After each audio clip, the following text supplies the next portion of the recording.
is a motion in the name of the Chief Whip of the Majority Party. I now recognize the Chief Whip of the Majority Party. Honorable Chief Whip. Thank you very much, Honorable Chair of the House. Allow me to read this motion. We note that the term of office of the Auditor General is due in terms of Rule 253, subsection 1A, and other committee on the appointment of the Auditor General. The committee to nominate a person in terms of section 193 of the Constitution for appointment as Auditor General. That committee must consist of 11 members of the National Assembly, breakdown as follows: ANC 6, DA 2, EFF 1, and other parties 2. That will give us a total of 11. Exercise those powers in Rule 167 necessary to assist it in carrying out its task, and this other committee to report to the House on the nomination of the Auditor General by the 31st of August 2020. I so move this motion, Chair of the House. Thank you. Thank you very much, Honorable Chief Whip. Are there any objections to the motion as read by the Honorable Chief Whip? Agreed. No objection, Chairperson.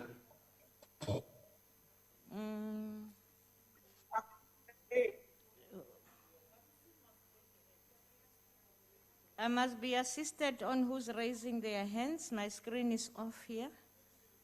Mr. Singh, yes, can I hear you? Agreed, Chair. I said agreed, Honourable Chairperson. Thank you. Thank you. If there's no one who is going to object, let's pass it, unless the hand is for objection. Honourable Swart? No, House Chair, just some of our members are struggling to link up still, and they're wondering, so obviously, but we've got no objection, just to indicate there are a number of members still signing into the host room. Thank you. Okay. If we can be assisted by our ICT to bring in all those members that are on virtual, please assist us. Honorable members, let me say that if members in this chamber are speaking, there's no way you can be muted. And there is a terrible feedback when people are watching back home. So please, let's know that that is happening and try to avoid it. We can't mute the House, but you can mute the gadgets. Thank you very much.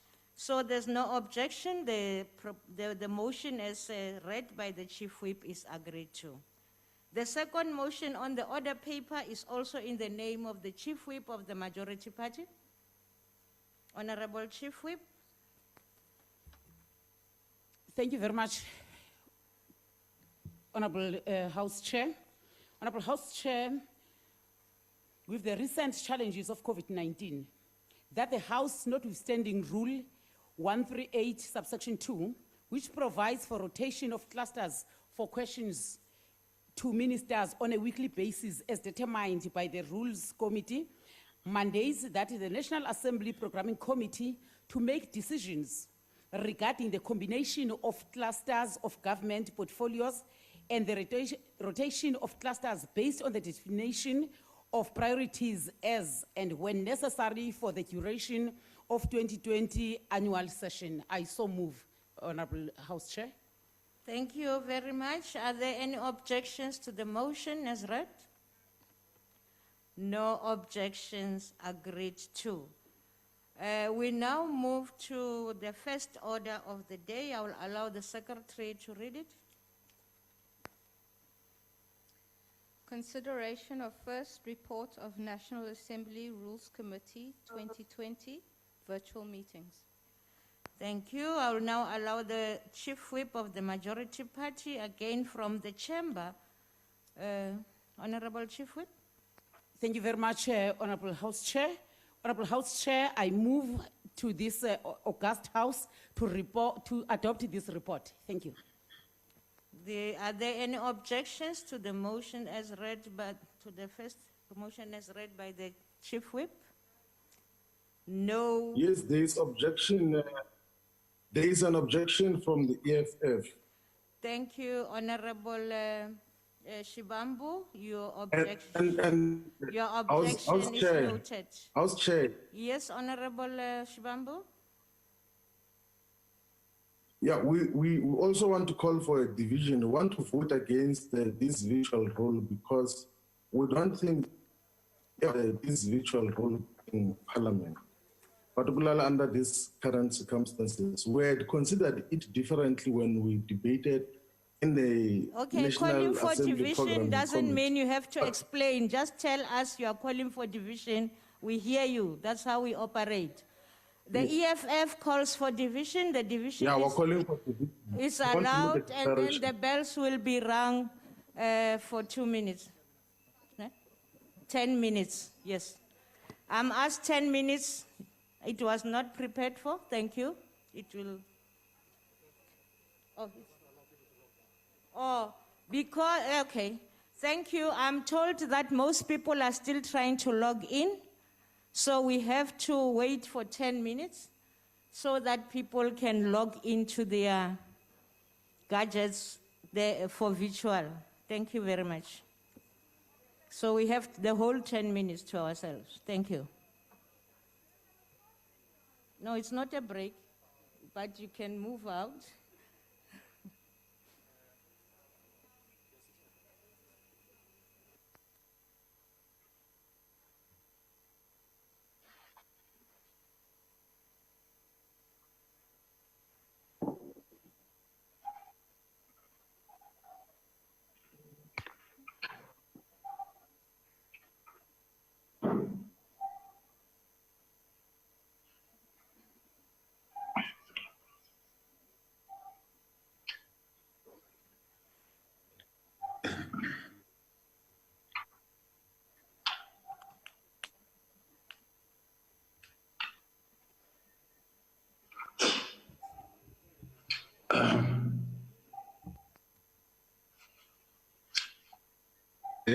Bheki kunjani?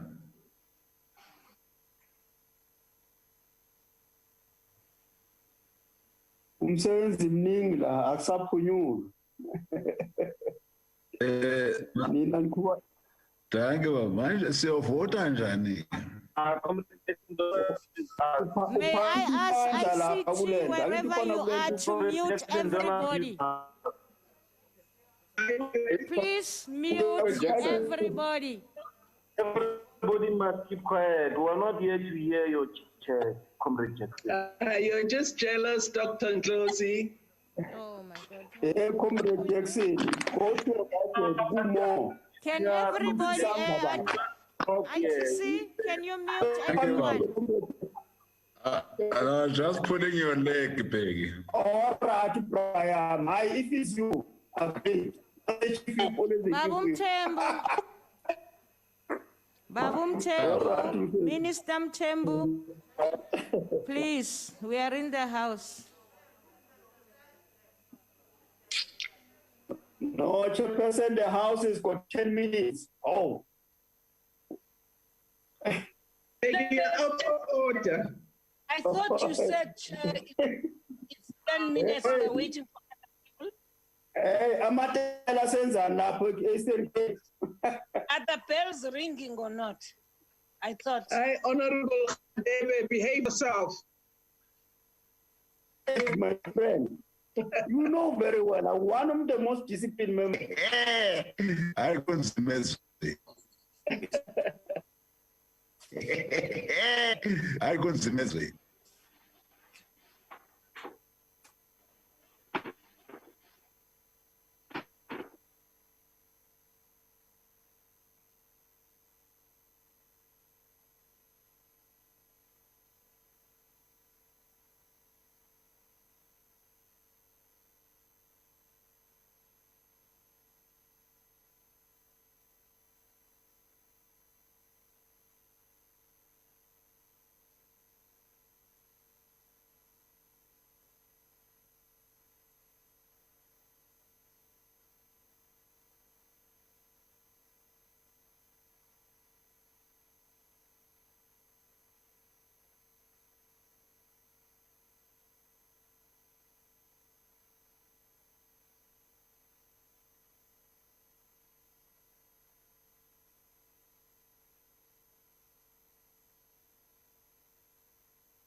Um,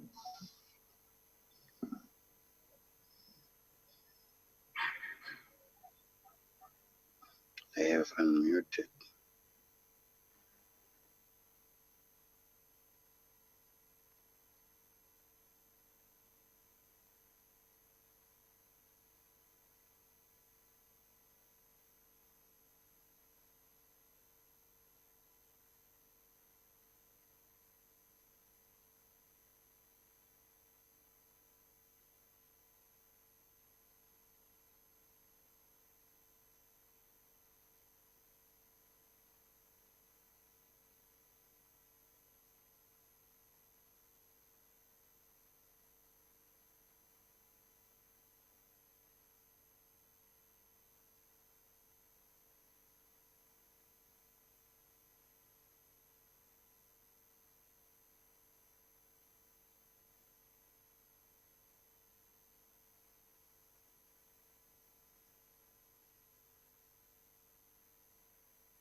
It's not lady.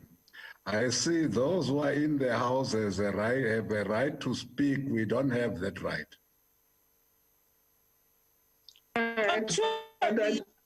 There's not You much are right, social Jackson. distancing. They are so busy. Of course, social distancing, but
Thank you, honorable members. We are back to the House now.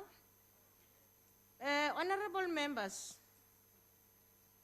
the Speaker has determined that in accordance with the rules of manual voting procedures will be used for this division.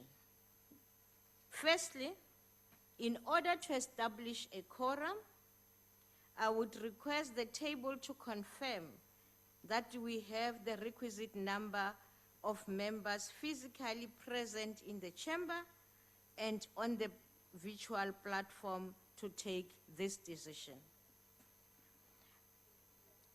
Party whips, I'll read it later. Then I'll read the number later. I've been given the number. Party whips will then be given an opportunity to confirm the number of their members present and indicate if they vote for or against the question. A member. House Chair, can we please? What's happening, Honorable? House Chair. Yes, Honorable Shibambu. We want to, can you please establish the quorum issue? Like how many people are in this platform? Yes, because I will in read, this virtual I will platform, tell it you. says I will tell you. 278, and there are so many people who are not members of parliament who are in that process. How do you determine? Can you give us the exact number of? Thank you, Honorable and from Shibambu. where? Please do not disturb. Let me read. I will tell you exactly how many people we have later. Before we vote, I'll tell you that. Party whips will then be given an opportunity to confirm the number of their members present and indicate if they vote against the question. A member who wishes to abstain or vote against the party vote may do so by informing the chair. Having confirmed that we have a requisite forum now, this is where I am going to give the numbers as given to me by the Secretary to the NA, confirmed by our ICT. On virtual platform, we have 252 members. In the House, we have 51 members.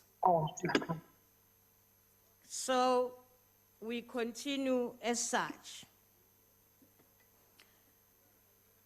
Voting. Chair. I don't see your hand. I don't see your hand. Can you raise your hand instead of shouting, honorable member? It's Honorable Shibambu, yeah. Yes, I'm aware, Honorable Shibambu. You Hello? don't just switch on and talk. Yes. There is a process that we use in the House. Just quickly, before you conduct that vote, on what basis are you conducting that vote? Because there is no rule that gives us the power to vote on anything now. On what basis are you conducting this vote now? Honorable Shibambu, Like, I what just is read. what is the legal basis of you?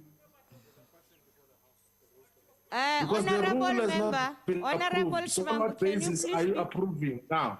Honorable Shibambu, please be quiet. I'll explain to you if you didn't hear me when I started reading what we're gonna do. There is a rule. Yeah, please explain again. It says that a rule framed by the Speaker remains in force until the House. Honorable Shibambu, Rule 6, number 2, agrees that the Speaker, the rule may be framed by the Speaker, and read it on. I'm not going to read it all. Should I have to read it? Okay. A rule framed by the Speaker remains Please in do. force, yes, 6.2, until the House, based on a recommendation of the Rules Committee, has decided thereon. And this has happened in the Rules Committee, and we have agreed. And that is why I have read this guide now, so that every party should understand and remember what was agreed upon in the Rules Committee. about the voting in this house. And please, let's not be disturbed. Let's But House continue. Chair- Honorable House Shivambu, Chair, please, you are House Chair, disturbing. Yes. House Chair.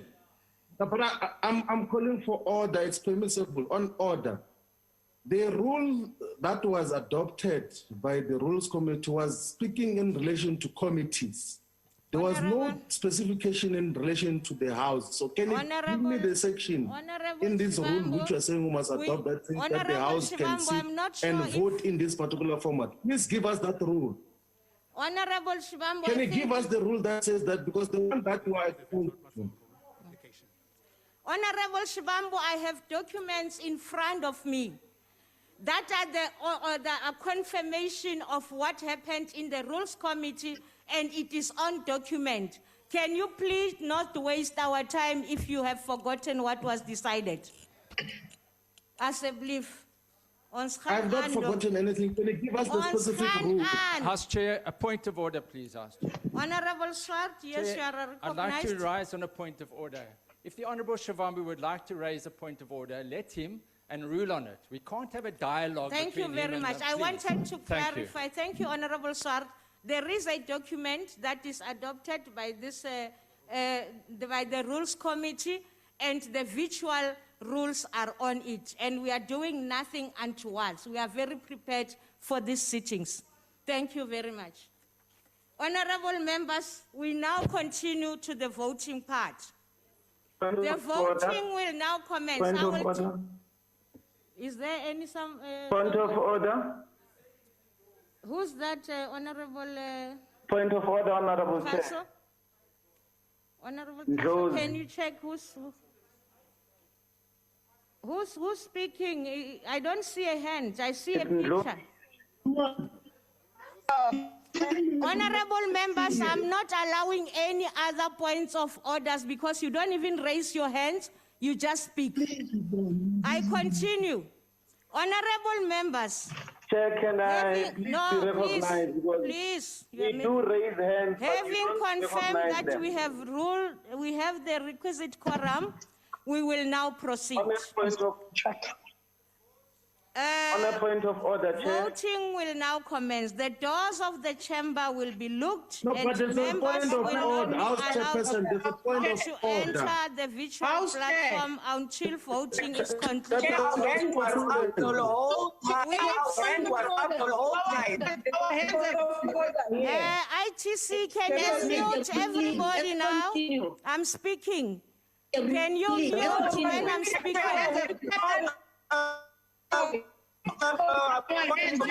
Ruling has been made. Honorable people in ICT, Don't address it please like assist me by muting because we have to continue. Mute everybody. What are we on about the chair? Honorable Mr. Kaso, is it possible to mute everybody so that we continue now? No, don't run to mute us. EFF, members of the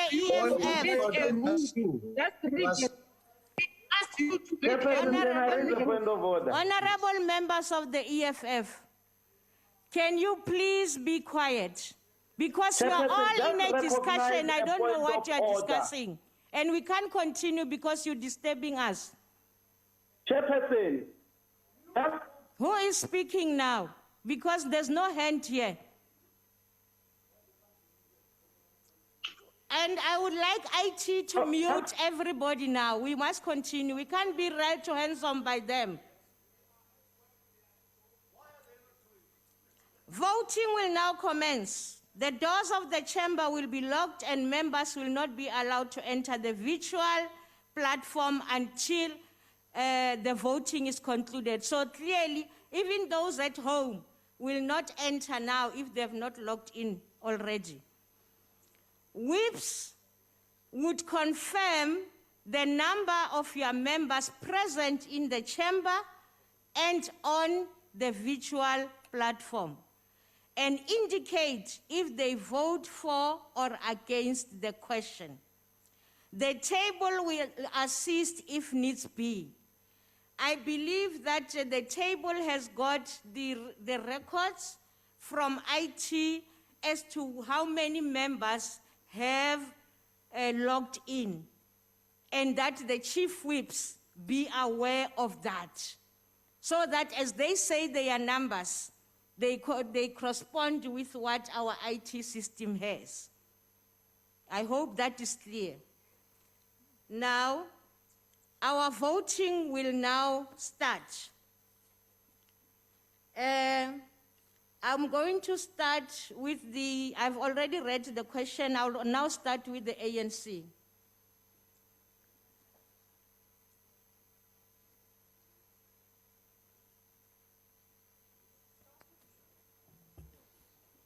Honorable Chair, I think it will be very much important that IT, through the table staff, assist us in terms of saying, because we have not logged in here. So we depend on those that are in IT. They must tell us the numbers so that we can also include these ones that are here physically in plenary and those that are in virtual. Okay. And that process was supposed to be smooth because we agreed that as people are logging in, they are going to log in in accordance to their political parties so that we can know exactly how many per political party. Thank you. I think that is very clear. Honorable Mazzoni? House Chair Barotto, I wonder if I could assist here because I've followed the instructions given to me by Mr. Kaso, and I can tell you that on behalf of the DA, I carry the mandate for 27 members who are online who vote in favour of the motion, as well as 18 members in the House who vote in favour of the motion. Thank you. We will confirm that as I ask you, but that assists to all the other chief whips. That assists to all other whips of parties. Yes. Okay, if we can just continue, maybe with those that are still verifying, they will verify. Let me just call. The DA, if you can call it again so that they can just take it.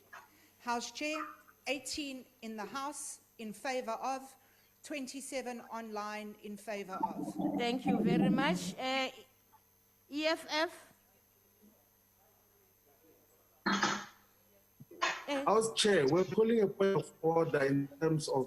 We are now all voting, Honorable Shibambo. Are you voting? The technology to try to silence us. We are now and that voting. is unprocedural because in Parliament, we've got the permission and the right to speak and raise concerns on the issues that you're raising. Chairperson, there can be no point of order during voting. Right to raise the issues that we have to raise here. You can see that this system is not... There is no point of order during voting. Honorable Khater, why are you howling the TV now? Let me pass IFP. Because there can be no point of order during voting. We are raising a point of order before the voting started. Raise the point of order before the voting started. IFP, do you have numbers? To raise the point of order before the voting started, and then you prevented us from doing so. And the chairperson ruled on the point of order. No, the chairperson ruled on the chairperson without being given permission. Who are you to speak on behalf of the chair? Oh, guys. Who are you to speak on behalf of Khater? Who are you? You can keep quiet and just leave him to speak of the first. EFF. The rules of the House shall be observed. Chief Whip of the EFF And I have rules on the matters. We're now continuing. I don't know what you're talking about. The rules of the House shall be observed.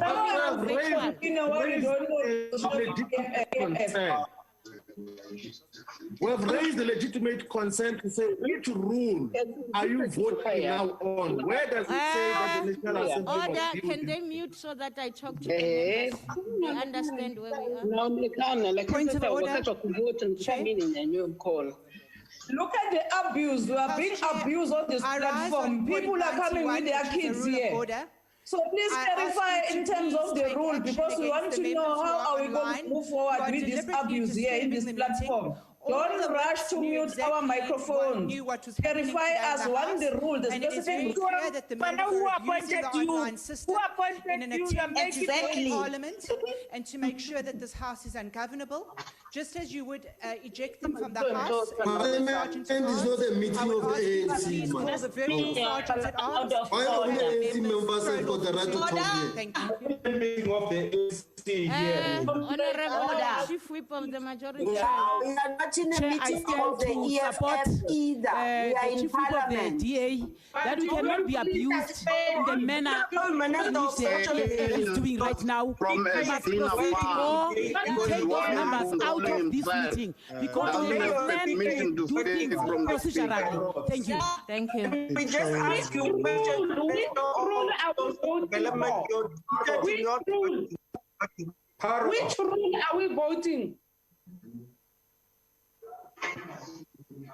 We are now voting in a vacuum. We must be quoted a rule in which we are voting under. We can't just take votes and then there's no rule that is guiding us. Everything is working according to the rules. Read us the rule that has been adopted to allow the voting of this process.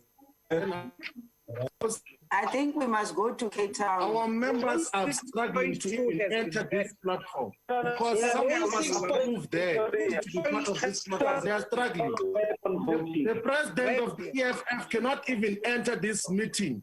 And you want us to vote on what? Based on what? You want us to vote based on what? On what basis to vote? That be in Parliament and Doesn't even know how to operate. Based on what? People are waiting for their 350s there. Order, Chair.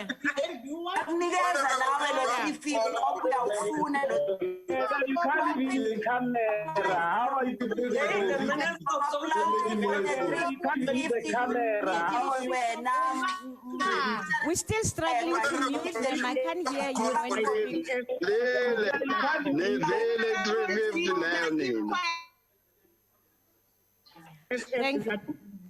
Thank you very much. IT, everybody who is on this platform. Let me tell you that IT, please mute everybody who comes unrecognized. And if you continue to speak whilst we are busy, we're gonna take you out of the house. And the house means even the house where you are in. Because this is a virtual meeting. Honorable members, let me explain that we are not going back. We have explained that these rules are rules that we have all adopted. Now, the only issue that made us to stop for a while was because they are still trying to get the numbers so that the whips in the house can be assisted. I think that is what the chief whip was talking to say that they must assist us with the numbers and so on. Maybe that is one thing that Parliament has overlooked. But in any way, we continue. We already have the numbers for the DA. The EFF, when I ask them to give the numbers, they talk about something that we have ruled on, and I'm not going back there because we have ruled on that. I will pass to the IFP. IFP, if you can give us what your members are saying and how many. Are you still waiting? House Chairperson, Honourable Singh. Okay. Will if he's not ready, may I pass to the next party? We'll come back, whichever party is ready. FF Plus? Yes, Honourable Chairperson, the Freedom Front Plus, 3 members in the House vote in favour of the report and 7 members through the virtual platform. Thank you. Thank you very much. ACDP? Thank you, House Chair. We support the motion, 1, physically in the House, 2, on virtual, and Maurice Sukkers is still trying to join the platform. She's waiting to be accepted. So I don't know what her status is, but there's a challenge. Presently, we said those that are in, we lock it. We will try and bring them in, but we have a quorum, and whoever is not locked in now, we lock them out. Yes. But they will be allowed to come in after this vote. The ACGP, the UDM, any member of the UDM, IT, please assist us. Allow those members, because as we continue with our program, our work today, we will be calling for names. So make sure that you are ready to connect those people that we will be calling. We don't want a choir to come in. Please assist us, IT, as we continue. Right, UDM, is a member of the UDM? Any member of the UDM? There are only, how many, by the way? Two. Any one of them who's in? None. Babung Kwankwa Kwana? Ay, siyakudlula baba. ATM? No, they have to, when I call this party, they have to unmute the person. They know exactly what should happen. They must tell us, the IT people, if there is a problem. There's no such a thing. There's no unmuting one person. Lizette, I'm sorry, Honorable Lizette. Honourable Chairperson, I wish to record that we've got 7 IFP MPs on the virtual platform in favour, and myself and the National Assembly in favour, so we're 8. So smooth, that's how it should go. ATM, there's not response. Good, do we have anybody? Okay, NFP? Thank you, Honourable House Chair. The NFP is one in the House.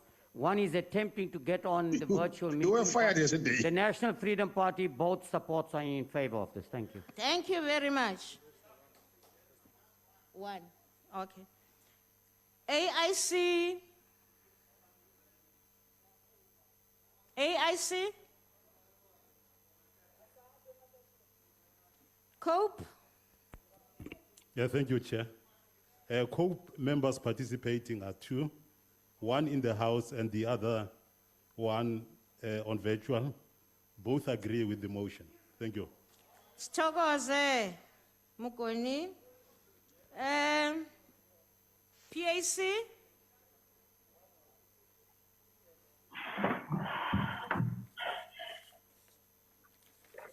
Ukhona ubaba we-PAC ngathi ngimbonile. Okay, what? Can you speak, Honourable Member, to the mic and tell us your vote? Can you speak as well?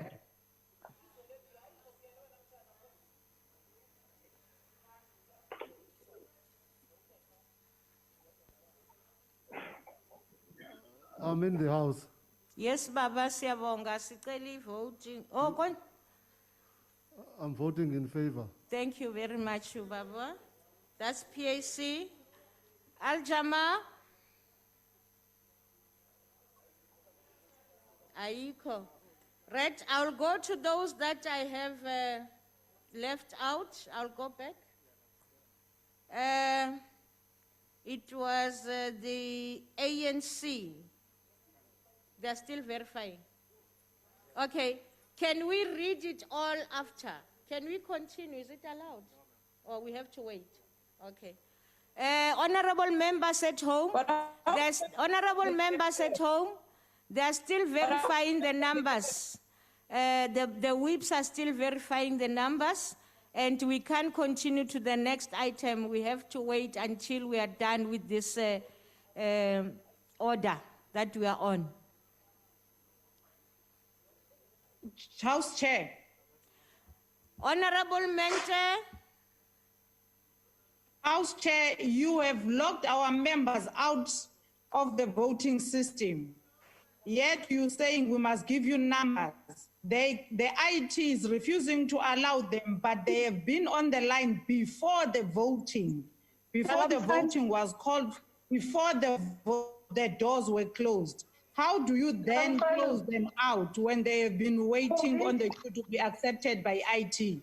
I think that's not how we work, Honourable Mente. Honourable Mente, everybody who was logged in, before the voting should remain logged in. And only those that were not logged in yet have to wait for after this. That can be verified with the IT. There's no problem about that. Thank you. Can I give the numbers from the EFF for now? If you are done, if you are not, we pass.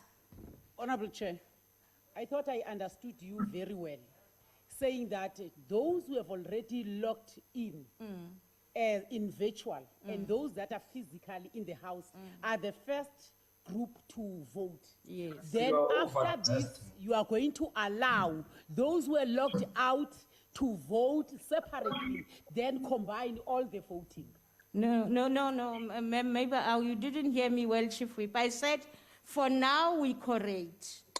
And we lock them out like we usually close doors when they are outside, because there is a quorum. There is no problem. We are not going to allow them to come in and vote again, but they will vote on other items that we still have to go to. I'm not aware that members are being... Honorable Chair. No, please, let's leave it. I'm just waiting for verification of numbers.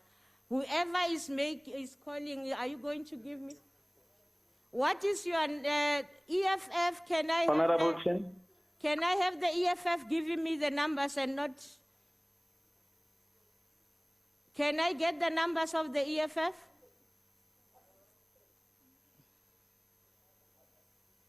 Honorable Chairperson. Ngikhuluma nobani ngoba mina ngifuna Honorable Chair. akunasandla la.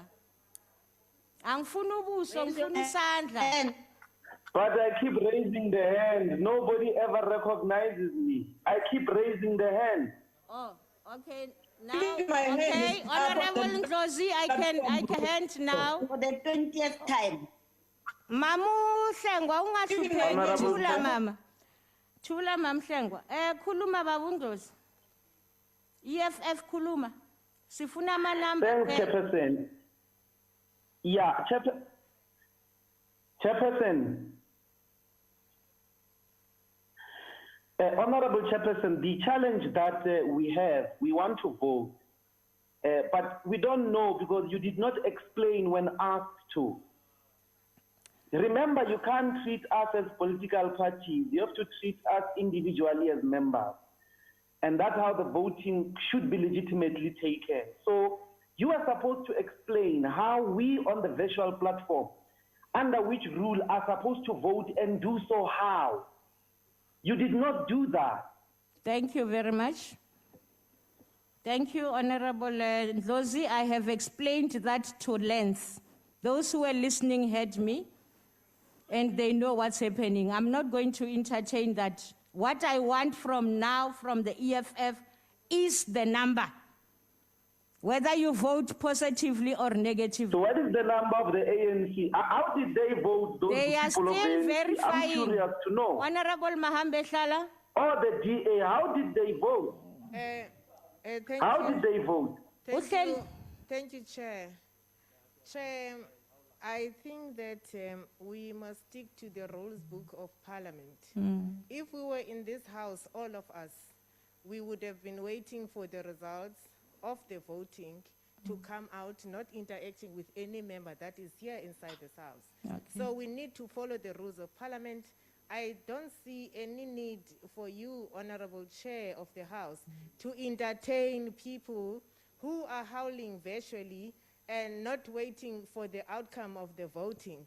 I think we must sit here quietly and wait for the outcome of the voting, having received the numbers from other chief whips of the parties. Can we quietly wait for the outcome? Thank you for the advice. That Honorable Mr. Kaso, Mr. Kaso. I'm raising my hand on the platform. Can you recognize me? Chairperson Boroto. No, don't recognize her. Chairperson Boroto. Why are we being held now by non-entities? Chairperson Boroto, are you sleeping in that chair as usual?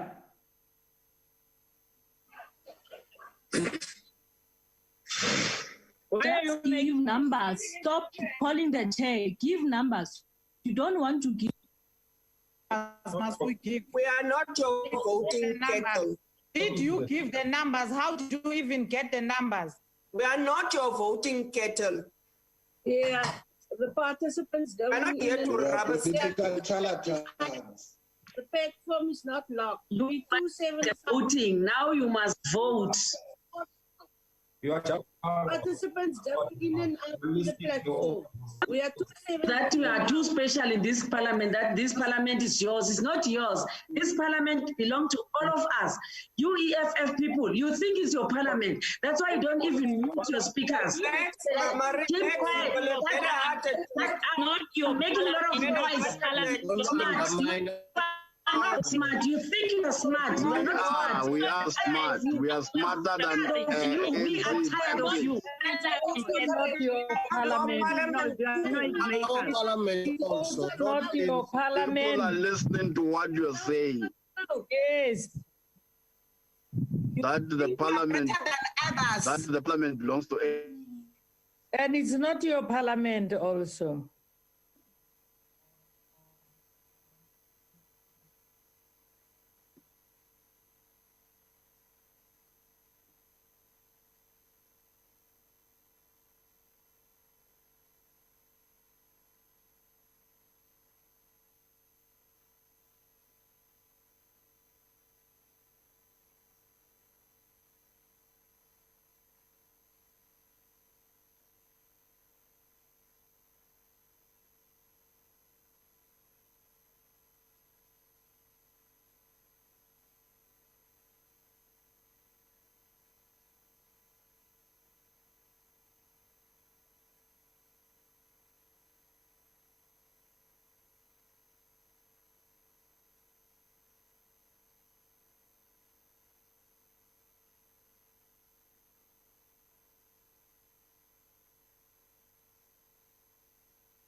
Honorable members, they are still verifying the numbers from IT that have been given, and we are waiting also for the ANC's numbers. We will continue. We have to be very patient.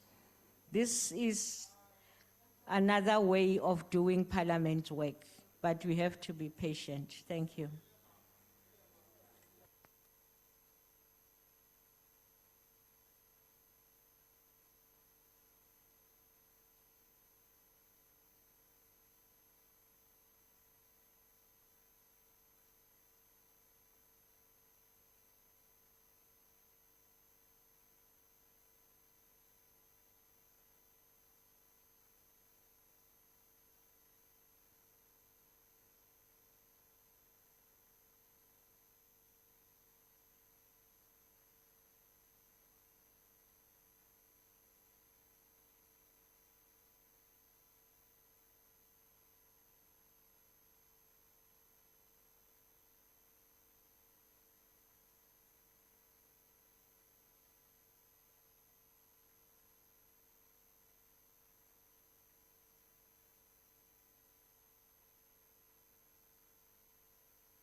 Well,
Thank you very much. We are now back. The ANC was still verifying. Chief Whip of the ANC, can we have your vote? Chair, thank you very much. ANC in virtual platform, there are 99 members that are present on the virtual platform. Here, physically in the House, the ANC has 24 members that are physically present here, and all these members are voting in favor of that motion. Thank you. Thank you very much. I just want to go back to the EFF and let them give us the number. If the EFF, can you give us your vote? Chairperson. Yes, Chairperson. yes, Honorable. You gave the ANC more than 30 minutes to verify, and they were assisted by the IT people in Parliament. We did not have that privilege. We are still verifying as well. Can you please give us an opportunity? We'll come back to you after like a period of time, and then we'll tell you. And we still are raising a concern about the basis of this vote. But give us time like we did with the ANC to then come back to you in Honorable terms of Shibambo. what is our vote. Honorable Shibambo, it is not... The ANC was given more than 30 minutes to verify this process. I didn't give the ANC the time. I give parties that have not given their votes time. And it is not done by me, it is done by IT. So we have to verify with IT. And as we speak now, Honorable Member... Can IT Yes, can let IT me help you. us? Let me help you. Can you tell IT to help us as well? Yes, that's what I'm going to say. Nglalele. IT has given Tell us... IT.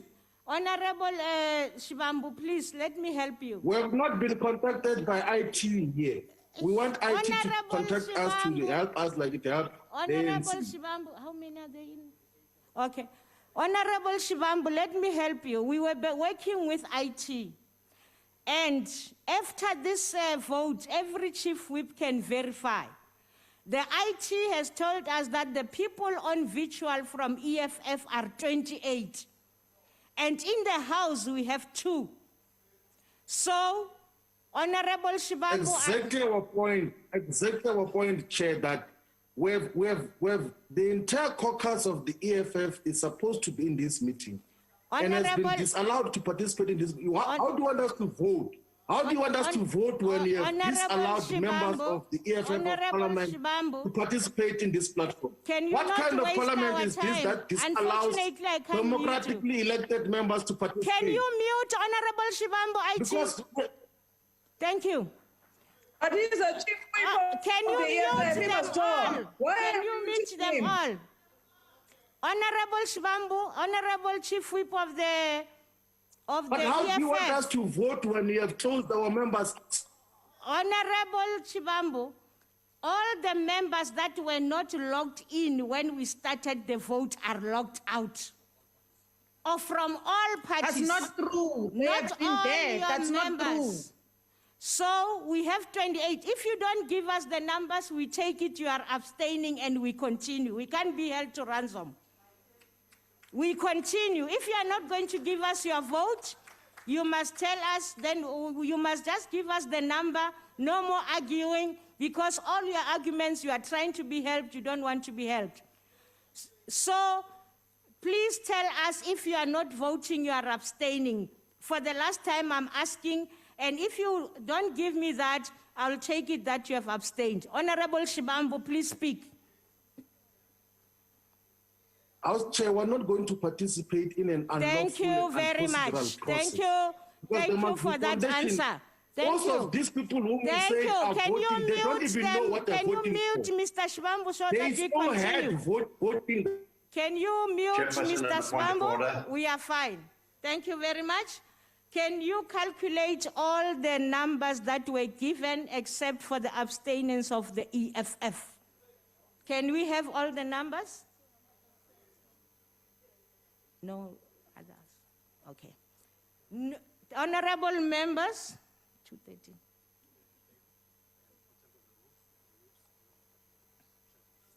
Honorable members, even on virtual, all the no's for this vote is 0. And we take it, the EFF on virtual and in the House, they are abstaining, which is 28 plus 2. House Chair, I'm sorry. May I assist you? Because there is a rule that deals with this issue. And that's No, don't worry about the rules now. We are going forward. You will help, we will continue. Otherwise, we understand their rules. They are really helping me, and I appreciate your help. But now let's just continue. We have 213 from all the parties voting yes. And I want to say that all the chief whips and the whips of different parties, you can verify this thing after and sign for it. For now, we are done with the first order. Thank you very much, and the order has been agreed to, and we continue. We continue, honorable members, and then I will ask the Secretary of the House to read the second order.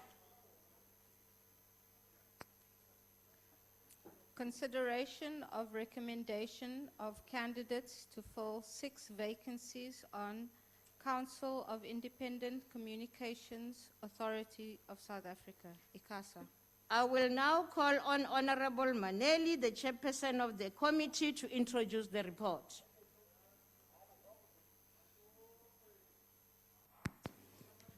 Thank you, Honorable House Chair, honorable members, fellow South Africans. I'm introducing this committee report at a time when the country, like others worldwide, is dealing with the fight against COVID-19 pandemic, where Icasa is still expected to play an important role as a sector regulator. Honorable House Chair, we're also reporting at a time when the country has started marking and acknowledging struggles of the youth, in particular their role in challenging the status quo for the better at all material times. Particularly today, we recall the heroic role played by the late young Lion Peter Mokaba, who passed on this date in 2002. May his soul continue to rest in eternal power. It is also during this historic moment that the world has observed the rampant rise in racism, which makes the project of building a non-racial society in South Africa more relevant. In terms of the committee process, the Portfolio Committee, having considered the referrals from the Minister of Communications and the Acting Speaker on the 6th and 7th August 2019, declaring 5 vacancies in Icasa. A recruitment process ensued guided by Section 5 of the Icasa Act, and a subcommittee set up by the committee constituted proportionally by political parties represented in Parliament. 20 candidates were shortlisted out of the 75 nominations received as stated in the report. Whilst the process of finalizing the subcommittee recommendations was underway, another council member resigned, creating another vacancy, making up 6 vacancies. Guided by the Icasa Act, the committee made its recommendations on filling all 6 vacancies with a full 4-year term. The following candidates are thus recommended unanimously by the committee in order of priority, informed by skills required, performance in the interviews, gender balance and demographics, without undermining the need to balance all other important imperatives. 1 being Dr. Kiabetswe Mudume, 2 Ms. Yolisa Kedama, 3 Mr. Zolani K. Matthews, 4 Mr. Peter Zimri, 5 Advocate Lutando Mkumatela, 6 Dr. Charles Lewis, 7 Ms. Amanda Kuba, 8 Ms. Sandisiwe Ncemane, 9 Ms. Dikeledi Mushi, 10 Mr. Ashraf Patel. Honorable House Chair, let me conclude by stating that the truth of the matter is that the report is as a result of the following observations during the processes.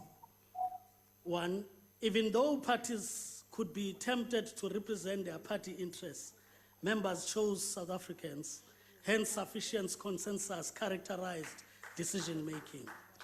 We did not only comply with the law, but throughout the process we sought to respect the rule of law, even if it meant postponing decision-making until there's legal clarity.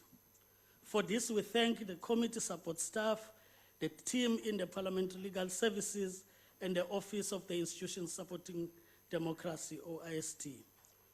We took the decision recommending the filling of all 6 vacancies, not only for financial prudency, but more importantly for the stability and business continuity of Icasa, given the task at hand.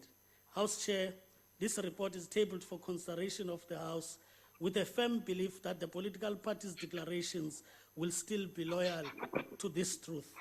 And this truth is looked at from the lens of O.R. Tambo, of telling the truth even at the times when that truth coincides with what your enemy says at the time.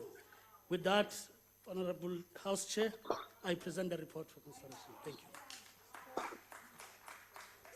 Sithokoze mhlonishwa usihlalo wekomiti.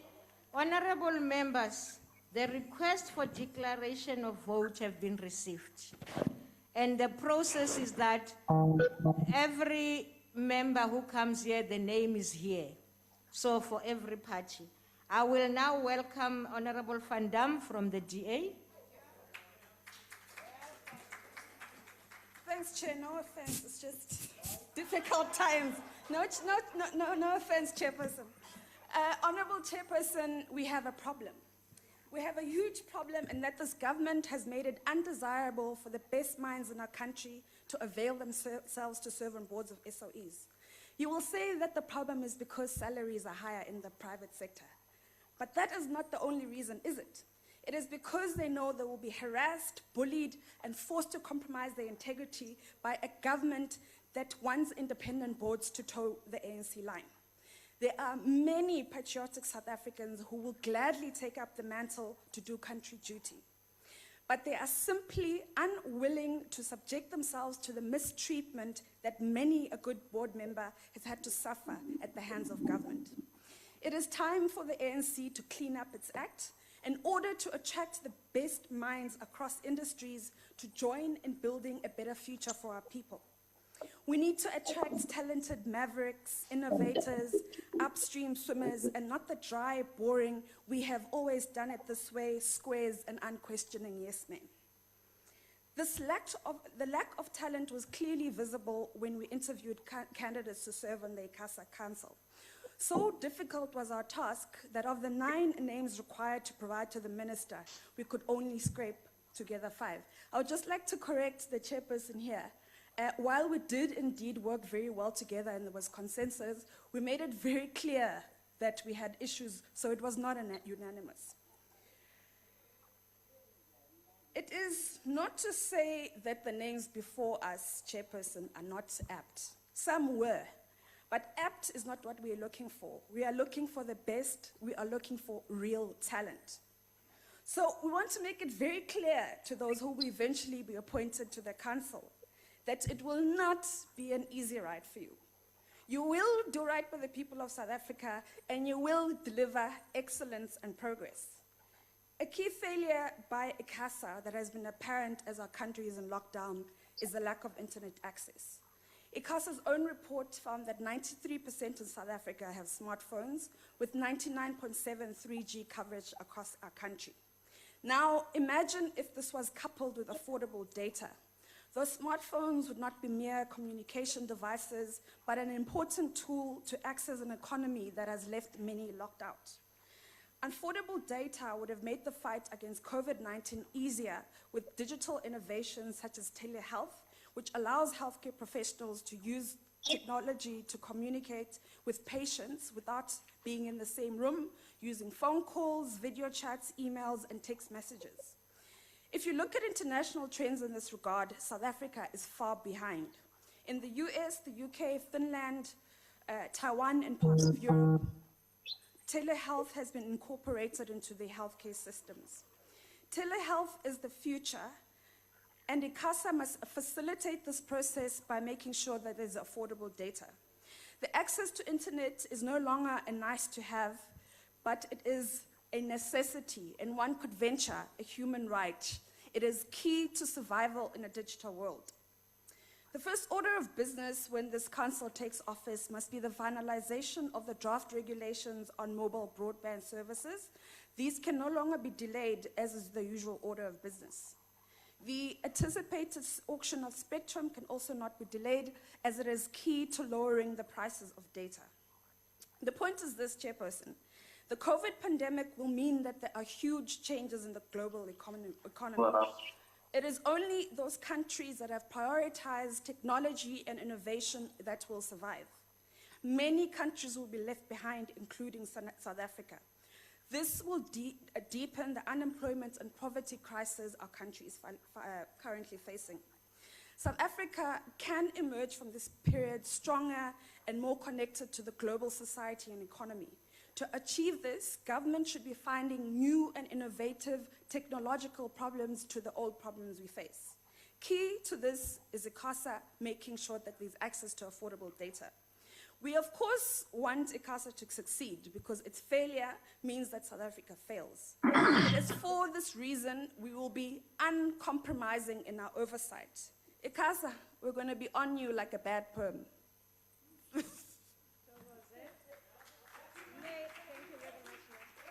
May I plead with everybody who is on virtual platform? May I please plead with you to mute your mics? We don't want to hear those coughs and those tea cups that you are doing tea in. We can hear that, please. And you are disturbing the process. Mute. Actually, even the videos should be muted. You will only switch on your video when you speak. Honorable Ndozi, you are on the platform from the EFF. Thank you, Chairperson. These are indeed very confusing and difficult times, demonstrated by the vote just happened. And we want to indicate, as the economic freedom fighters, that we reserve our right to challenge what we think is a fundamental violation of the democratic rights of each member of the House to express themselves in a vote freely and fairly. This right has been violated in this House because if you could force the workers of South Africa, if you could force the learners of South Africa to go back to work or to schools, why are we not opening Parliament so that we are able to meet and exercise the duties in a very proper way? So we reserve our right in that regard. The EFF confirms that indeed the report in relation to the appointment of Icasa councillors reflects the true deliberations of the Portfolio Committee, which prioritize deliberative democratic methods to reach decisions as opposed to majoritarians. Nevertheless, the leadership of Icasa has increasingly had very little to do with the choices Parliament gives to the executive in terms of the candidates to lead the institution. The power of the telecommunications and broadcasting monopoly still drives the agenda and key decisions of the body. Most of these decisions have been slow in progress in relation to the transformation of ownership patterns on both industries. Most recently, Icasa took the most reactionary decision to exempt broadcasters from complying with specific programming license conditions and content quotas during the national state of disaster to deal with COVID-19. For instance, this exception allows radio to depart from having to play local content music. It allows the television broadcasters to commission or rent content from outside the country, ignoring the local film productions. If the reasoning is that films have ceased to be produced due to COVID-19, which is a global phenomenon, then why would you think that you will get them from elsewhere, unless you will be getting the outdated, repeated content, which could have as well attained from local markets? The reality is that this exemption is a lazy solution to diminished content production that gives broadcasters an escape, as opposed to forcing them to first prove that there is no content locally before going anywhere in the world. Also, an option could have been given to the broadcasters to first purchase content from the continent and not simply go to the usual Euro-American white supremacist destinations. Needless to say, there are still challenges of Icasa regulations relating to online broadcasting, in which Icasa forces SABC to apply for permission whilst private broadcasters are not. To this day, many of the returning councillors and the new ones that are being recommended have not robustly transformed or challenged the mass carry regulations, which saw multi-choice benefit at the back of SABC audiences at no cost.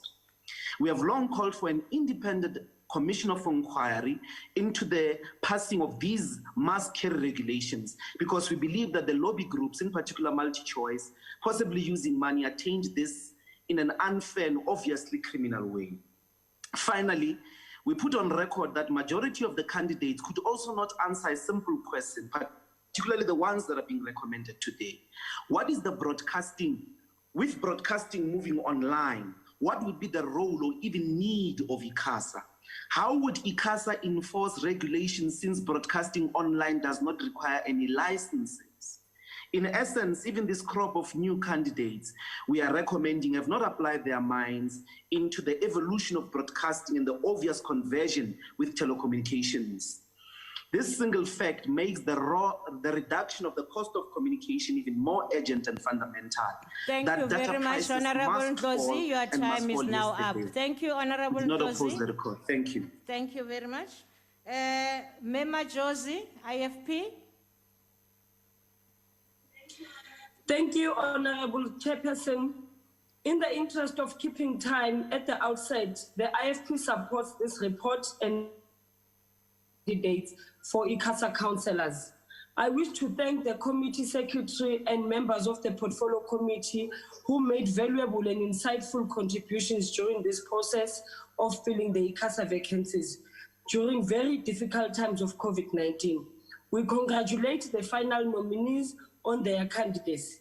It is our hope that their respective qualifications will strengthen the work of the communications regulator. Chair, while we as a committee believe that this candidate would assist in improving the regulator in terms of delivering on their core mandate of South Africans, we are hopeful that their efforts will indeed translate into real actions. We all know that Icasa is responsible for regulating the telecommunication, broadcasting, and postal services industries. But knowing this is not enough. We need to feel the impact of the work of these councillors at Icasa. As we are making a public financial commitment to these board members for the next 4 years, Chairperson, opening up spectrum, driving down data costs, fast-tracking broadband infrastructure, and ensuring a competitive and innovative transition into the fourth industrial revolution is what we need to focus on at Icasa.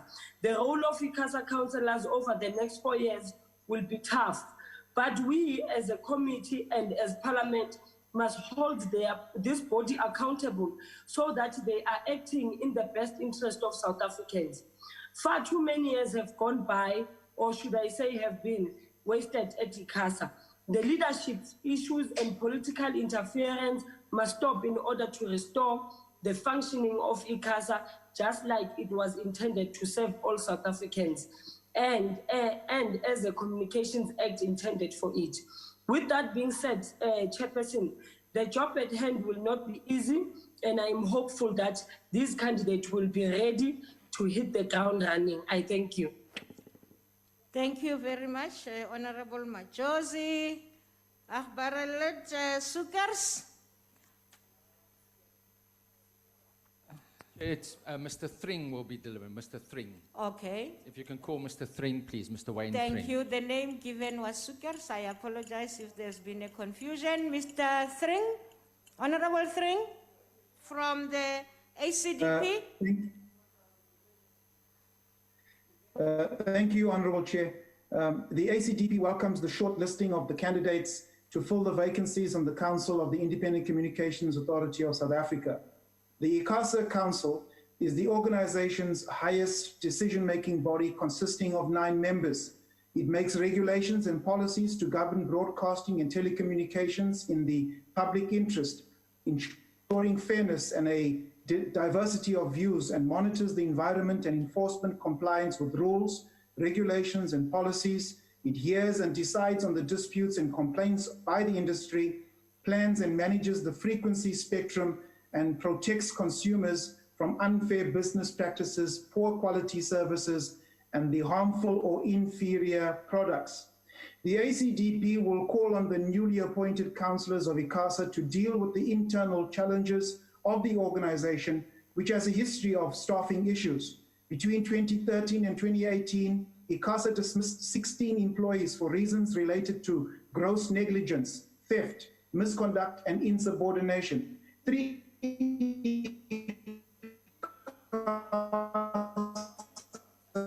staff members were in financial year, and 2 of these were dismissals related to theft, and the 3rd was an employee dismissed because of gross negligence. According to their 2019 annual report, there were 5 dismissals and 10 resignations, with 10 labor relations cases due to misconduct and disciplinary action. The new Icasa councillors must ensure that good governance with the application of consequence management is the order of the day. The ACDP is cognizant of the importance of the appointment of these councillors, given that this year the regulator is set to hold a long-awaited auction and allocation of high-demand spectrum for mobile operators, after completing a temporary allocation during the lockdown to cope with the increased demand for telecommunication services. The allocation of radio frequency spectrum will allow data service providers to cover a wider geographical area with existing towers, while carrying more data traffic, thereby producing the positive outcome of reduced data costs for millions of South Africans. Indeed, the ACDP reiterates data costs must fall.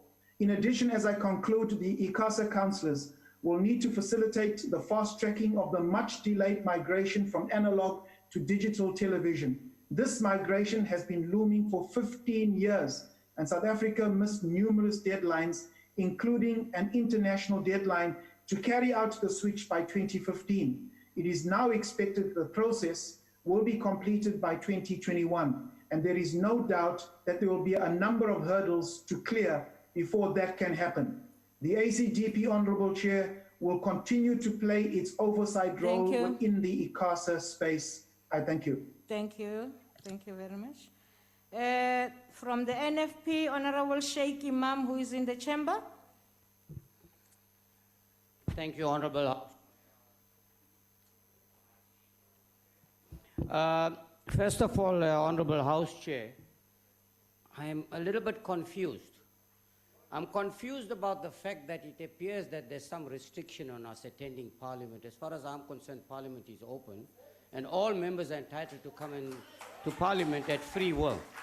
But with the report before us, Honorable House Chair, the National Freedom Party supports the recommendations as they are tabled, and we are quite satisfied that this committee, with political party participation by all political parties, has done justice in terms of identifying those suitable candidates to fill these vacancies that have arisen. Now, what is very, very important, House Chair, is this. We do know, and I think we have learned, and we have had statements being made by the executive recently, that in future people will be appointed on merit with the capacity to be able to perform their duties. And I think if this is moving in the right direction, indeed we must welcome it. Now, this particular council has a very important responsibility in terms of putting together policies and things. And I think what is often in question in this country is the independence, particularly of the media and particularly its reporting. So we are hopeful that this committee will conduct itself without any fear or any favor whatsoever. The National Freedom Party has done due diligence, has done some research into the candidates that have been nominated by the committee or the recommendations put forward, and we are quite satisfied that these candidates are credible candidates and indeed that they will do justice to this council. The National Freedom Party supports the report and recommendations. Thank you very much. Thank you, Honorable Sheikh Imam. Mhlonishwa Nchaisa, AIC, isikhathi ngesakho on virtual.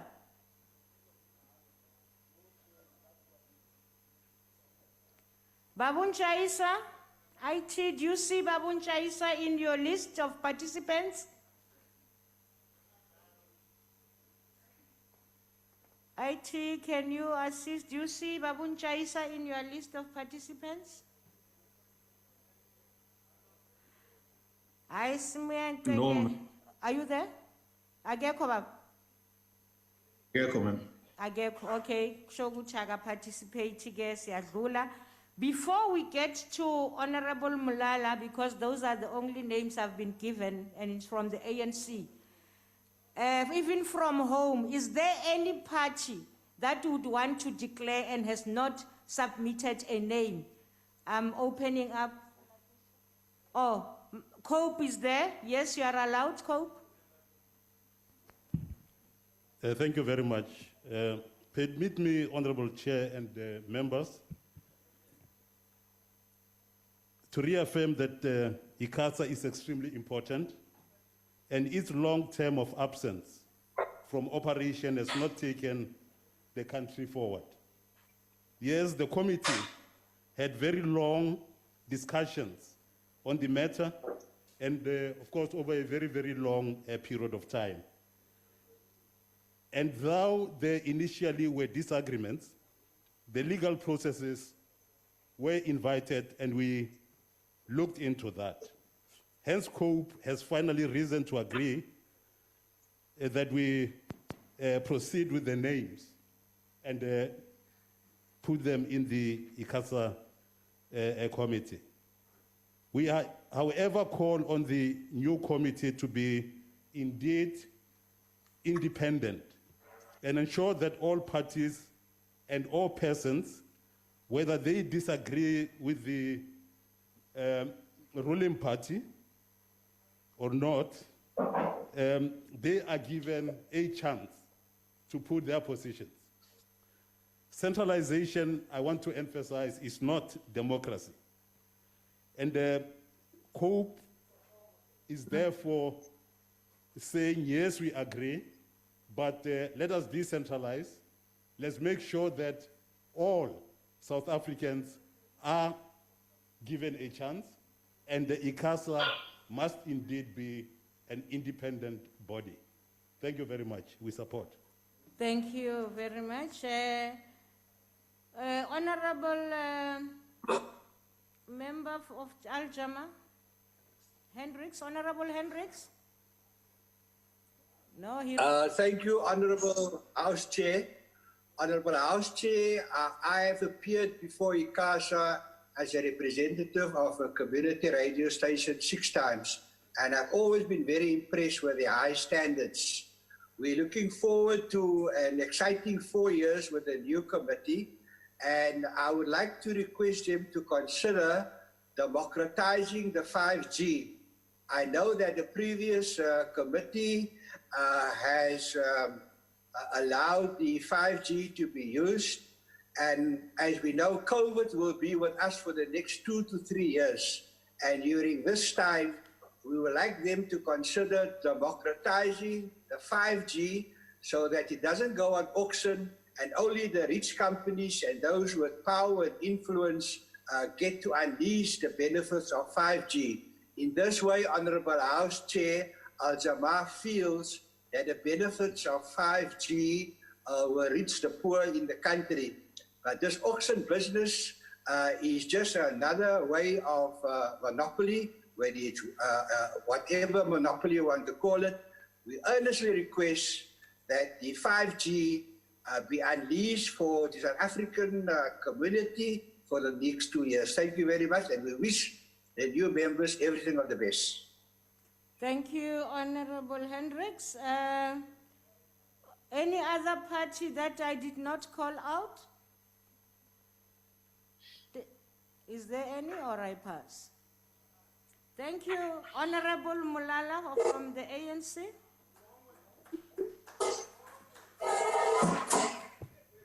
Honorable Hendricks, mute, mute, mute. Thank you. Where is the mic?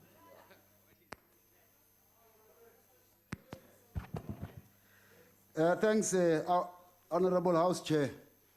I rise on behalf of the African National Congress to welcome the Portfolio Committee and its recommendations. I do so mindful of the strides we've made as a country and on our journey to a free, non-racial, non-sexist, democratic, and prosperous South Africa. The report before the House today speaks to the process of filling 6 vacancies in Icasa Council. This process is vital for the stability of the Council and will augment its entity's capacity to carry out its mandate and serve our people. For the ANC, the most critical part of the mandate of Icasa is access and access and access. Access to communication, broadcasting, and postal services to the millions of rural and urban poor. Icasa plays a vital role in ensuring that our people are not left behind in the march towards digital economy. Fundamental to the success of our digital economy is the availability of high-demand spectrum to expand broadband access to and reliability. As the ANC, we believe that broadband infrastructure services and accessibility of free Wi-Fi are central to this economic development. The devastation brought by COVID-19 has affirmed the analysis of the ANC that we need a developmental state working together with all our social partners and regulatory bodies. Icasa and the public broadcaster have ensured that ongoing TV and radio broadcasting in all official languages, including sign language, disseminating and COVID-19 related public service announcements are done on time. Icasa has enabled the access to data which has been critical for communication purposes during the period of the lockdown. We commend the effort of Icasa in this regard within the sector, and we find possible way of radio frequency spectrum relief for the duration of the declared state of disaster, to ease congestion, and to ensure quality of broadband services and enable licenses to lower cost of access to consumers, particularly in relation to education, emergency, and other social services. Furthermore, to the extent that the licensee will wish to tailor packages, specifically data packages, to respond to pandemic, authority has gone further and will consider relaxation of tariff notification filing requirements to enable speedy rollout of such packages. Over and above this intervention, the subscription broadcast services licenses have been requested to open both their audio and television buckets to consumers that do not subscribe to their services. This will assist the public to have access to information that they can use to be informed during this time of COVID-19. The postal service sector has been requested to advise Icasa on measures they have taken to assist the customers during this disaster period. The authority has recently sought to enable the use of TV wide space spectrum to roll out of data services, particularly in rural and remote areas, in order to ensure that rural and marginalized communities are also catered for during this period. Icasa has also called on all service providers who meet the proposed minimum certification requirements to make use of database for purpose of providing affordable and free access to data in the rural communities. The reduction of data cost is an important step to improve the lives of our people and also bring people into a digital economy and stimulate online business. We have seen the spirit of innovation amongst our people, that the digital economy is truly becoming a driver of growth and creator of employment. Having considered all the legalities and the support that we got from all opposition parties to the additional vacancies created by the resignation of Ms. Nomonde Gongeka Siop against the Icasa Act and the critical role played by Icasa, the ANC wish to support this appointment. Thanks.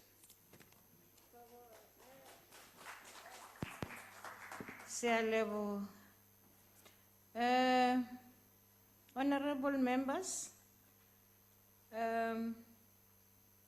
the question before the House is that the following list of candidates be submitted to the Minister for consideration in order to fill the vacancies in the Independent Communications Authority, Icasa, Authority of South Africa, Icasa Council.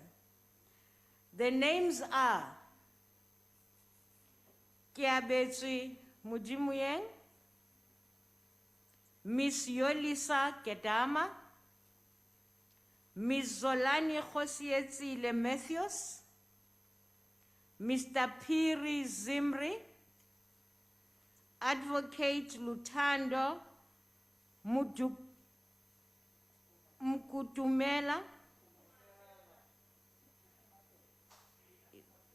I think there was a misspell here. Mkomatela. Yes, that's not what I have. Thank you for that. Miss Lutando Mkomatela. Pardon us for misreading your name. Dr. Charles Lewis, Miss Amanda Kuba, Amanda Kuba. No, Ninganglas. Miss Cindy Siwem Kaman, Miss Dikeledi Mushi, and Mr. Ashraf Patel. Are there any objections to these names that have been submitted for approval? No objections, agreed to. Thank you very much. The list of candidates will be forwarded to the Minister of Communications for considerations. Thank you very much. I will now ask the Secretary to read the third order as I hand over to my colleague, House Chairperson Ntombela, on virtual.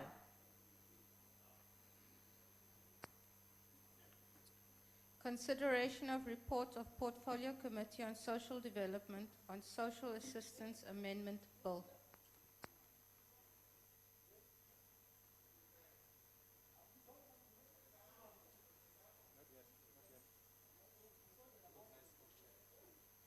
Chair Ntombela, I recognize you as Honorable Gungubele will be coming in. Oh, not yet. Oh, sorry. Is Honorable Ntombela on the line? Honorable Chair. Thank you very much. You can continue on the third order. The third order. I can't hear you.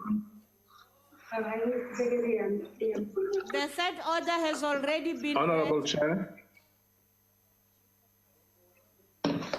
Okay. As you try to hear me, let's continue. Thank you. Can I come in? Yes, yes, we can hear you clearly. Please continue. On order number 3, they've already read it. Thank you. Oh, thank you. I now recognize the Honorable Chief Whip of the Majority Party from the chamber.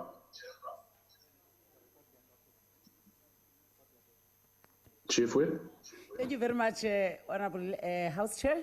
House Chair, I move that the House adopt this report. Thank you very much. The motion is that the report be adopted. Are there any objections?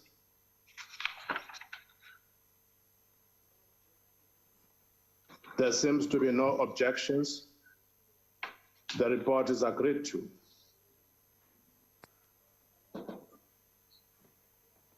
Thank you very much.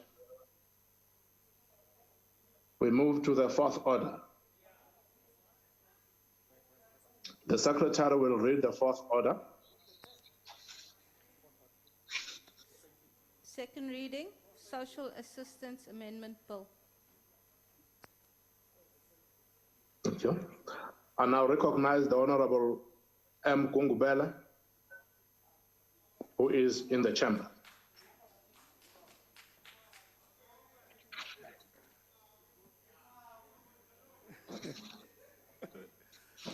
Thank you, Honorable Speaker. I stand hereby to table the social bill, the Social Assistance Amendment Bill, which is an attempt to respond to the crisis of the load that is becoming unmanageable based on the system that is at play at the moment. There is no doubt that the biggest challenge, especially after COVID, is going to be the desperation for access to means of survival. Grant being that major response to that. And I know when I say the following, I'll be speaking on behalf of the committee, that our concern, the biggest one of all, is efficient running of the system, but key, a healthy balance between developmental intervention versus the grant system. It is our view as the committee that a lot of resources needs to go to the developmental aspect of this actual exercise. But the bills seeks to address the following: that under the existing Children's Amendment Act, before kids access the grant on foster care, the court order needs to be granted. There is also need for renewal, which takes place within 2 years. The combination of that has actually overloaded the system. The Children's Amendment Bill at some stage was declared illegal by the court, which has been given a series of extensions, the last one being November this year. But in the instance or during that period, Social Assistance Amendment Bill, whilst we are amending the Children's Amendment Act, seeks to intervene where it can. There are 3 areas where it is intervening, for instance, is that the Children's Act be actually organized to can be accessed by the same candidates for foster care. That is the first amendment. And the second one is to ensure that it has taken it's actually required that if an applicant has submitted an application and SASSA is not in agreement, there's a period of 90 days appeal back to SASSA, and another 90 days later to the higher institution. This bill seeks to actually fast track that. And lastly, an inspectorate is another amendment which seeks to actually facilitate that. Whilst we are trying to amend the Children's Amendment Bill, this amendment on the Social Assistance Amendment actually relieve those areas where it can relieve. And the The amendments were actually supported unanimously in the committee, so I table accordingly. Thank you, Honorable Speaker.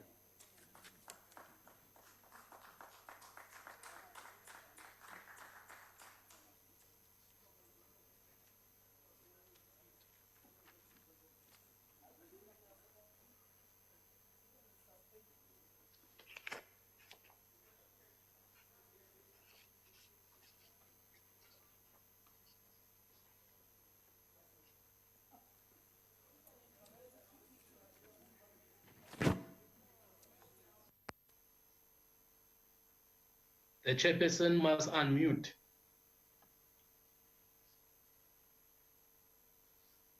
Am I audible?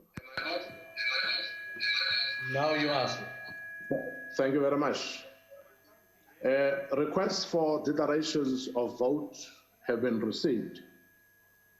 I will now allow one member of each political party wishing to make a declaration an opportunity to do so. DA, Honorable Masango. Thank you, Honorable Chair. The foster care crisis first garnered widespread attention in 2011 when the Minister and Department of Social Development were taken to court by the Centre for Child Law over the 120 foster care grants that had lapsed and stopped being paid, and a further 300,000 that were at risk of lapsing. Since then, the North Gauteng High Court, for the sake of children who are in the foster care system, had to extend these expired foster care orders to allow continued payment of grants. Honorable Chairperson, the failure of successive ministers of social development and the department over the past decade to develop a comprehensive legal solution to deal with the foster care crisis has resulted in the North Gauteng High Court having to extend the 2011 court order 3 times in 2014, 2017, and 2019, respectively. The 2017 and 2019 High Court order made it clear that the delay by the minister to develop a comprehensive legal solution is unconstitutional because of the resultant violation of children's rights. The Democratic Alliance supports the Social Assistance Amendment Bill. We trust that it will bring about some relief to the child protection system. It will also ensure that deserving children receive their grants without interruption, and free social workers and magistrates who have been bogged down by the ongoing backlogs to do equally important preventative and protective work in the child protection system. The bill empowers the minister to provide a top-up to the child support grant for categories of children in need. This will enable a top-up for relatives caring for orphaned children.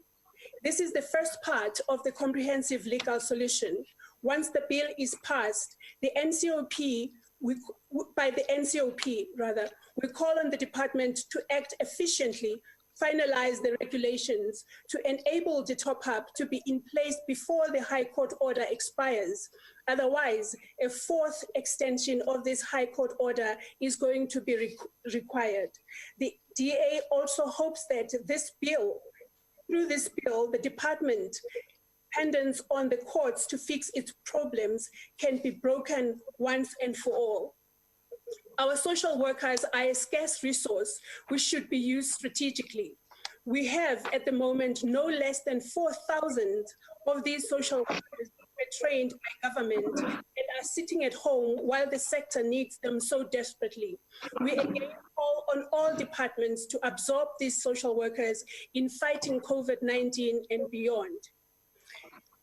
Honorable Chair, we consider this amendment bill at a time when the vulnerability levels of children in this country is at its highest. Given the ever-increasing statistics of child hunger, severe acute malnutrition, and a shocking 27% stunting that has remained static for the last 2 decades. Now more than ever, we need the department to do everything in its power to support the vulnerable children and their families. We therefore hope that the Minister and the Acting Director General will make decisions that are in the best interest of all children in South Africa. Thank you. Thank you, Honorable Member. The next person is Honorable Ngwenya from the visual platform, from the EFF. Honorable Ngwenya. I'm actually in the House, Chair. Thank you very much. Honorable Chairperson. Oh, you're in the House? Yes, I am. Honorable Okay. Chairperson. Okay, Honorable Member, you can continue. The Economic Freedom Fighters is not in opposition to the broad aspects of this bill. We support the amendment of the Social Assistance Act to provide top-ups for the recipients of Child Support Grant and the Foster Care Grant. This intervention is particularly important for child-headed households and social relief of distress during a disaster. It is particularly important that the bill must come into effect during this time, when many vulnerable groups in society are under a lot of strain due to COVID-19. Up to this day, the Department of Social Development has no clue about the real circumstances under which child-headed households are doing and are going through during this time. And we have no comprehensive database for all the households headed only by children. The bill should have gone further, though, and made the administrative requirements less of a burden to children who have lost both parents. We know for a fact that most children in South Africa do not know where their fathers are, and the only parent they know is the mother. The requirement to have children providing details for their fathers is an unnecessary and painful administrative burden for those children, who must not only deal with the absence or the loss of the mother, but also be reminded about their fatherlessness. We support the provision for the establishment of an independent tribunal to consider appeals against decisions made by the agency, which is SASSA. Oftentimes, the decisions made by SASSA are politicized, and it is used as a vehicle to abuse poor people and beat them up using their vulnerability to submission and into thinking that their continued access to these social relief measures is dependent on their continued voting for the ruling party. The presence of this independent tribunal will help reduce this vulnerability, and we are fully in support of it.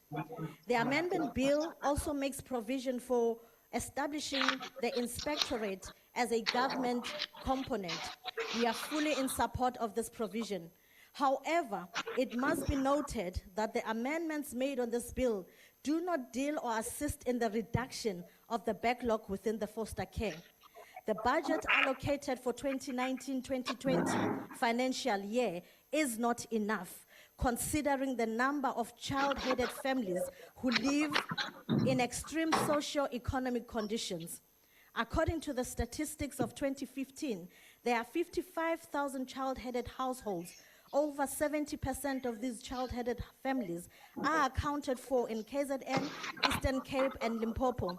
It is fair and wise to treat these statistics with caution, as little effort has been done in conducting these kind of surveys.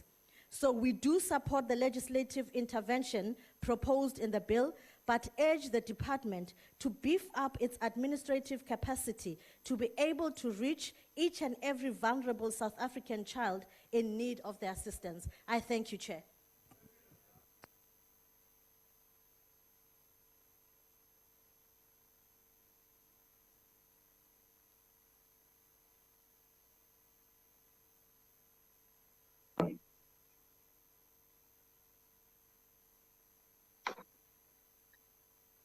Honorable Panorama. Thank you very much, Honourable House Chairperson. Honourable House Chairperson, the amendment bill before us was necessitated due to a foster care crisis caused by the inaction of the former Minister of Social Development, Mrs. Batablila Dlamini. This, while we all shoulder the constitutional responsibility to ensure that every child's basic rights are met. In realizing this responsibility, we have to ensure that we act in the best interest of the child at all times. The Social Assistance Amendment Bill gives effect to these constitutional obligations. Currently, there's a huge monetary discrepancy between the child support grant and the foster care grant, which makes the foster care grant a more viable option. We therefore welcome the amendments that empowers the Minister of Social Development to make additional money available to the child support grant after consultation with the Minister of Finance. This provision could substantially alleviate the current pressure and crisis in the foster care system. There are currently hundreds and thousands of children in foster care. This reality had put immense pressure on the courts and social workers reviewing these cases, leading to the lapsing of a vast number of these foster care orders. Over 90% of foster care grants go to children in the care of their relatives. The proposed top-up to the child support grant, a grant with a very simple application process, is hoped to effectively reach millions of vulnerable children, but especially those living with their relatives, which could alleviate the current crisis in the system.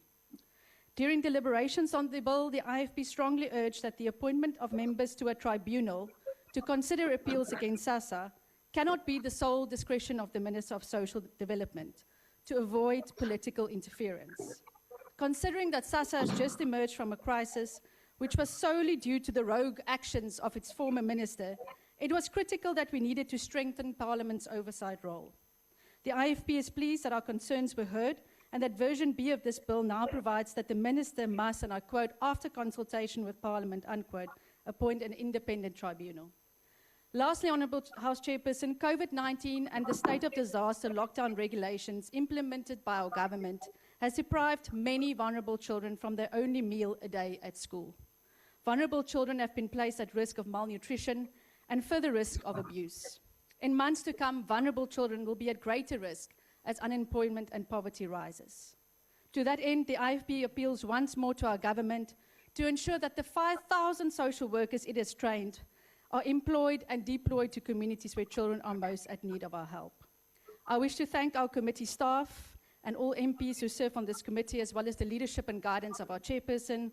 The IFP supports this report and this amendment bill. I thank you. Thank you very much, Honourable Member.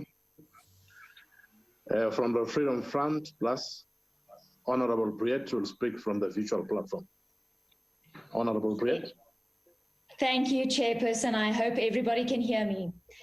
Chairperson, this bill, as with most legislation and programs this government enacts and plans, has the best of motives and they sound noble for the betterment of South Africa as a whole. But if we take a closer look, however, we will see that it is a carefully constructed plan to keep the dependent forever dependent.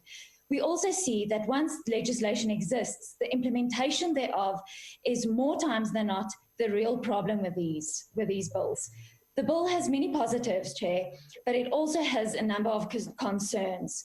An independent tribunal is a step in the right direction, and it is welcoming that the Department agreed to the amendment as proposed by the Portfolio Committee, that the independent tribunal will be appointed after consultation with Parliament. This builds in oversight, but this is still not enough. When South Africans' livelihoods are at stake, it is important to be as transparent as possible. As the department, and especially SASSA, has been hampered by corruption and people trying to use the system for their own self-enrichment, an independent inspectorate is most probably the only way to go. This should, however, not again be at the ever-increasing expense of the South African taxpayer. Furthermore, Chair, it is troubling that the Minister, with the concurrence of the Minister of Finance, may determine additional payments linked to the grants. This is yet again proof that the state, following an Animal Farm, the book by George Orwell type motto, all are equal, only some are more equal than others. This does not create equal opportunities for all, but rather opportunities to a select few.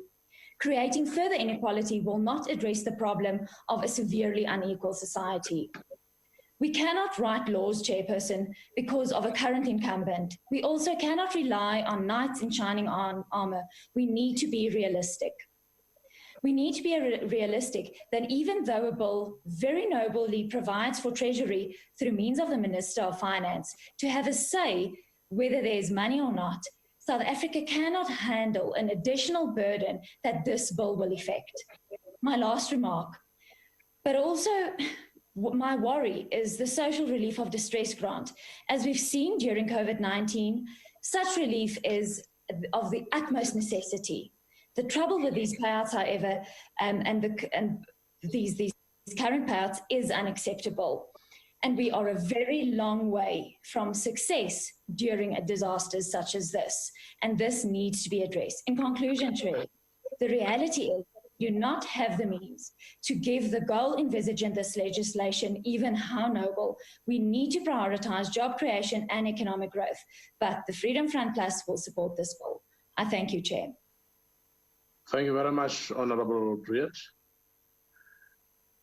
From the SCDP, have Ms. Honorable Sukers from the visual platform. Honorable Sukers, you welcome. Thank you, House Chair. The ACDP supports the Social Assistance Amendment Bill as it will extend support to the most vulnerable children in our communities and address the impact of a prolonged delay by the Department of Social Services on finding a legal solution for the foster care backlog. It is sad that it took almost 8 years for this bill to be brought before Parliament. In supporting the bill, the ACDP wished to note the critical need for us to shift our thinking and application of social support assistance programs. The COVID-19 pandemic will definitely result in a massive increase in the number of people who will become reliant on the state. There is a critical need for the department to increase its efficiency in fulfilling its mandate of providing protection against poverty and protecting the vulnerable in order to widen its partnership with communities and the private sector. The ACDP believes that it would benefit government over the long term to couple child support grants of which the recipients, parents, guardians are able-bodied persons with skills development programs and employment opportunities such as the EWP program. We have to move people from state reliance to self-reliance in the long-term, Chair. This is an avenue that would assist people in acquiring skills that could well result in them finding permanent employment and thus reduce their reliance on the state. It is time for the state to partner with community-based organizations who can assist government by training up able-bodied persons currently reliant on the state to care for children and the aged in our communities. The strategic objective of the department to increase its capacity and responsiveness in fulfilling its mandate is critical to ensure all sectors of society work in partnership with one another to address the needs of the poor and the vulnerable. While the ACDP with others expect the number of dependents on the state to rise due to the impact of COVID-19, we also see the opportunities and initiatives that can assist to reduce these numbers significantly and move our people to self-reliance. It is critical for South Africa to develop those who currently receive state assistance, as it will improve their overall well-being and in future could play a significant role in increasing our economic outputs. Lastly, Chair, it is important for us to link the services in our support programs. Children receiving grants should be in school and should be attending after-school programs, such as the Isibindi programs and our food programs. In doing so, we will improve the well-being and care. Thank you very much, Honorable Member. Thank you. Ongelukkig, ek moet dat tot na die einde brengen. Sorry. Thank you very much. We now go to the NFP. Honorable Sheikh Imam. Thank you, Honorable. Thank you, Honorable House Chair. The National Freedom Party supports the amendment as tabled here today. We are quite satisfied all due processes has been completed, that the public hearings were held, and indeed there were submissions made by different organizations. Now, Honorable House Chair, it is clear that we have been caught wanting, particularly with the pandemic before us. And I think one of the reasons for that is, and I don't think there's a single municipality or ward in the length and breadth of this country that has a proper database of all the people who live in that particular ward. And that's what we as the National Freedom Party want to encourage, so that when you come to a situation and a crisis like we are faced here, where government has to provide social relief and assistance and things, you have a database of all the people who live there, who get social assistance, who are employed, who are unemployed, the number of disabled people and things.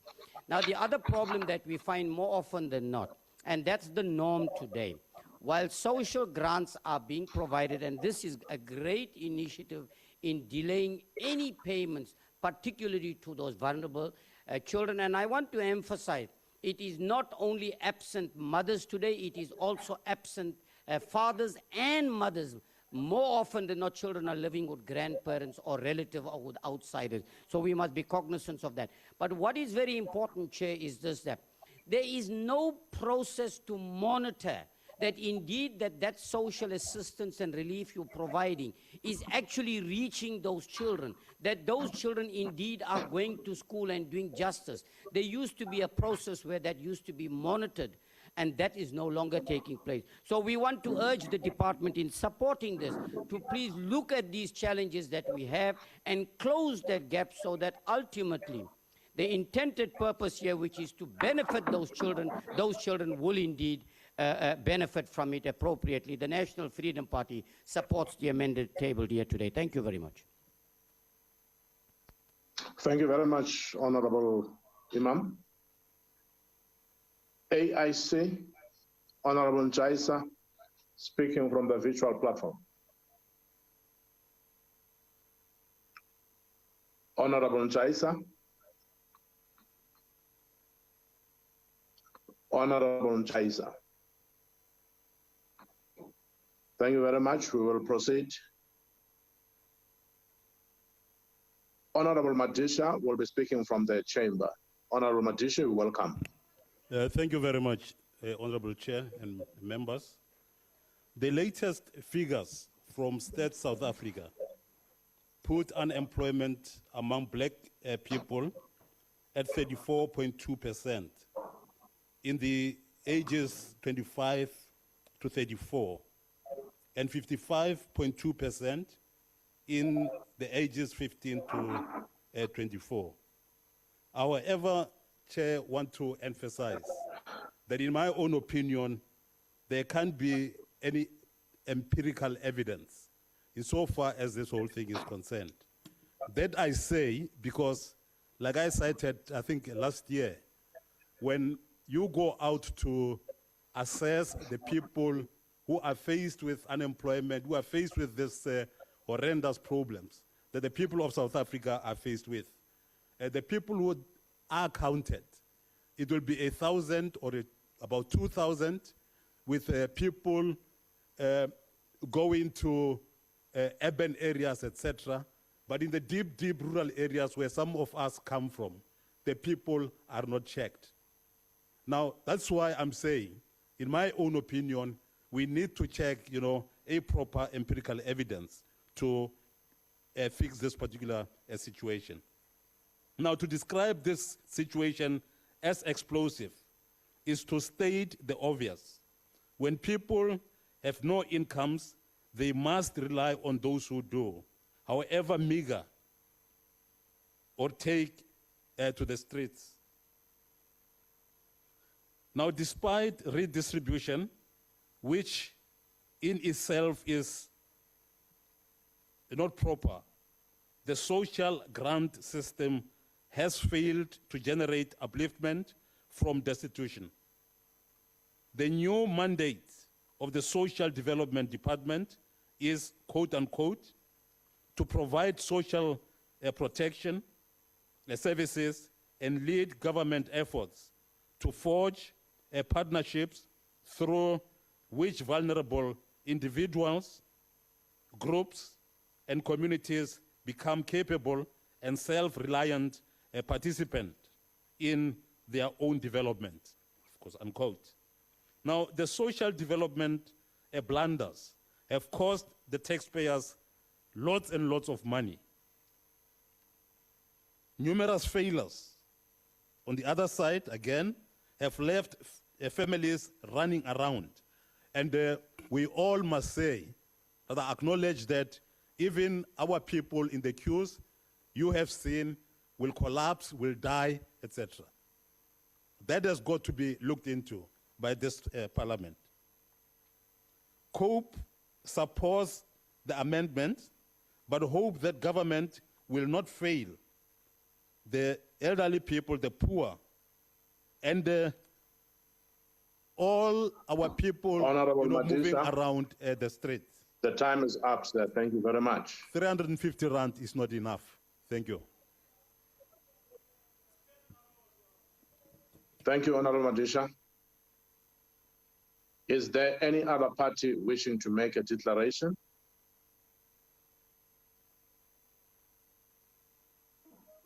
Thank you very much. ANC. We now allow the ANC. Honorable member. Honorable. Thank you, House Chair. I'm now calling the ANC. Is there a party wishing to make a declaration? Yes, Honorable Chair, Al-Jamal. You're welcome, sir. Thank you, Honorable You're welcome. Chair. You can go ahead. Thank you very much, Honorable Chair. Honorable Chair, we know many fathers and mothers don't make the cut to be parents. Former President Nelson Mandela made a revolutionary start with healthcare provision for kids. But that, it seems, is where the revolution stopped. We need every child to be guaranteed a living care grant. Al-Jamaa calls it a guaranteed a living care grant, in addition to the health care President Mandela gave to children. It is a blot in the democratic free South Africa if there is malnutrition amongst children. It is already a blot that the African child lives in sewerage, plays in sewerage, learns in sewerage, and even eats in sewerage. This, however, is a good start and we support it, but it is not revolutionary enough, Honourable Chair. South African children must get the best care of all children in the world. And this will be a real revolutionary step to kill the inequalities in South Africa. Honourable Chair, our children want to breathe. Don't leave it to Treasury. Parliament must just be bold enough and make the decision. Thank you very much, Honourable Chair.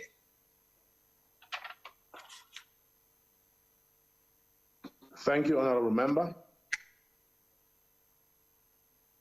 In the absence of any other party, I will continue.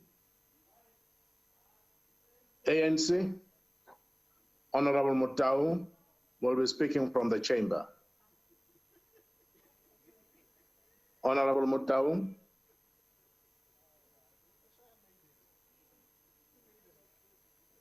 Honourable Mutau will be speaking from the chamber. Thank you, House Chair. The ANC rises in support of the Social Assistance Amendment Bill. Honourable members, the Social Assistance Amendment Bill is not only tabled for adoption during Youth Month, but tabled at the heels of the Child Protection Week. Last week, Saturday, on the 30th of May 2020, Minister Zulu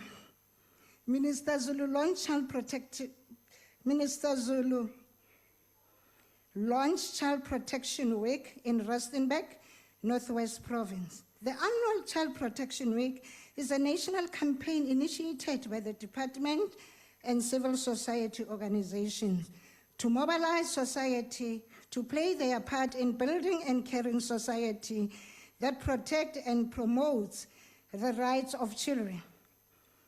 And in part is the essence of the amendment in the Social Assistance Bill.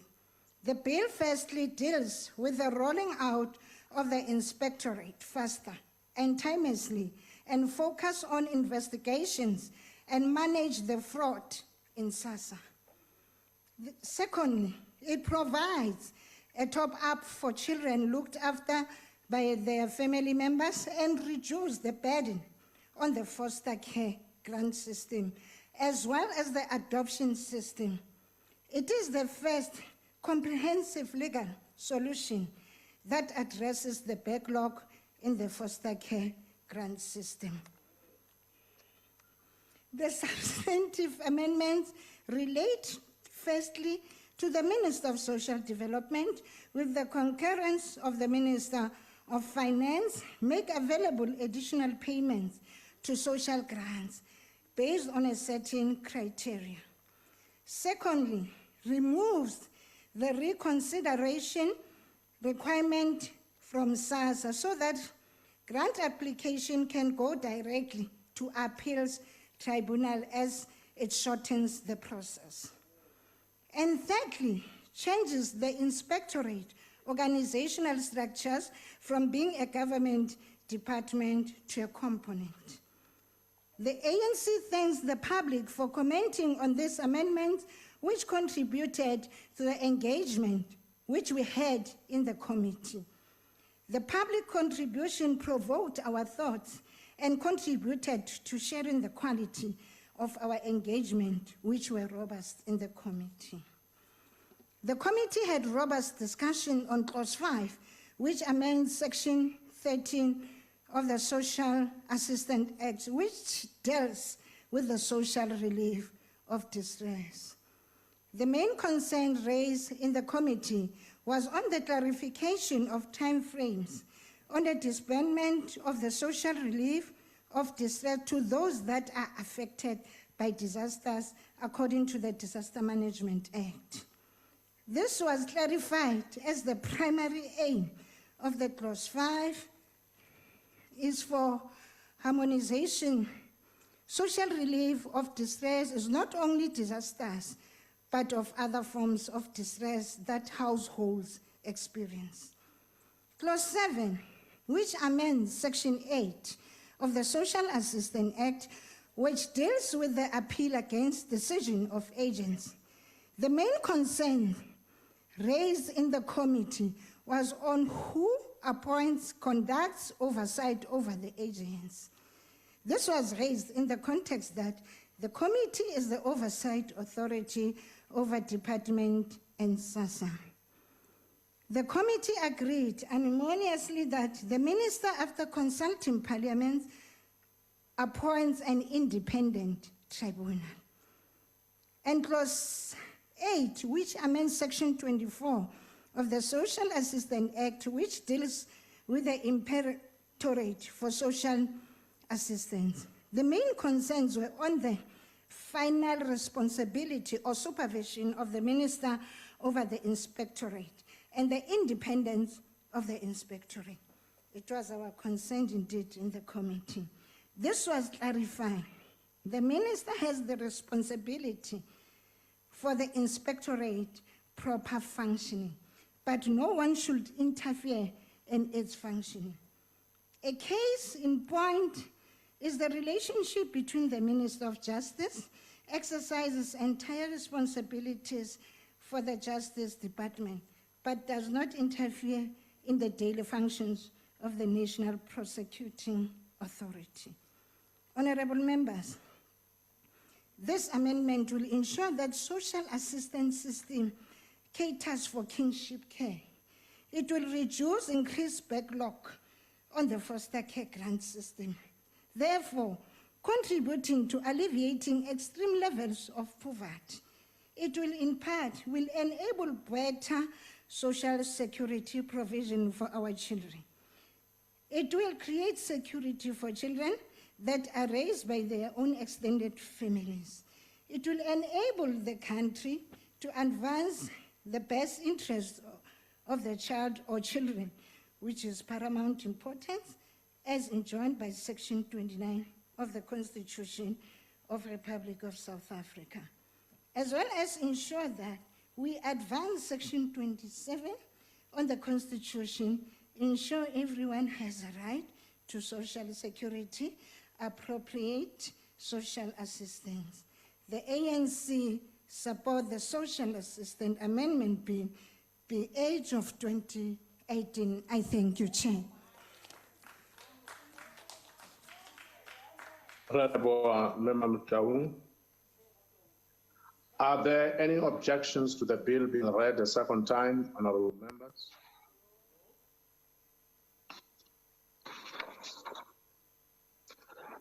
No objections, report agreed to. The Secretary will read the bill a second time.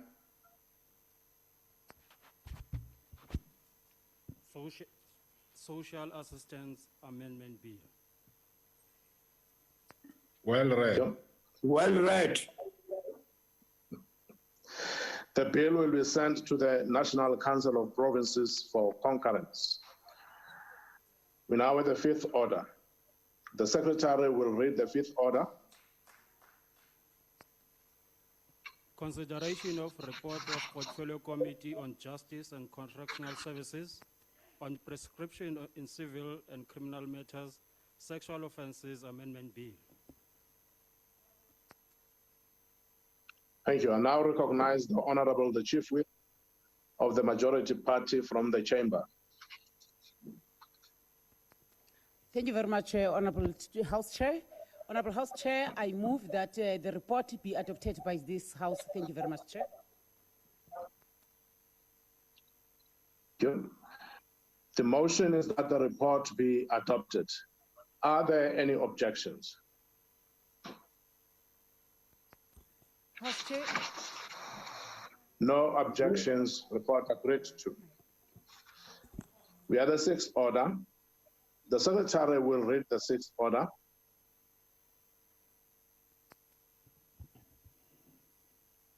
Prescription in Civil and Criminal Matters, Sexual Offences Amendment Bill. Thank you. I now recognize the Honorable H. Mohammed from the Chamber.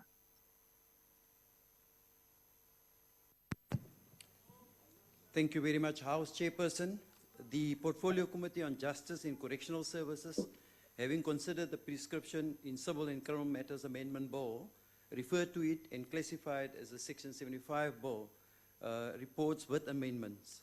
The committee further reports that on the 14th of June 2018, the Constitutional Court in the Levenstein matter declared that Section 18 of the Criminal Procedure Act 1977 is inconsistent with the Constitution insofar as it bars the right to institute prosecution for all sexual offences after 20 years has lapsed from when the offence was committed, bar the Section 18F, H and I of the Act.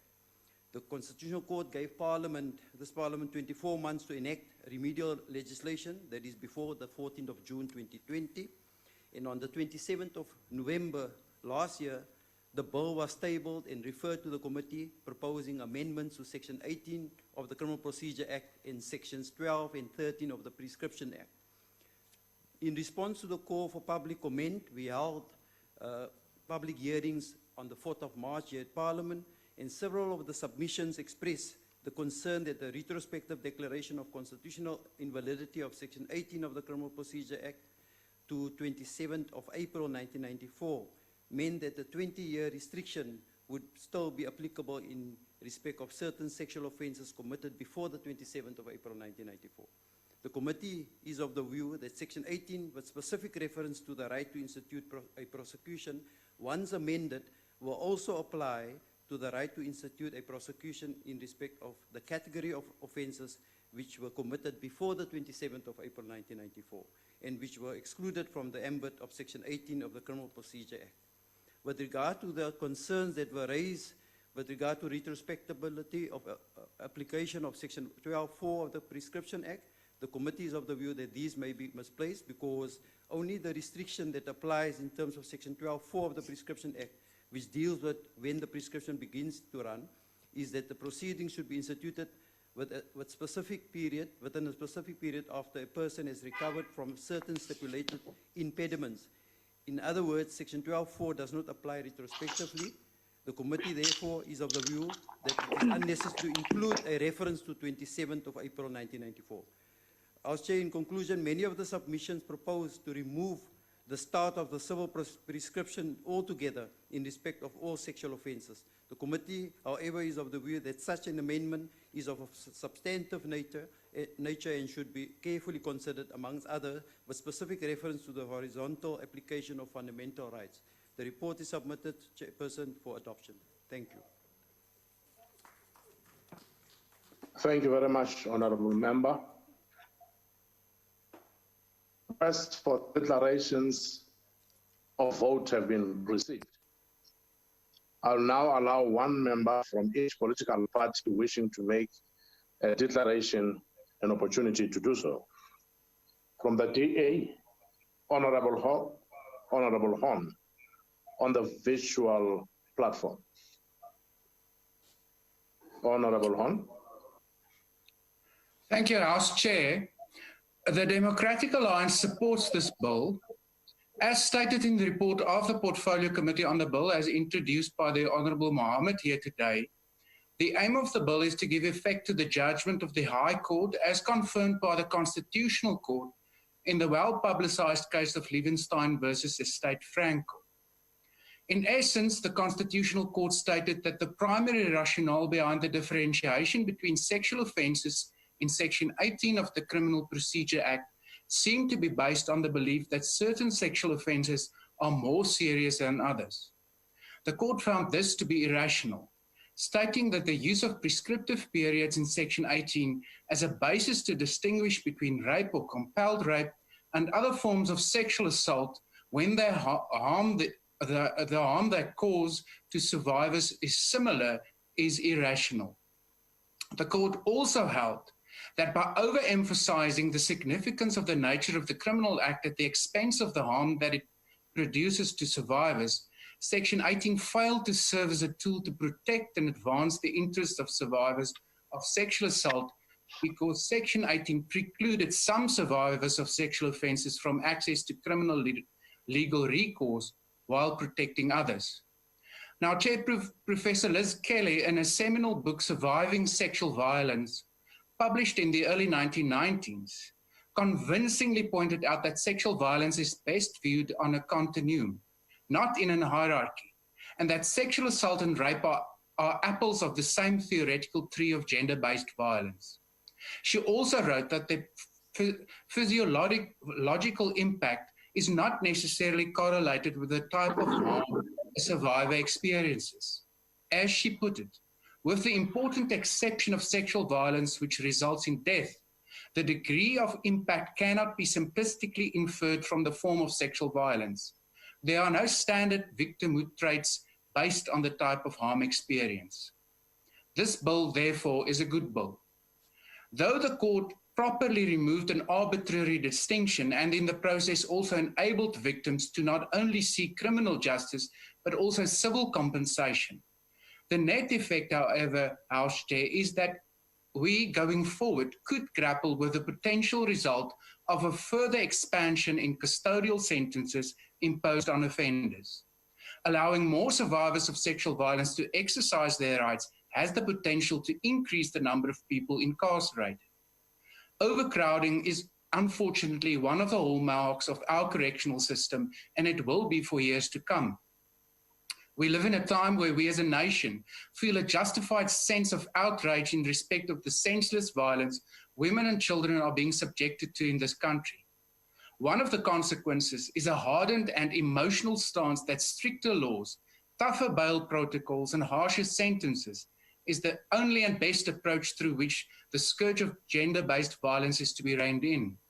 However, it is also without a doubt the case that due to overcrowding and the inability of the correctional services to deliver on its rehabilitation mandate, incarceration will not address the root of the problem and may cause a further cycle of violence, including sexual violence in correctional centres against those convicted, increasing in the process the likelihood of those offenders repeating the violence when they are reintroduced into society. As a country, we ought to also therefore seriously consider a rehabilitative remedy that could heal harmed parties and educate and reform abusive parties about power relations, and how to relinquish and balance power in order to prevent future sexual violence. In this regard, Chair, it's really shameful that the process agreed to by the Presidential Summit on Gender-Based Violence in November 2018 already have seemingly stalled this year. As we speak, the interim steering committee has been dissolved more than a month ago. In March 2019, it was agreed that by May this year, a gender-based violence and femicide council would have been in place to steer, coordinate and drive the development of an integrated approach to cut out, radiate and cure the cancer that is gender-based violence and femicide in South Africa. But this council, Chair, is nowhere to be seen. It must be set up immediately. Thank you.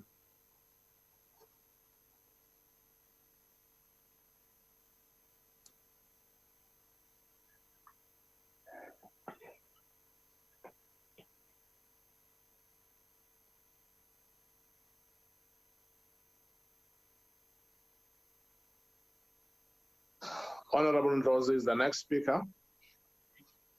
Thank you very much. Ndlozi is on the digital platform. Thank you very much. Thank you.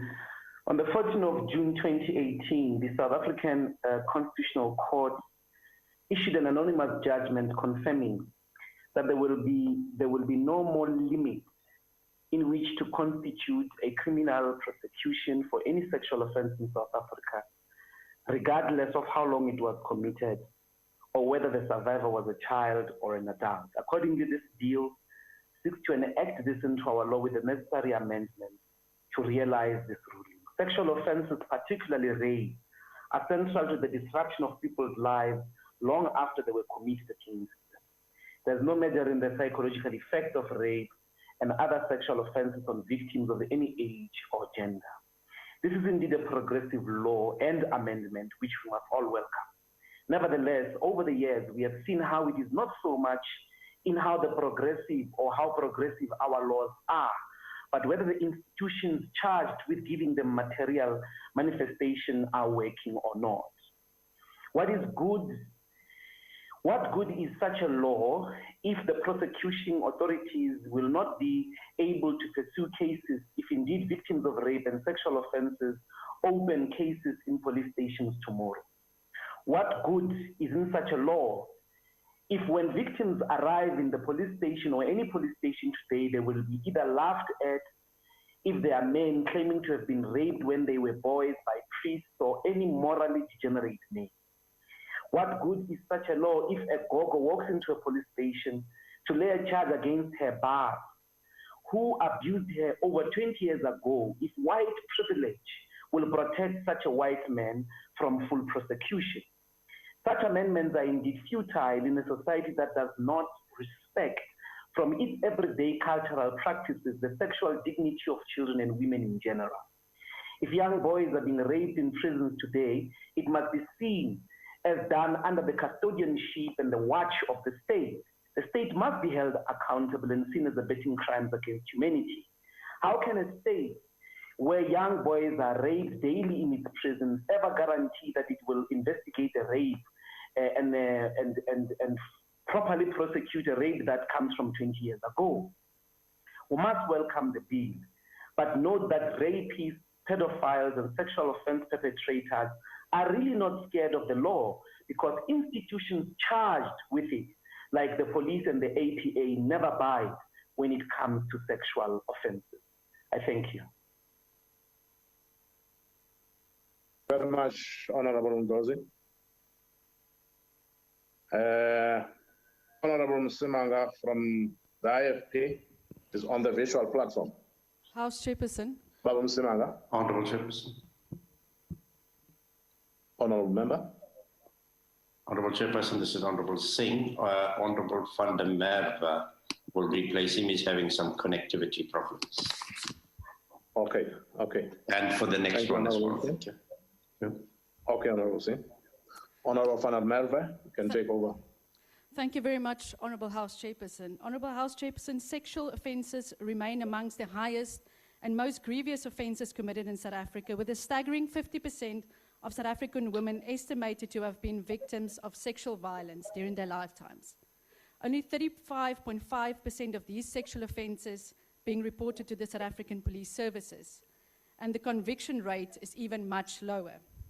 The amendment bill before us aims to address the constitutional inconsistency as raised by the Constitutional Court in the Levenstein matter, whereby Section 18 of the Criminal Procedure Act was declared unconstitutional as regards to prescription, in that it did not make allowance for the right to institute prosecution for all sexual offences after a lapse of 20 years, but rather only certain offences as listed in Section 18F, H, and I. The bill corrects this inconsistency, and the IFP supports this. Chairperson, the horrific number of cases of sexual offences and violence in our country speaks to a greater societal crisis that cannot be corrected at a judicial level. Whilst our laws must be stringent and enforced in this regard, society must also play its role in reversing and eradicating the scourge of sexual violence from our communities. Let this be a part of the clarion call to action to unite once more to reduce all levels of sexual offences and violence in South Africa. Chairperson, it's now 9 months since President Ramaphosa and his government announced an emergency plan to fight gender-based violence. Yet, nothing much has changed. There is still no council to fight gender-based violence. NGOs have not received any of the 50 million that has been promised to them. Shelters still go underfunded. We still don't employ enough social workers. The GBV Command Center is ineffective and doesn't have effective referral pathways.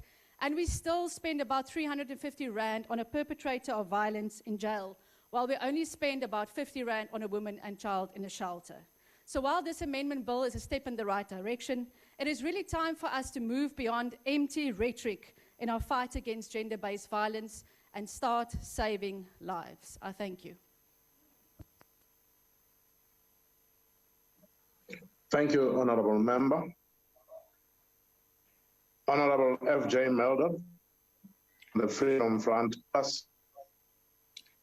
Thank you, Honourable House Chair. Thank you, Honourable House Chair. It is undeniable that South Africa is in the midst of a sexual offences epidemic. The recent national crime statistics reflects that 52,420 sexual offences occurred in 2019, which is a 4.6% increase since 2018. Being a survivor of a sexual offence is undoubtedly difficult, and to make things worse, the inadequacies of our legal system certainly add to insult to injury. Should our law not be more proactive than reactive, especially concerning crimes of this nature, which to a great extent affect our women and children? It is important to note that an amendment to the statutory provisions relating to the prescription of civil claims and criminal prosecutions arising out of sexual offences does not cure the disease of violence against women and children, but rather treats its symptoms by ensuring that survivors have the opportunity to appropriately be compensated and that offenders can still be prosecuted despite lengthy lapses in time. It provides protection to children who have been victims of any sexual offence by allowing them to come forward many years after the offence took place. This bill is a step in the right direction, but it's unfortunately reactive in nature. Chair, the time has come for South Africa to come up with proactive solutions and legislative frameworks which deals with the root cause of violence against women and children. Die parlement en sy komitees sal indringend met ondersoek instel na die werklike kernoorsake van geweld teen vroue en kinders en werkbare oplossings, proaktiewe oplossings implementeer. Dankie, voorsitter.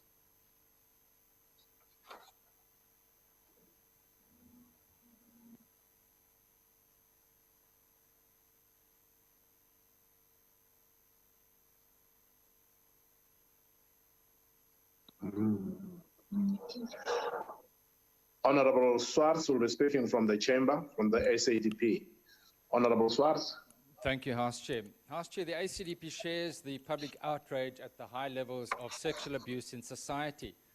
The question is, what about the situation where a child who has been abused by a family member, an uncle, or even a father may well know that the abuse is a bad thing, that it causes shame and hurt, but she may have no idea of the role that the abuse plays in problems she might have with school, with peers, relationships, employment, substance abuse, intimacy issues, depression. Often it is only as an adult that she discovers the true impact of the abuse when she seeks help later in life from mental health professionals. such as when facing a crisis, such as divorce, retrenchment, and then is forced to face up the issues which have affected her whole life. Now, during the period between 1970 and 1989, the children that became known as a group called the Frankel 8, they were aged 6 and 15 years old. And Sydney Frankel is alleged to have sexually assaulted them. As a result of the sexual assaults, they suffered physical, emotional, and psychological trauma. Now, we know abuse cases are often shrouded in secrecy, and victims may only consider legal action many years after the effect. The crime of rape does not prescribe, but until recently, the sexual abuse other than rape or compelled rape prescribed after 20 years. The effect of the 20-year prescription period imposed by Section 18 for all sexual offences other than rape or compelled rape meant that the right to prosecute Mr. Frankel for sexual assaults he allegedly perpetrated against the group, the Frankel 8, prescribed between 1998 and 2011, as did their right to claim civil damages. And this, as other speakers have indicated, was remedied in the Levenstein versus State Frankel Constitutional Court matter, which has resulted in this bill today, which the ACDP supports. And I think it's important for us to reflect on what the court had to say. The court indicated at paragraph 56 that of pivotal importance to the case before the court is that the systemic sexual exploitation of women and children depends on secrecy, fear, and shame. Too often, survivors are stifled by fear of their abusers and the possible responses from their communities if they disclose they have been sexually assaulted. And the evidence before the court consistently showed that 1 in 3 rape survivors seeks assistance from formal social systems. The court said it is clear from the preceding analysis that there's no rational basis for the right to prosecute to lapse after 20 years. And that resulted in the Constitutional Court decision, and the bill, and the ACDP would like to welcome and support this bill. And in doing so, we recognize the role that the Frankel 8 has played in seeking justice, not only for themselves, but for all children, as well as survivors, women of sexual abuse. Through their brave stand, they've changed the landscape for all survivors of historical sexual abuse. And for that, we thank you and salute you. I thank you. Thank you, Honorable Swartz. The next.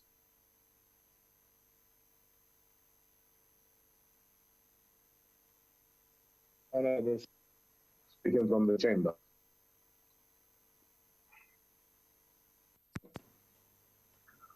Honorable Imam. Thank you, Honorable House Chair. The National Freedom Party welcomes the amendment tabled here today. Indeed, I think it'll go a long way in providing added protection but support to those victims of sexual abuse that may have taken place many, many years ago. Previously, there's been restriction, and as a result, many of these perpetrators have been getting away with it. Now, whilst this will go a long way with dealing with the perpetrators, Honorable Chairperson, it clearly is not enough in terms of protecting the rights of our women and children. Now, the question, and the National Freedom Party has a different view in terms of this. What I think we need to address is the root causes of the high levels of sexual abuse against women and children in South Africa. It is common knowledge, and the statistics speaks loud, that most sexual offenses are committed by those closest or known to the victims. Now, what are the root causes of it? And we can come out here, Honorable Chairperson, and find all kinds of ways of trying to deal with the perpetrators. But shouldn't we rather concentrate on trying to prevent the abuse of our women and children? Now, the abuse of women and children in South Africa and gender-based violence is rife. There is no doubt about it. But some of the causes of it is, number one, we know the challenges of alcohol, and yet we support the sale of alcohol.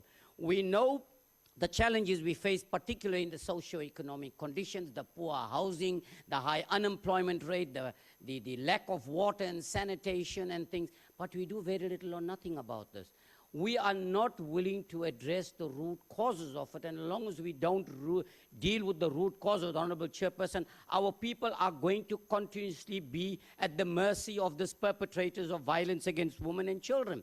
In fact, it's a norm, not only in high-profile people, that in order, we've heard about the case of sex for jobs. If you want a job, you give me sex. If you don't give me sex, you can't get the job. If you don't maintain giving me sex after you get the job, I will fire you. So these are the kind of things that we are responsible for in this country, and very little or nothing is being done about it. So while this amendment will go a long way in providing some kind of reassurance and protection and opportunity, but we need to equally, House Chair, deal with the perpetrators of this violence in a more appropriate manner. The National Freedom Party supports the amendment tabled here. Thank you very much. Thank you very much, Honorable Imam.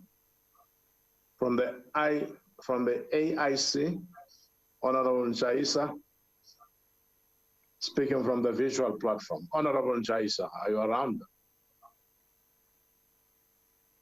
Honorable Njaisa is still not there. Are there any other parties wishing to make declarations?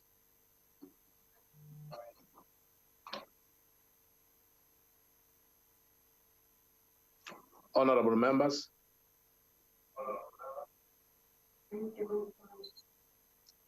Are there any other parties wishing to declare? Honorable Hendricks of Al Jamaa. Honorable Hendricks, you on the platform, sir. Thank you very much, Honorable Chair. Al Jamaa hopes that the amendment is not all about thunder and no lightning.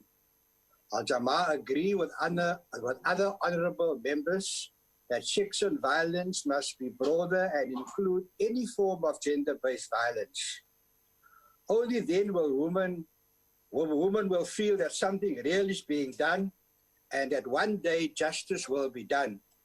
Men will be careful not to engage in gender-based violence as it may catch up with them even in their old age. We are good to support Al Jamaa that reparation has not been that a smack is as good as a pervert sexual act, and that's why more considerations have been given to the definition of sexual violence to embrace the harm that is caused with gender-based violence. Thank you very much, Honorable Chair. Thank you, Honorable Member. We now conclude with the ANC. Honorable Newholt Drukan from the virtual platform. There is Njaisa there, Chairperson. Is Njaisa? No, Njaisa is long past. Or if Honorable Njaisa is back in action. Honorable Njaisa.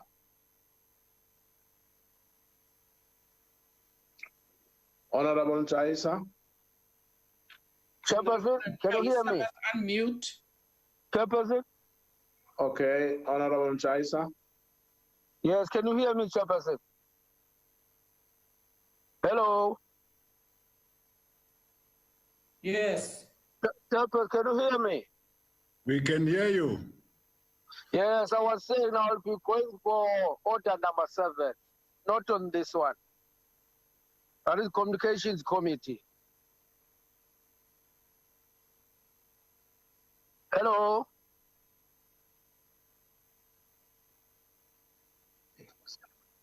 Honorable Njaisa.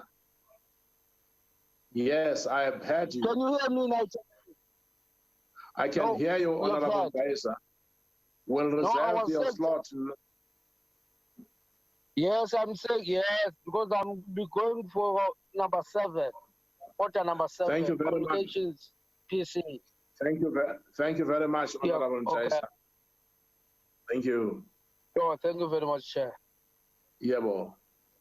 From the ANC, Honorable Drukan, Nuvo Drukan, speaking from the virtual platform. Thank you, Chair. Honourable Chairperson, members of the House, fellow compatriots. The ANC rises in support of the Prescription in Civil and Criminal Matters Sexual Offences Amendment Bill. On the 8th of March 2020, the world celebrated International Women's Day with the theme, Each for Equal. An equal world is an enabled world. The inaugural International Women's Day was held in 1911. 109 years later, the struggle for equality still continues. The rates of gender-based violence, femicide, and the abuse of women, children, the LGBTQI community, and persons living with disabilities are at an all-time high. There is a war on the bodies of women and children. Chairperson, as we have gathered here today, we are reminded of the words of Mahatma Gandhi, who said, "Of all the evils which man has made himself responsible, none is so degrading, so shocking, or so brutal as his abuse of the better half of humanity, the female sex." Our society is seized with many challenges, violence against women and children being one of the main challenges.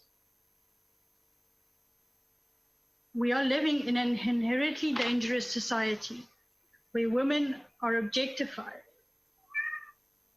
The root of many of our problems is the patriarchal fiber in our society.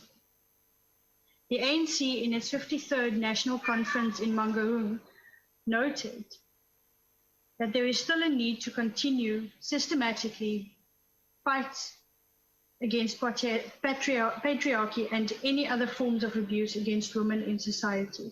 The 54th National Conference reaffirmed this position. Chairperson, the Prescription in Civil and Criminal Matters Amendment Bill arises from the Constitutional Court judgment Levenstein and others versus estate of the late Sidney Frankel and others, commonly referred to as the Levenstein matter. Before the judgment, all sexual offences other than rape or compelled rape prescribed after 20 years. In effect, this resulted in victims of many sexual offences being excluded from recourse in the criminal justice system. Ms. Nicole Levenstein and 7 other applicants sought justice for sexual crimes committed against them as children. As adults, the applicants brought an action against Mr. Sidney Frankel, the alleged perpetrator, and others.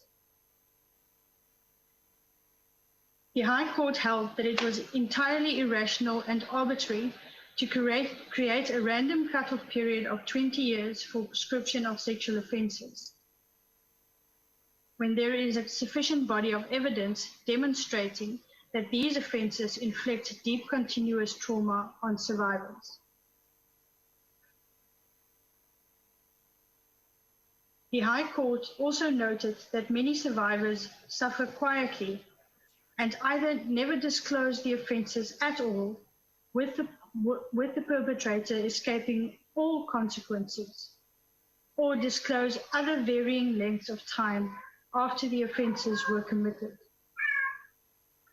The Constitutional Court declared Section 18 of the Criminal Procedure Act unconstitutional to the extent that it bars, in all circumstances, the right to institute a prosecution for all sexual offences other than those listed in Section 18 F, H, and I of the Act, after the lapse of a period of 20 years from the time when the offence was committed. Essentially, the bill seeks to comply with the Constitutional Court judgment. The amendments contained in the bill will provide the National Prosecuting Authority with a wider discretion to institute the prosecution of sexual offences cases that were committed even 20 years earlier. Chairperson, this amendment bill will ensure that victims of sexual abuse are better protected and women afforded the justice that they are entitled to as human beings and as citizens of South Africa. Further, this case will serve as an example in years to come as more nations decide to take the allegations of sexual violence seriously. Women have the right to be free from all forms of violence, irrespective of the nature of the sexual violence and whether the violence was perpetrated when the victim was an adult or child. We welcome the commitment made by President Ramaphosa that government is going to overhaul and modernize the National Register of Gender-Based Violence Offenders provided for in the Sexual Offences Act to ensure it is effective in combating gender-based violence. The National Register of Offenders will list all the men convicted of acts of violence against Justice, women and remember children. this. James Aguilar-Fee said, the privilege against self-incrimination, which is basically to... In closing, I end off on a quote by renowned political activist Prof. Fatima Meer. No idea, Chair. They fought because they did not want to carry a past. I carry my past every day in my heart because as a woman, I can't walk freely on the streets. We can't claim our freedom as women in this country, and so we must continue the fight. The ANC supports this bill. Thank you, Chair. Thank you very much, Honourable Member. Are there any objections to the bill being read a second time?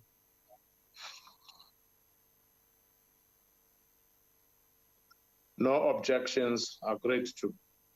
The Secretary will read the bill a second time.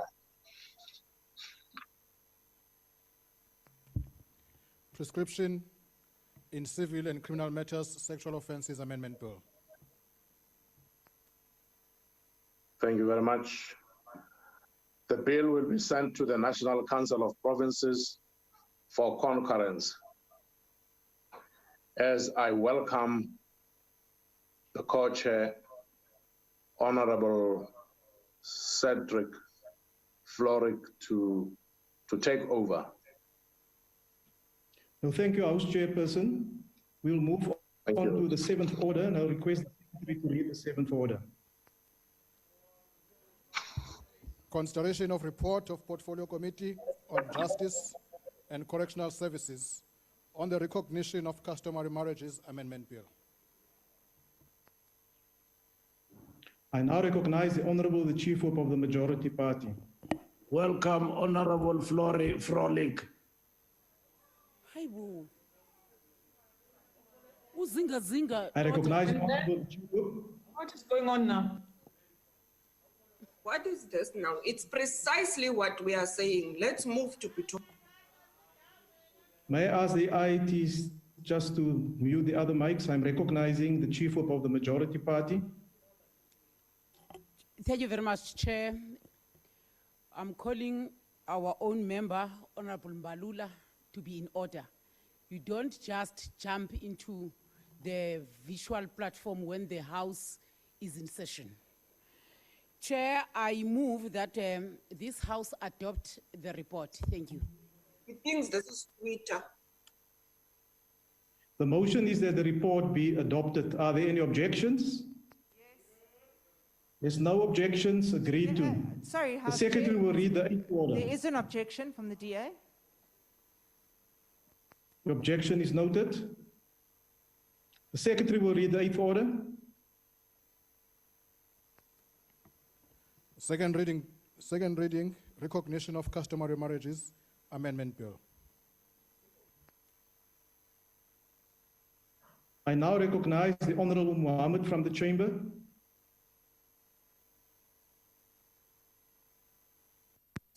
House Chairperson, the Portfolio Committee on Justice and Correctional Services, having considered the Recognition of Customary Marriages Amendment Bill, referred to it and classified as a Section 76 Bill, reports the bill. The committee further reports that in the matter of Ramahowi and others versus the President of the Republic of South Africa, the Constitutional Court found in this case that Section 7.1 of the Recognition of Customary Marriages Act to be inconsistent with the Constitution and invalid in that it limits the right of human dignity, discrimination unfairly against women in polygamous marriages, customary marriages, entered into before the recognition of the Customary Marriages Act commenced. The Constitutional Court, however, suspended the declaration of the invalidity for 24 months to afford Parliament an opportunity to enact remedial legislation that is before the 30th of November 2019. The suspension of the declaration of invalidity was accompanied by an order, however, for interim relief that would continue to apply should Parliament fail to correct the defect by the time set. On the 2nd September, House Chairperson 2019, the bill was introduced and referred to the committee for consideration and report. In response to the call for public comment, the committee received about 5 written submissions, and we held public hearings on the 15th of February this year.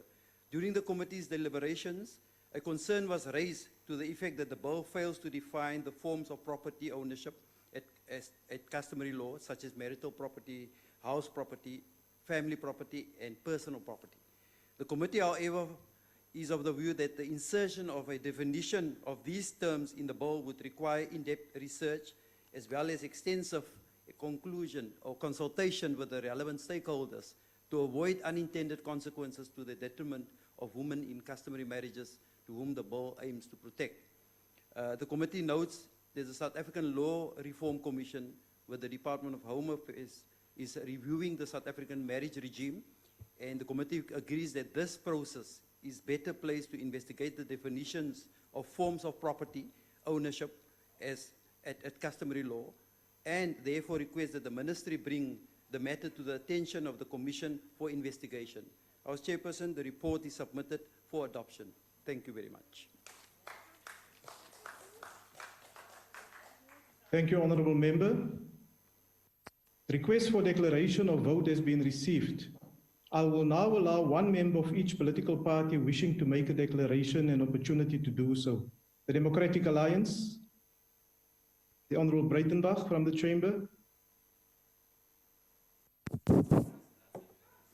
No offence. Thank you, House Chair. Honourable members, the Democratic Alliance would like to begin by expressing its deep and sincere condolences to the Honourable Mohammed on a loss of his sister last week. We really are very, very sorry. The purpose of the Recognition of Customary Marriages Amendment Bill is to amend the Recognition of Customary Marriages Act of 1998, after the Constitutional Court confirmed the constitutional invalidity of Section 7.1 in the matter of Ramahovi versus the President of the Republic of South Africa. The amendment changes the regime applicable to polygamous customary marriages by determining that husbands and wives will henceforth have joint and equal ownership and rights to marital property, house property, and family property. The bill seeks to give effect to 2 judgments of the Constitutional Court, the Gumedi versus President of the Republic of South Africa and Ramahovi and others versus the President of the Republic of South Africa. Pre-1994, the law barely recognized customary marriages, as opposed to marriages entered into in accordance with the Marriages Act 25 of 1961. Women in customary marriages were regarded as perpetual minors. They could not acquire or own property in their own right, and in some parts of the country, customary husbands had absolute ownership of household property and personal property, including the earnings of their wives. The grudging recognition of customary marriages prejudiced immeasurably the evolution of the rules governing these marriages. Section 211, sub 3 of the Constitution provides for the application of customary law by the courts where it's applicable, subject to the Constitution and any other legislation that deals with customary law. One of the pieces of legislation enacted in this regard was the Recognition of Customary Marriages Act 120 of 1998. Since this act came into force in November 2000, it has brought both legal and social changes to the institution of marriage. The Recognition Act sought to ensure that the parties to a customary marriage enjoy equality of status within the marriage and to improve women's access to economic resources from a marriage. Section 6 of the Act provides that women have full status and capacity and equal rights to acquire and dispose of property in a customary marriage. The Recognition of Customary Marriages Act came into force on the 15th of November 2000, and both monogamous and polygamous customary marriages are legally recognized under the Act. Limitations in the Act resulted in the two Constitutional Court judgments already mentioned. One consequence of the judgment was that the High Court held that Section 7 sub 1 was constitutionally invalid in that it discriminated unfairly against women in pre-Act polygamous customary marriages on the basis of gender and race, ethnic or social origin. The consequences of 7.1 made it possible for the deceased to bequeath a greater share of the estate to his second civil law wife, to the disadvantage of his customary law wives. In the Constitutional Court judgment, Madlanga Jai, writing a unanimous judgment, commented that in a sense the Ramahovi application was a sequel to the Gamedi case. In the words of the Constitutional Court, and I quote, "It is to the disparity between the proprietary regimes applicable to pre-Act and new polygamous customary marriages that the ensuing debate relates." The Court also noted that in the almost 10 years since Gamedi, the legislature had not filled the gap, and that explains how Section 7.1 continues to govern pre-Act polygamous customary marriages. The Constitutional Court in the Ramahovi matter gave the order with regard to Section 7.1 of the Act a retrospective effect, remarking that, and I quote, "The discrimination at issue here is so odious that it would be a failure of justice if the declaration of invalidity were to be prospective. Wives in pre-Act polygamous customary marriages would continue being subjected to the indignity and repugnant unfair discrimination of being unable to own and control marital property." The Democratic Alliance holds the view that while constitutional invalidity is addressed by this bill on a technical level and therefore meets the minimum requirement imposed on us as legislators, the bill fails to ensure that wives in polygamous marriages will henceforth be able to exercise the rights afforded to them in theory. Despite the observation of the Constitutional Court on the shortcomings of the legislature, the failure to fill the gap, that is precisely what we are doing again here today. The bill fails to define the terms marital property, house property, and family property, therefore creating a loophole through which traditional leaders and husbands in polygamous marriages may determine property that rightfully should fall within these categories be designated so that such property falls within the sole control of the husband as so-called personal property. The Department and the ANC majority in the committee refused to accept proposed definitions of these terms during the public hearings on the basis that it may lead to unintended consequences, examples of which could not be supplied. The Democratic Alliance is of the view that to support this bill would mean to fail women living according to customary practices and who are still subject to the type of odious patriarchy described by the Constitutional Court and the continued refusal of their basic rights. We therefore do not support this bill. I thank you.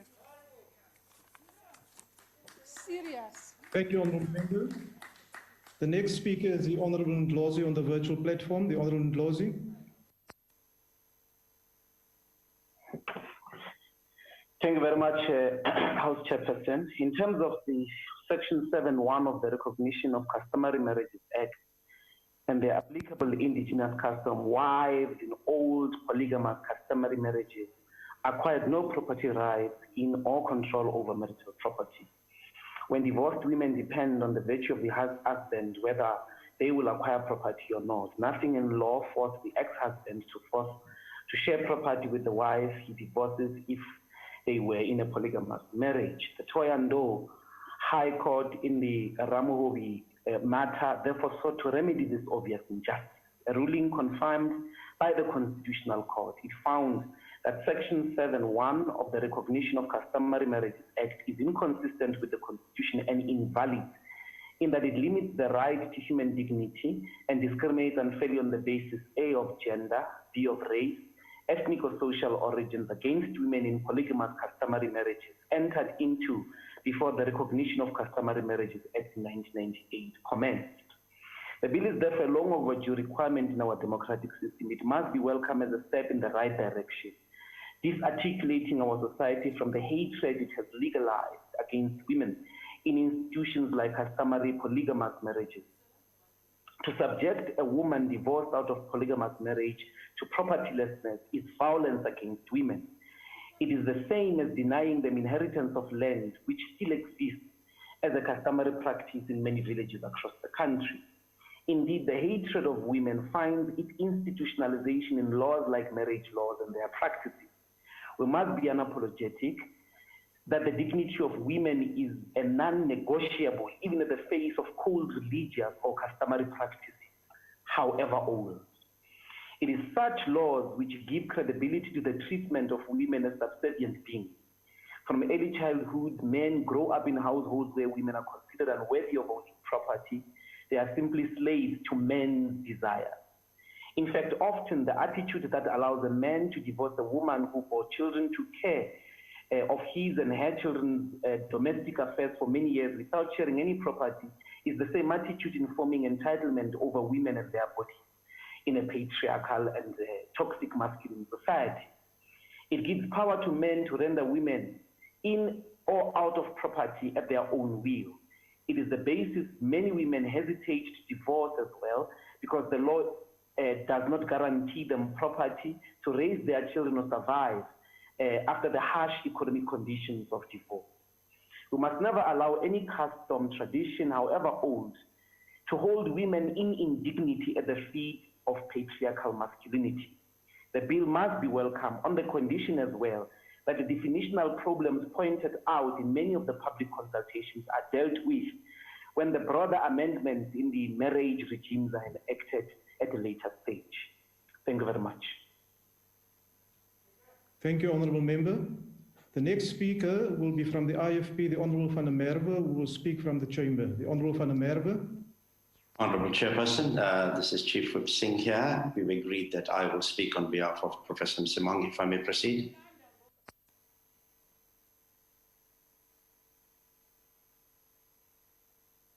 Chairperson. Yeah. Could I proceed, Chairperson?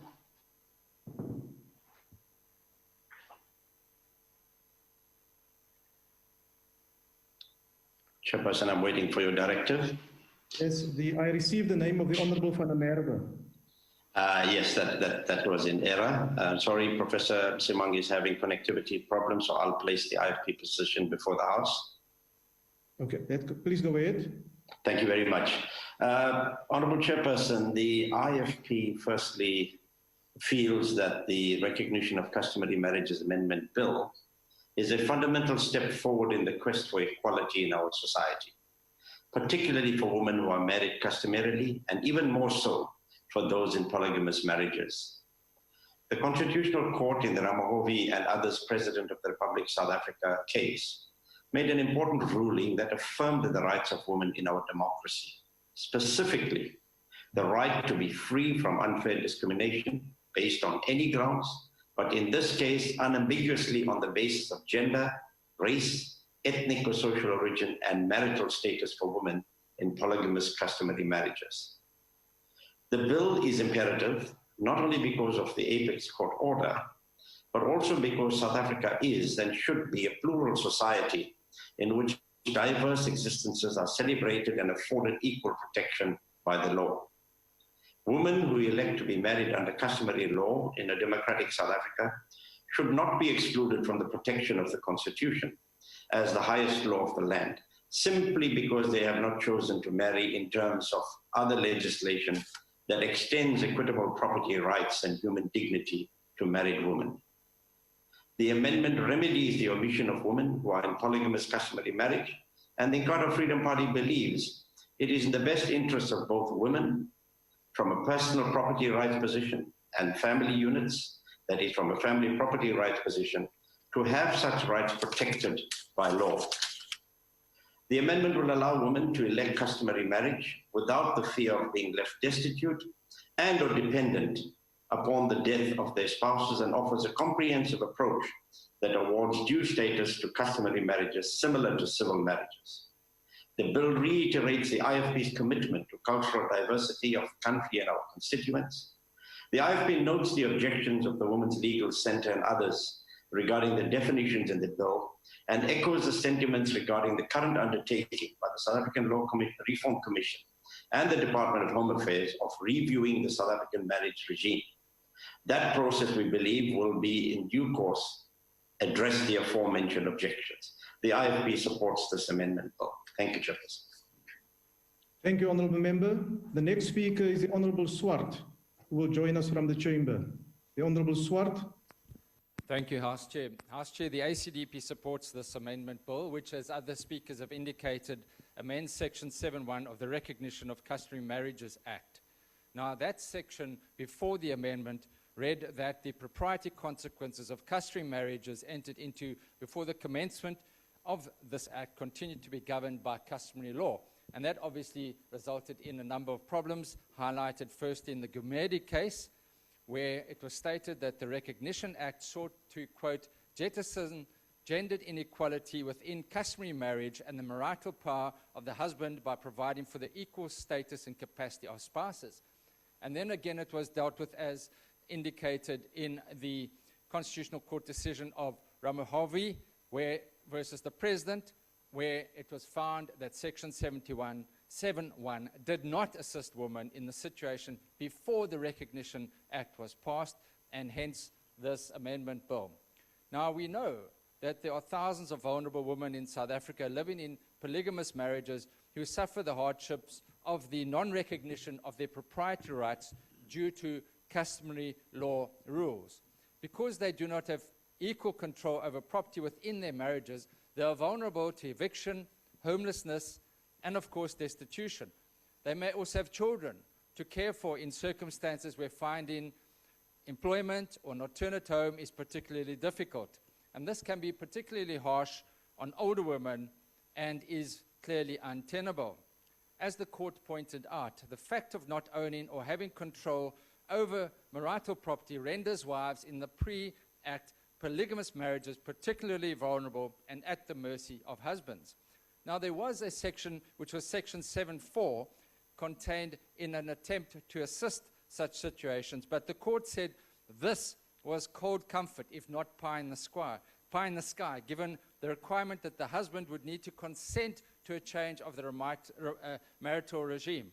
The court added that, worse of all, if not most wives in these marriages may not even be aware of Section 7.4, and thus have not managed to extricate themselves from the Pre-Recognition Act woeful situation. This has now been dealt with in this Act, and whilst we appreciate the concerns about the definitions, we agree that these aspects can be remedied in due course. The ACDP supports this amendment bill. I thank you. Thank you, Honourable Member. The next speaker is the Honourable Sheikh Imam from the chamber. Thank you, Honourable House Chair. The National Freedom Party notes and welcomes the report that tabled here today.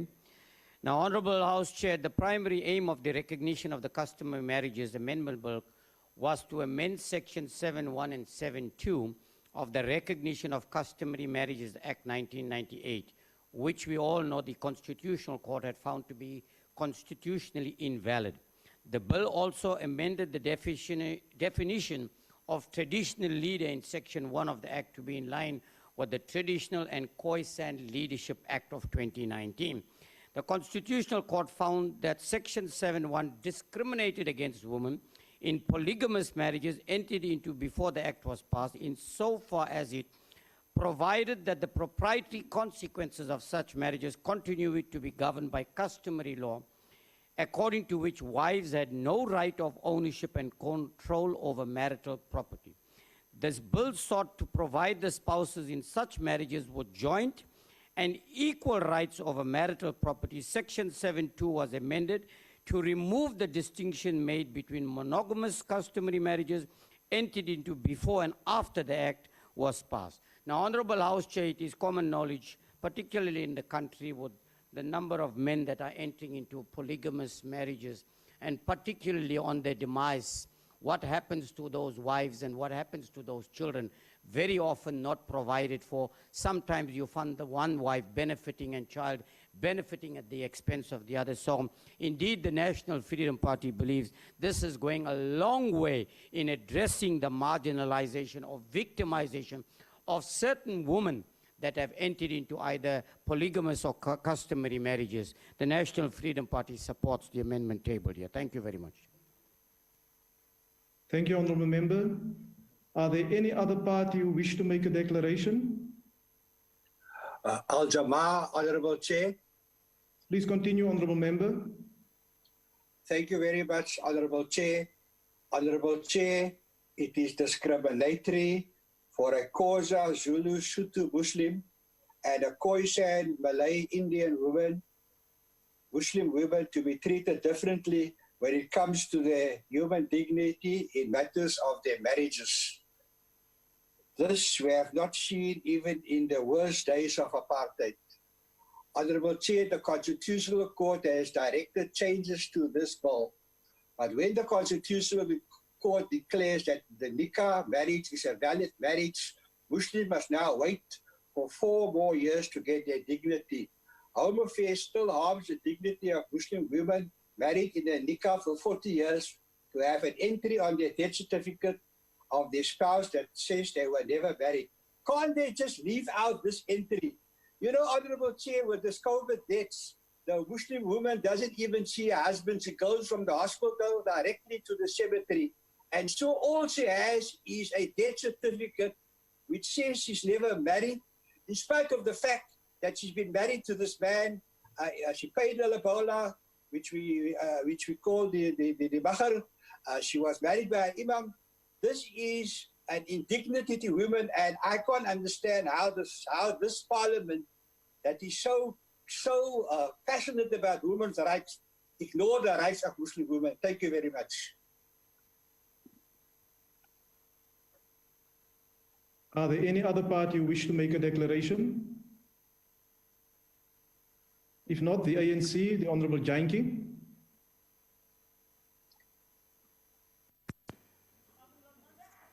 The enactment of the Recognition of Customary Act of 1998 was a significant moment in the lives of Africans in particular. The democratic government, as led by the ANC, gave legal recognition to a type of marriage which has been in existence since time immemorial. African customary marriages were afforded the same legal status as civil marriages. The Act reinvigorated a sense of pride and identity in the culture of Africans. This could only have happened under an ANC-led government. As we discuss this amendment bill, I pause and reflect on Women's Charter of 1954, which was adopted at the founding conference of the Federation of South African Women. The women of South Africa, from all walks of life, boldly declared, "We resolve to struggle for the removal of laws and customs that deny African women the right to own, to inherit, or alienate property. We resolve to work for a change in the laws of marriage, such as are found amongst our African, Malay, and Indian people, which have the effect of placing wives in the position of legal subjection to husbands, and giving husbands the power to dispose of wives' property and earnings and dictate to them in all matters affecting them and their children. We recognize that women are treated as minors by these marriage and property laws because of ancient and revered traditions and customs which had their own origin in the antiquity of the people and no doubt served purposes of great value in bygone times. We cherish the recognition of the Customary Act of 1998. It has not been without limitations. The property rights of some women have been constrained, and women in polygamous customary marriages still experience unfair discrimination. This bill seeks to address such issues. This amendment bill seeks to amend the Principal Act by further regulating the propriety consequences of customary marriages entered into before the commencement of the Act, so as to bring the provisions of the Act in line with the judgment of the Constitutional Court in the Ramohobi and others versus the President of the Republic of South Africa and others. The court found in Section 7, subsection 1 of the Act to be constitutionally invalid because it discriminates unfairly against women in polygamous customary marriages who entered into such marriages before the commencement of the Act on the basis of gender, race, ethnic, or social origin. Section 7, subsection 1 of the Act provides that the proprietary consequences of the customary marriages entered into before the commencement of the Act continue to be governed by the customary law, in terms of which wives have no right of ownership and control over marital property, which right is reserved solely for husbands. In Gumede versus the President of the Republic of South Africa, the Constitutional Court declared in Section 7 and subsection 1 of the Act to be constitutionally invalid insofar as it relates to the de facto monogamous customary marriages, but left open the question whether Section 7, subsection 1 was constitutionally valid insofar as it applies to polygamous customary marriages. This bill, Chairperson, is indeed progressive, as it is a step closer towards legalizing equal propriety rights between men and women engaged in monogamous and polygamous customary marriages. It is a reflection of the wishes and aspiration of those bold, courageous women who drew up the Women's Charter. As I end, Chair, I do want to reflect and acknowledge the difficulty that the Democratic Alliance has through Glenis Breitenbach. There are two things. The DA has a difficulty in supporting a Concord judgment, purely on the basis that that judgment is not prescriptive. And so they want certain specifics. They are not happy. We're here dealing with Concord judgment that we're trying to work on. Asnamon, Asnanzondo, say, do me say ANC. I thank you, Chair. Thank you, honourable member. That brings us to the end of the declarations. Are there any objections to the bill being read a second time? Yes, House Chair. There are objections. I'll recognize those parties who wish to object. The Democratic Alliance. Thank you, House Chair. The Democratic Alliance would like to register their objection. Objection is noted. Are there any other objections? There's no further objections, so the bill is agreed to, and the Secretary will read the bill a second time. Recognition of Customary Marriages Amendment Bill. The bill will be sent to the National Council of Provinces for concurrence.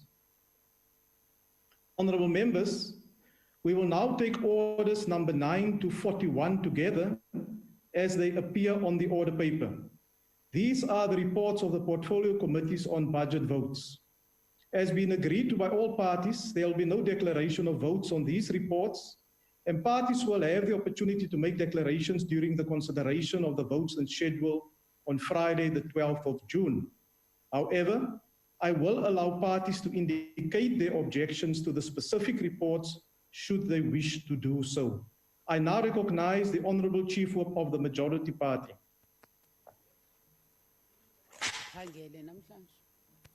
Thank you very much, Honourable Chair of Chairs.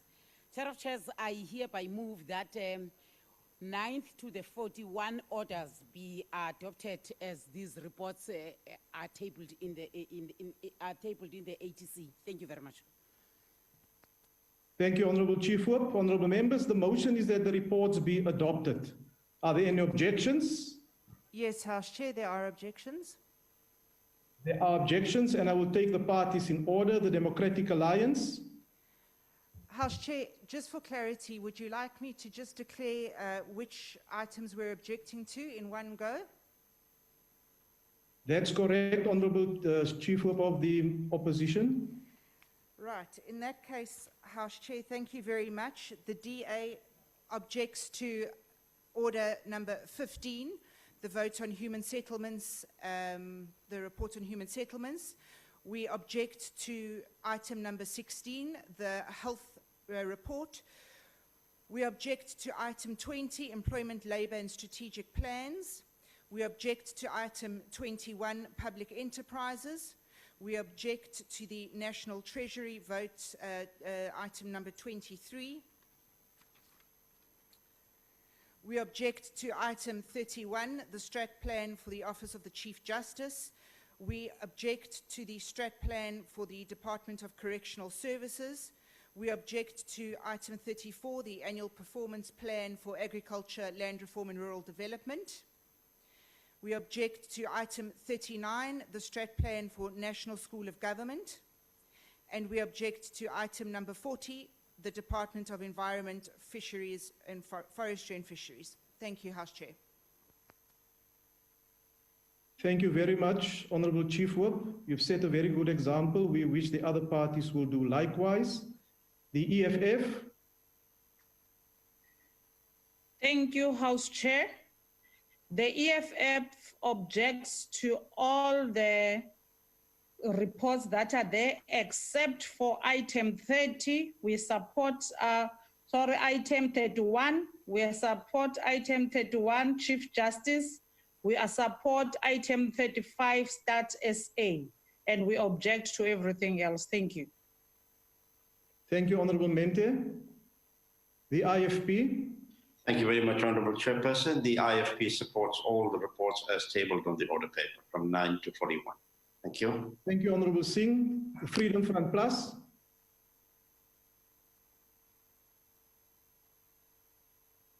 The Freedom Front Plus. Thank you, Chairperson. The Freedom Front Plus objects to the report on trade and industry and the report on Treasury. Thank you. Thank you, Honourable Member. The ACDP. Thank you, House Chair. The ACDP objects to international relations and cooperation, public enterprises, public works and infrastructure, correctional services, agricultural, land and rural development, and that's what we're objecting to at this stage. Thank you. Thank you, Honourable Swart. The UDM. If the UDM is not present, the ATM.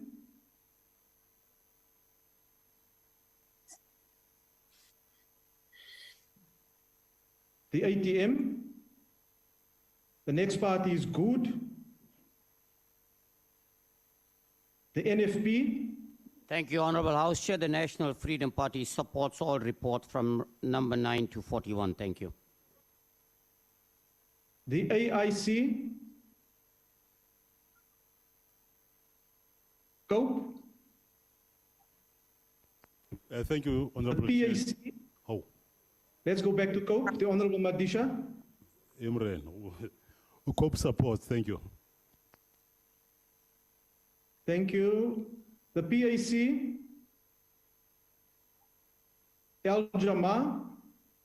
Al Jama has no objections, but we'll have a lot to say on Friday.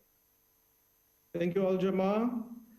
Are there any other party who have not been recognized who want to declare their position on the different budget votes? If not, Person, what about the ANC? That's why I've asked Honourable Singh. Yeah, I know. No, the ANC is silent. Honourable members, those objections will be recorded next to the name of the political parties, and the reports is thus agreed to. That concludes the business for the day, and the House is adjourned. Thank you, Chairperson. Thank you, Chairperson. Thank you. Thank you.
So, Okay. yeah, we must just maybe allow them to just get a corner and set up, go to the offices and set up. Okay. But we might still be a few minutes late, maybe 5-10 minutes. Okay. Not a My camera's off because my internet connection is very slow, so my screen gets too blurred.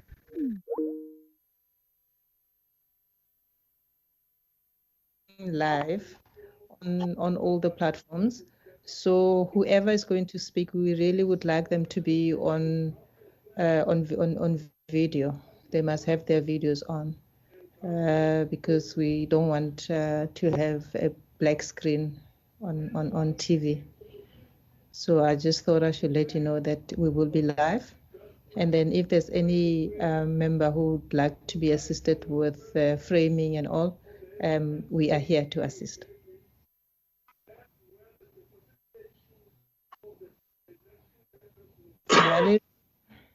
Madam, okay, so cameras on for the members who are going to speak.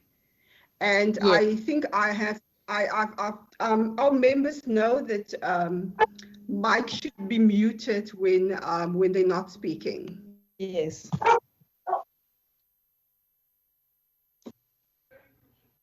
Yeah, so that's basically that. And then the presentation as well to be only put up when they start presenting and then unshare immediately after that so that we're able to see members when they're asking questions.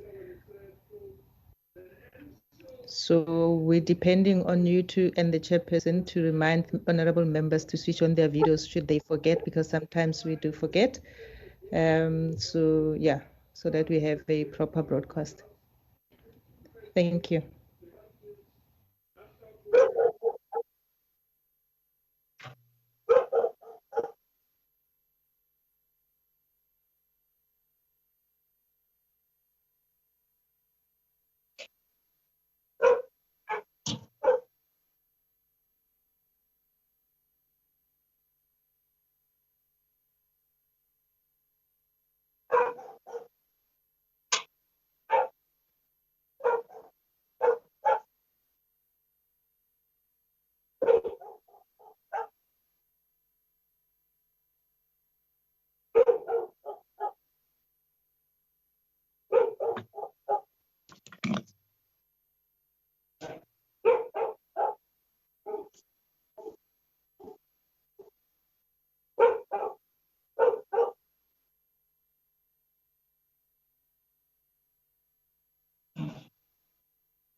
Hello. Yes.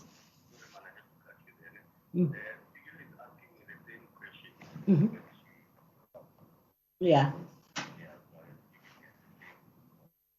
Okay. Mm-hmm. Yeah, because Kidi.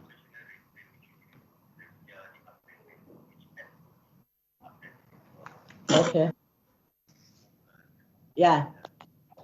Kidi NTNS. Yeah. NTNS ask. Yeah. NTNS ask reports regulate. They are there. Yeah. Yes. The NFA and Sunrun. Okay. Okay. Thanks. Bye. I keep winning the Mugai and out.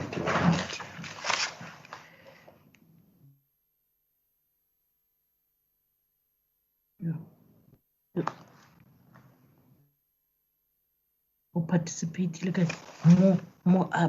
So to check him. Sleep on him. It's a more about hearing.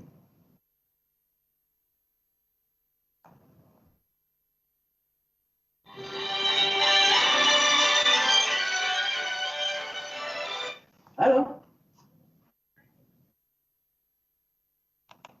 Okay.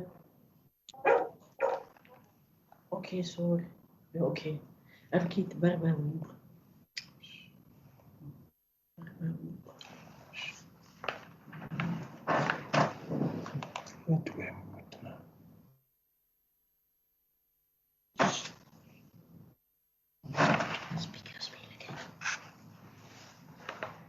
Just need to mute your mic.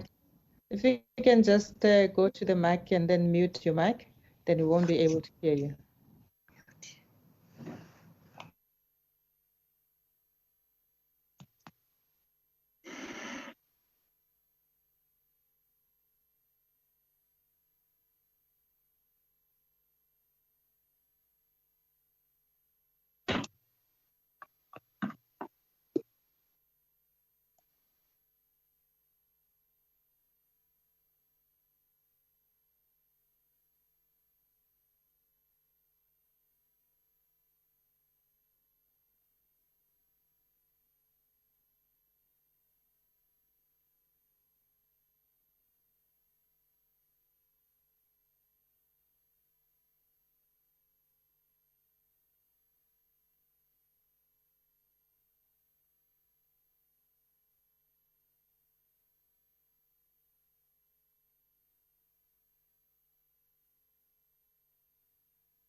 Hello, Ms. Padziri, Advocate Masumbuka, how are you? Can you hear? You won't be able to see me. Just unmute your mic, please.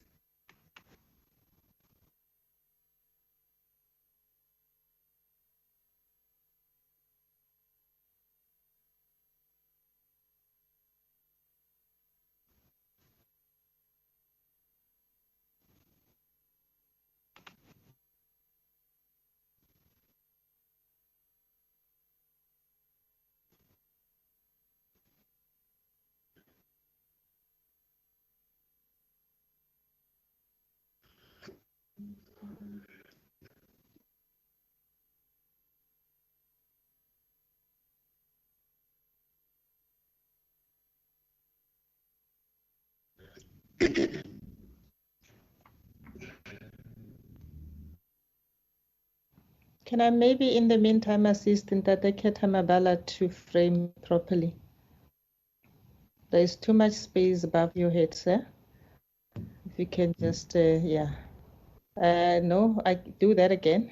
Lift it up again. That is much better. Yeah, keep it there when you when you speak. Thank you so much. Yeah, I'm happy with that. Keep it with that one. Keep it there. Don't change that shot. We're happy with that. Thanks. Advocate. Hello. If maybe you can settle down so that we can assist you to frame your shot properly.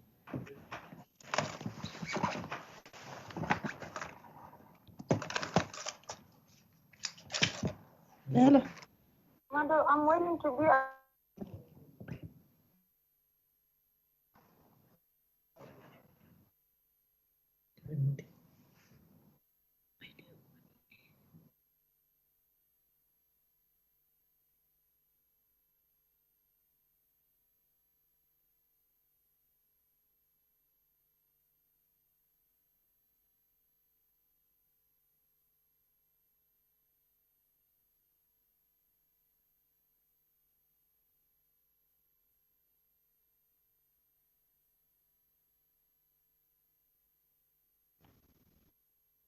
Mr. Mangu, how are you today?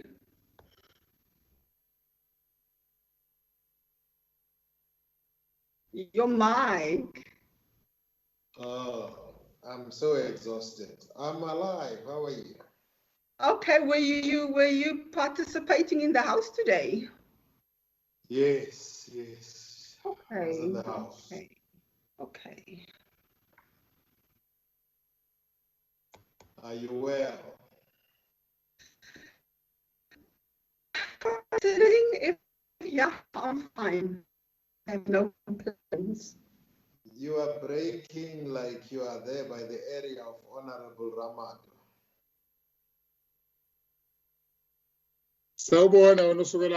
Internet connection is very, very bad today. Yeah, no, let's hope for the best. Honorable Ketamabala, good evening. Good evening, my friend. How are you? I want to see your face, not your hands, please. Manje wonan. Hallelujah. Hallelujah. Honorable Katamabala, you moved, so we don't see your head anymore. We only see your chest there. That's much better now, but move it back a little bit so that you can include both your head and your shoulders in the shot like you had it earlier. Include your head is cut a little bit. If you can just The three arms of the state ensure that power is divided, so no arm of the state is all powerful. This minimizes the risk of abuse. move it down a little bit so that you can include all of your head because it's cut a little bit. It's cut. Okay, the other way up. So up, not down. More. No, the other way, sir. The other way. You had your shot properly framed earlier. I don't know what happened. Okay. There, keep it there. It's fine. You are okay there. Okay. Don't shift it again because now it's shifted again. And I can see that you're using a cell phone, so you're moving around with a cell phone. There, that's perfect. Leave it there. We are happy with that one. Thanks.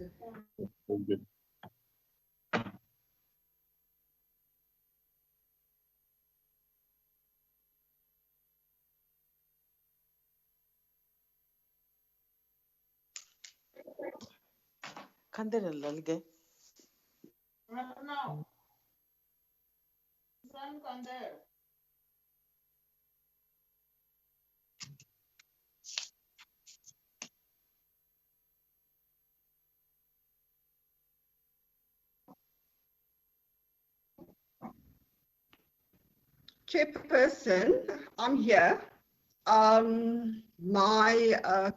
My camera is not working properly. It's very blurry, so I will keep it off for most of the meeting.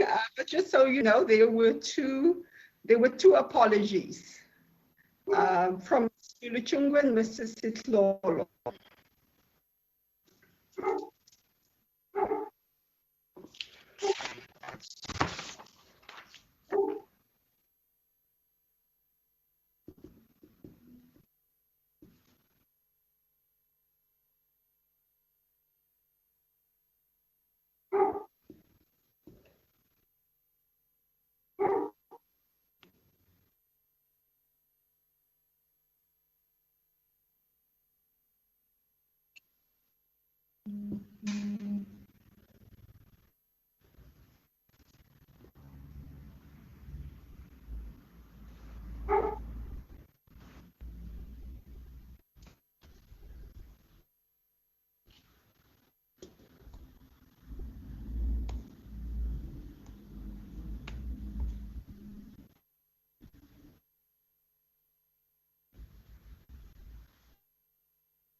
Eden?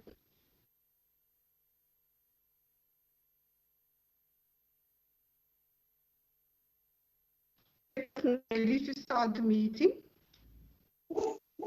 Hello. To apologize upfront.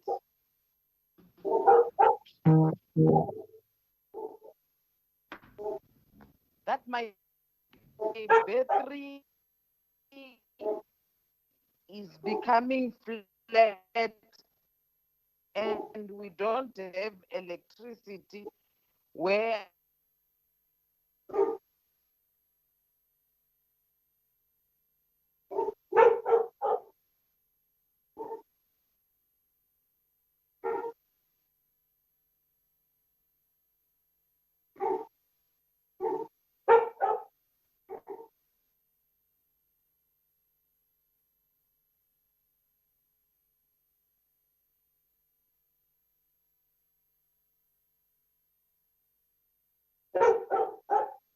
I had a block.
Members, chairperson just have an issue with his mic.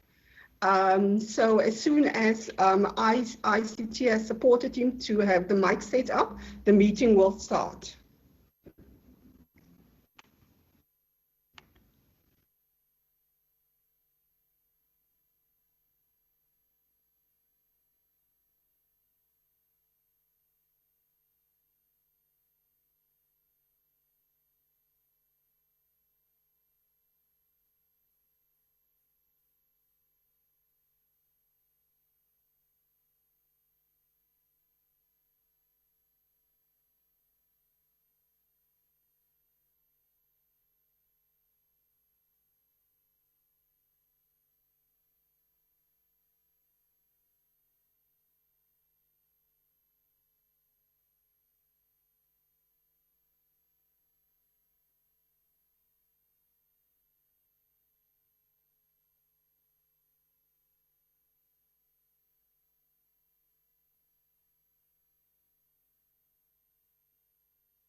Hello, Chair. Somebody will call you just now. Maurice will call you.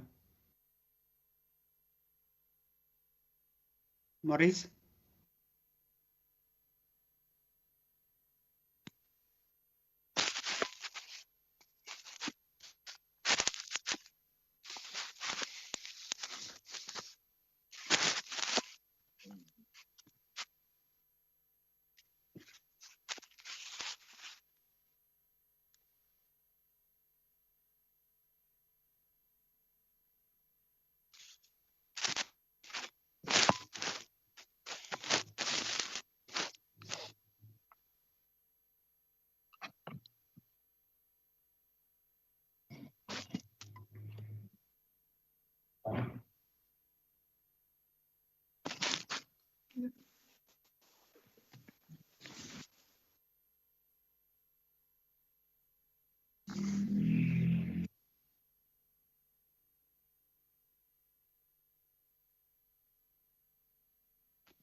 Hey, good evening, Chair.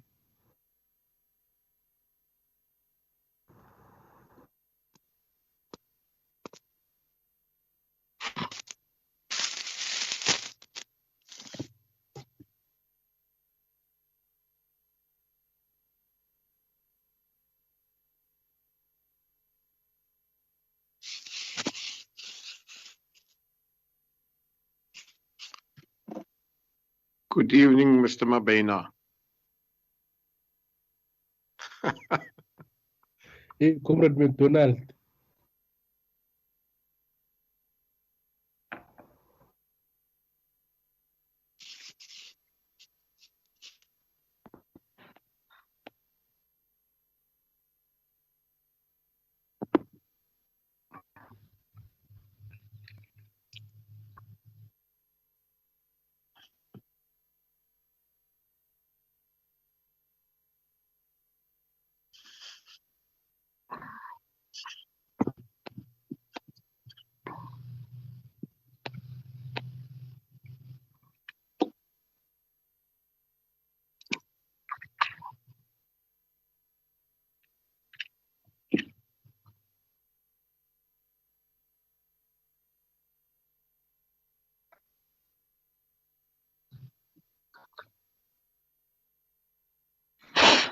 Okay. Good evening, everybody.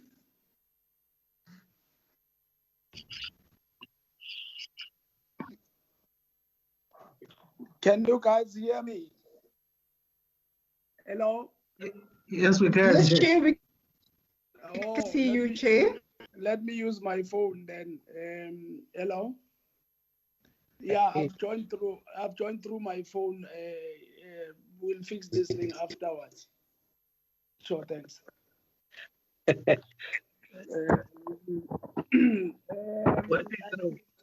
I did not want to join through my phone, and so sorry about wasting your time, honorable members. My PC has an audio, a microphone problem. Chair, let's assist you. Your phone is on, and your phone is. So I think switch off your phone completely because we can see two screens of you. The other one is upside. No, I am switching my laptop. I'm leaving the meeting at the level of the laptop because my speaker there does not work. Okay, but you are like when we see you on the screen, you are sitting sideways, so you need to be. Yeah, like. Am I fine now? No. Can I quickly assist Chairperson? You need to, on your phone, your cell phone, it's fine, it's landscape. You just need to switch off auto rotate on the phone so that then it can put you to the right, because when you rotate it, then it changes your rotation. So just, yeah. Okay. So, okay. You see, my pen's gonna be so happy, man. Where do I find this auto rotate now on my phone quickly?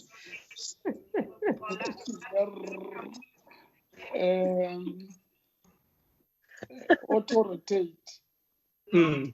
Where is that thing? Help me quickly. Which phone are you using? Can you assist? Chairperson, it's on your drop-down menu. If you drop down your menu, where you select Wi-Fi, mute, Bluetooth, torch, flight mode, there you will find a button which says auto rotate. Now it needs to be highlighted. It needs to be on. It needs to be off. It must be off so that it doesn't rotate when Chairperson puts the phone on. I'm using a iPhone. I have a screen time, not auto rotate. Maybe it's what you're talking about. It might be. I'm talking from a Samsung, so it might be a different name on iPhone. No, it's not. No, it's not. Screen time is not what you're talking about. Maybe let me just check general quickly. I'm sorry about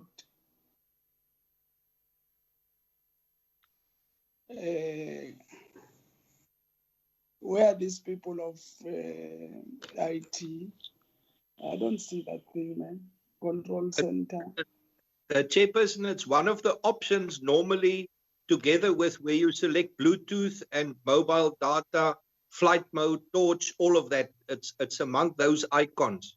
Yeah, I'm there actually. I'm there. I'm just looking for the exact auto rotate. I don't see it. All right, no Phone, problem. Maybe let me just quickly see this one. Call blocking. Show. No, it's not.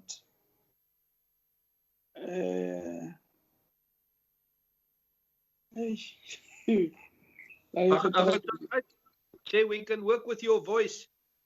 It's all right. Or just try and make and have it on portrait. Don't put it on landscape. Just have it on portrait. Then it will work. It will still work. Don't have to worry about auto rotate. Just have it on portrait. So there that, we go. That is perfect. That's perfect. Good. That's perfect. Thank you, Honorable Mabena, for your caution, and everybody. Good evening, members. Evening, Chair. How are you? Chair.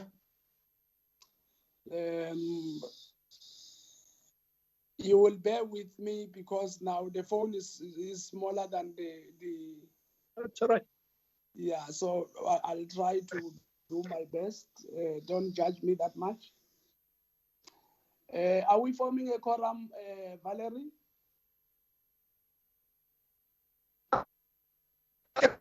For a quorum, apologies, Ms. Noluchu.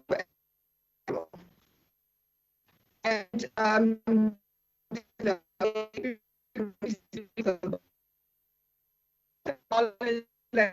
we have legal from the state law advisor who is still struggling to connect, but ICT is assisting her. Everyone is present except the two apologies from Ms. Noluchu and Ms. The second one is from? Okay. Mr. Stetho, who is the alternate member from the DA. Okay. Is Honorable McDonald connected? I have not seen it. I haven't seen him yet, Chair, but I am keeping an eye on the members as they come in. So I will be able to tell you through the course of the meeting who's present by meeting tonight now. No, it's okay. Let me maybe start with the meeting. In the meantime, as I've said, good evening to everybody. Let me just indicate that I'm talking to you in Cape Town because I had attended the parliament today to show that as schools reopens, I'm also open. I'm here in parliament. And with time, I'm sure we'll join in as members. But for tonight's meeting, good evening, everybody. Sorry for starting late. I had some challenges with my laptop. My apology. Let me accept the apologies that have been put already and allow the department, I'm sure they are with us, to start briefing us. I'm sure if the DG is listening, we'll allow you to brief us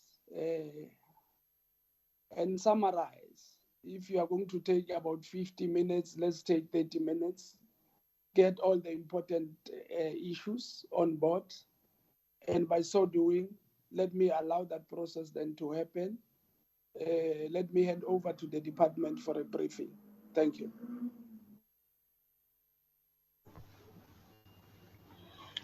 Thank you very much, Honorable Chairperson. The presentation today is about the... Let's mute our microphones, all of us, and allow the DG to continue briefing us. Over to you, DG. So are you aware that time around, Chairperson, Minister? Oh, no. Honorable Minister Figile Mbalula, we welcome you and the department. What I had said over to you as the department. If you have anything to say before the DG, you are indeed allowed to say something like we normally do. Thank you very much.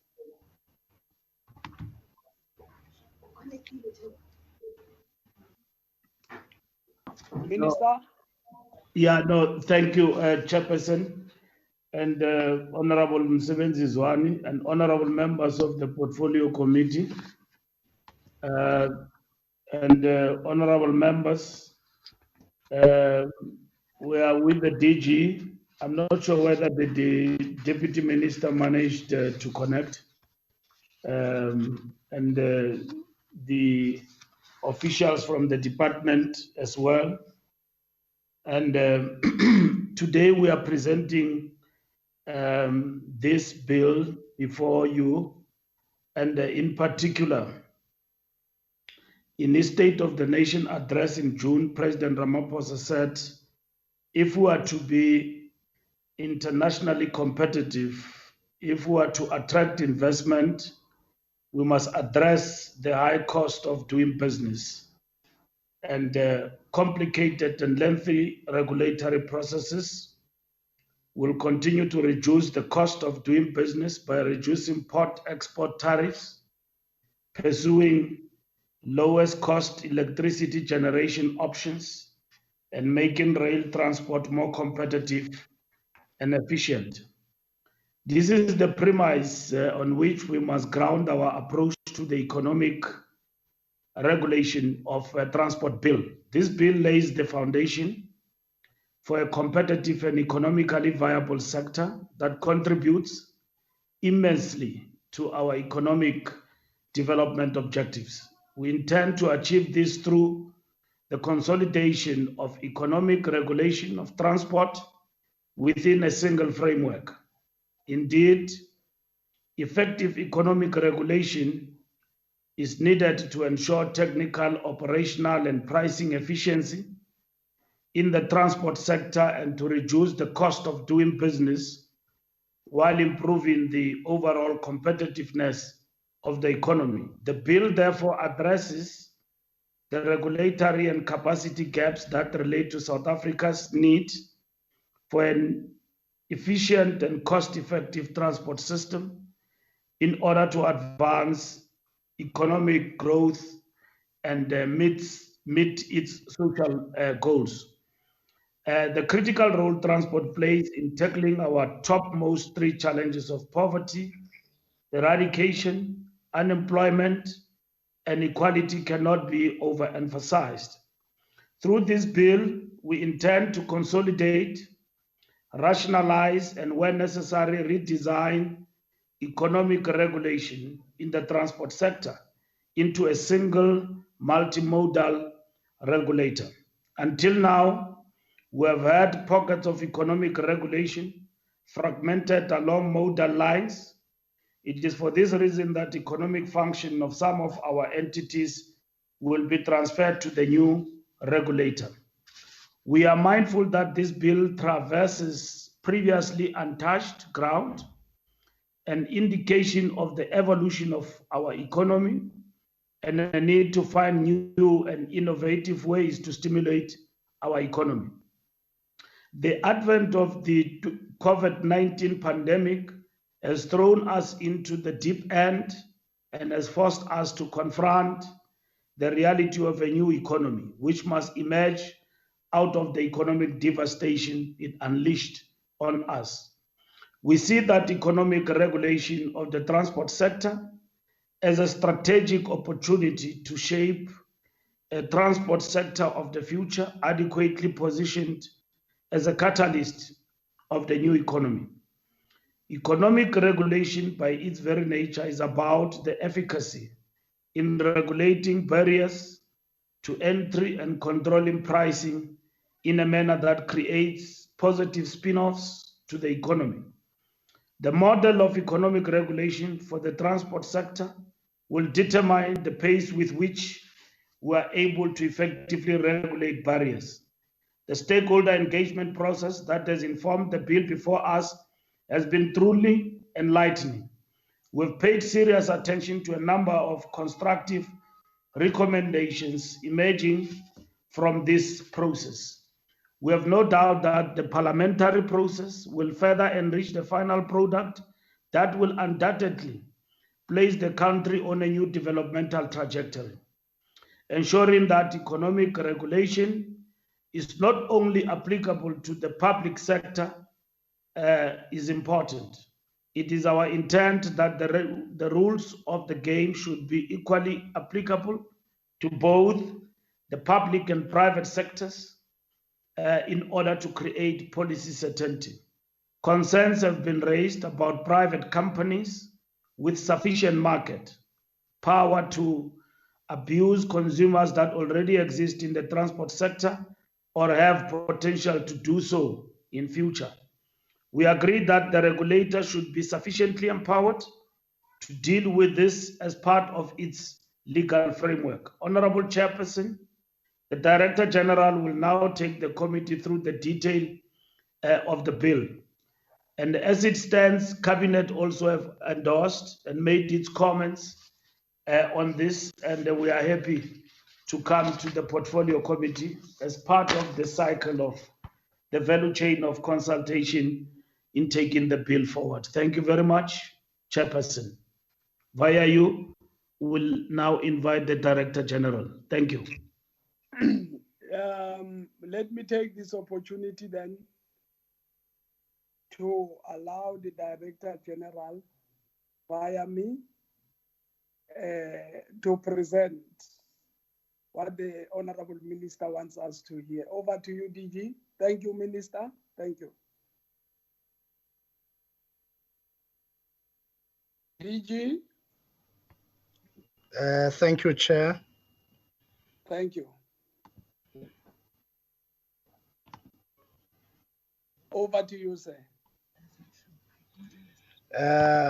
It's okay, Chair. I'm trying to load the presentation.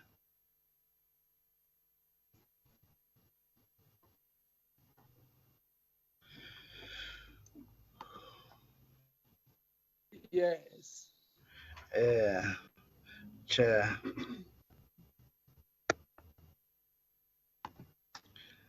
And Chair.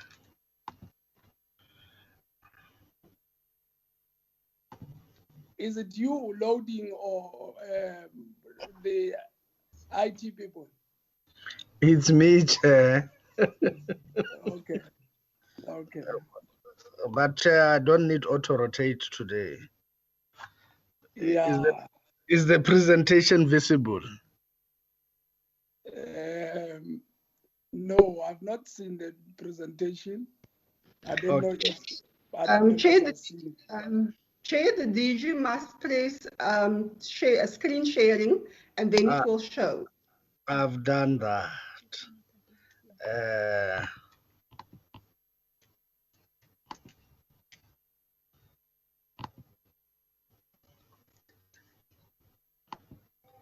There you are. There you are, DG. It's showing, Chair.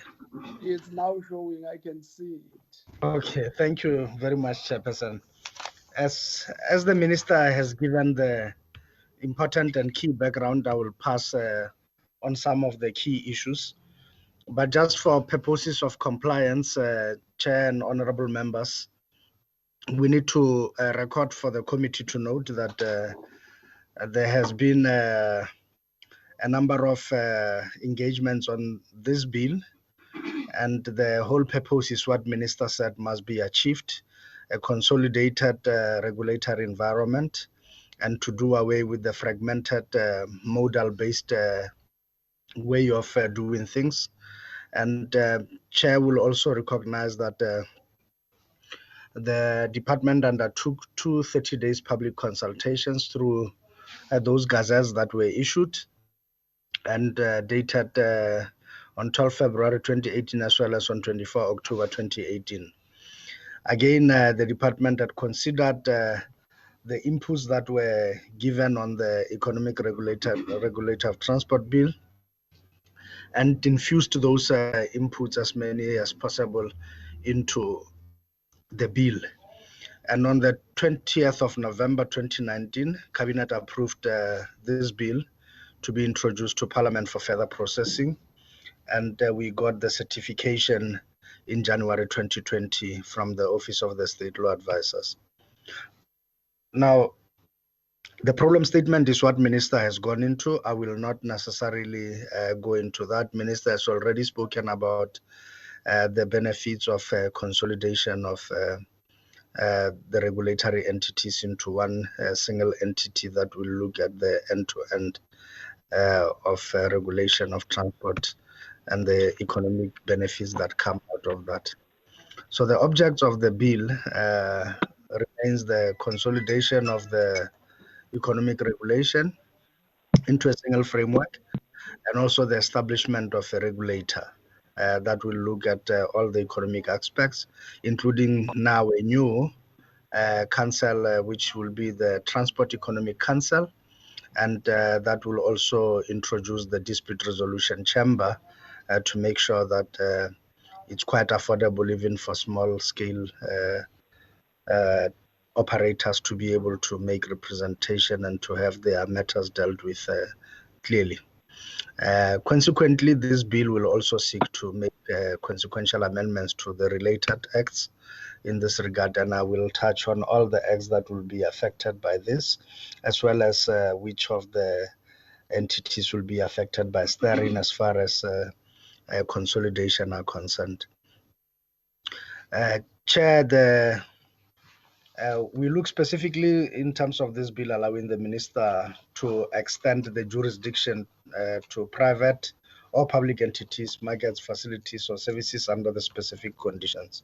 And in that regard, we're looking at a market control of about 70% and also to deal with the preconditions for competition that do not exist in the market for facility that are concerned. So, Chair, the regulator, in this regard, we give it a mandate to regulate the tariff or prices as well as service standards. So, for instance, now we are dealing with the taxi industry saying that they want to increase their fares by some of them among 170% increases and so on. The new regulator will have the mandate to look at all of that, including the airline industry in terms of pricing, including also the tariffs that are charged by the entities. Indeed, we are trying to make the landscape much more competitive and to also make sure that the landscape is fair to the consumer and it is also sustainable for the operators in this regard by being fair and ensuring that there is no arbitrariness. But importantly, we're contributing to the ease of doing business in South Africa and of bringing certainty. But we're also dealing away with a lot of red tape in as far as one entity often has to deal with 3 or 4 of our regulators in the different spheres. And you may find that it deals with just one parcel. So think about it, a truck that comes through Beitbridge border or Libombo gets charged a tariff by the CRBTA. It moves on, it gets into the toll gate where Sanral charges a tariff in terms of a toll gate tariff, and then they further move on and they have to pay now to get their goods onto freight rail by Transnet, and they move that to sea And when they get there, the ports regulator is also determining tariffs in terms of those goods getting onto the ships and getting away. So it is possible that one service provider or one entity has to deal with 3 or 4 of our entities in a different way on the same really trip or transaction. In this case, they will have to deal with just one regulator and with just one, most importantly, one tariff. We're also looking at access conditions to the market, and we have seen where there has been blockages that do not assist in as far as this is concerned. We are also looking at data and information of the regulated, and that it is of high quality, and that the formal regulatory requests that are being put forward. Lastly, the independent dispute mechanism. This is an important issue I've already highlighted on. I will not go into the clause by clause, Chair, in as far as this is concerned, because we want to save time. But what I would indicate in this regard, Chair, is that the following acts will be impacted by this. Once the act is or the bill is passed and becomes law, it will to some extent impact on the National Ports Act, the Airports Company Act, the Air Traffic and Navigation Services Company Act, and the National Land Transport Act, as well as the South African National Roads Agency Limited and National Roads Act. All of that will be impacted by this in as far as the changes that would need to do. And in return, the following entities would then be consolidated into one single transport economic regulator. In aviation space, the Regulating Committee for Aviation and the licensing councils, both for domestic as well as international. These are the air services councils. And in rail, as you may know, there is actually no single economic regulator. There's no current regulator there, only the safety regulator, which is RSR. And therefore, we are introducing a new economic regulator for rail. In maritime space, the Ports Regulator of South Africa will then be incorporated into the new entity. And as far as roads are concerned, the National Public Transport Regulator and the Cross-Border Road Transport Agency, and some functions of that, and of some functions of SANRAL, particularly around tariff determination, will then be migrated to the new economic regulator, and that all the economic regulatory functions will be performed by this new regulator. We have already done a preliminary assessment of all of the regulators that are in place within the transport space, and we think that the best organized one is the Ports Regulator of South Africa, on whose systems we will build on this new entity that will emerge post this and into a consolidated one stop for dealing with economic regulation. I now wish to move, Chair, to the key establishment of the institutions that would be part of this. As you may see, the bill proposes the establishment of the Transport Economic Regulator, which I've spoken about, that will deal with the tariff setting. So then also the bill seeks to introduce the establishment of a Transport Economic Council, each of which will be established as a state organ responsible to the minister. The regulator's primary function would be around technical, administrative, and that of an enforcement regulator, responsible for carrying out education, research, price control, approval, access, request approval, investigation of complaints, and enforcement. And the council itself, its primary duty will be more of an adjudicative entity and reviewing decisions of the regulator. And when affected parties seeks review, the reviewing of those decisions of the regulated entities, and also the user of a facility or service provider or licensed or regulated entity considers that his rights have been adversely affected, approaches the council. Now, we have done a comparison of all laws so that there's no duplication between what you see here and what the Competition Commission does, and also of what the mandate of the National Consumer Council does. And we have compared all the laws in terms of powers, duties, as well as responsibilities and areas of work. And we have been fortunate that the person actually who was doing the certification and the drafting of our bill was the same person who was drafting the bill of the Competition Commission. So we looked at those and we did the comparison, and we are clear. We have also asked, as part of our consultation, that the Competition Commission checks out and looks at their overlapping mandates, if any, and they were satisfied that there was none. So where we are now, we are at a stage, Chair, where we have consulted widely, as I've indicated, in as far as this is concerned. And you would see that from government departments, the relevant ones listed there, from public enterprises, DTIC, economic, all DED, water affairs, and the planning and monitoring and evaluation. And the affected stakeholders concerned, we had indeed consulted Transnet and its various divisions, AXA, ATNS, Sanral, and BRASA. And on the regulator side of things, we have looked at the ports regulator, rail safety regulator, regulating committee, CRBTA, NPTR, NERSA, Icasa, Competition Commission, the National Credit Regulator, PIC, and Planning Commission have all been consulted, and they have all positively responded. And as far as other stakeholders in rail, we have looked at all of those, Chamber of Mines, or now the Mineral Council, Southern African Rail Association, SA Road Rail, Sheltam, and major ones like Green Dot, as well as Transnet Freight Rail. In road, we have looked at the three concessionaires of Sanral itself, as well as the NPTR. And in maritime space, we have looked at Oceans Africa, we have looked at Cape Span, we have looked at Transnet's post terminals, and even private ones like Green Dot terminals, as well as Richards Bay Coal Terminal. In aviation space, we have looked at Airlines Association of South Africa, Board of Airlines of Southern Africa, BARSA, Lanseria, Airlink, and Comair. And we did this looking at stakeholders who would be largely impacted by the regulatory powers of this new body that's coming, the regulator.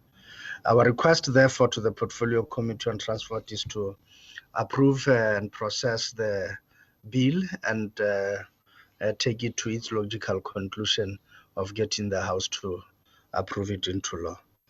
Thank you, Chair.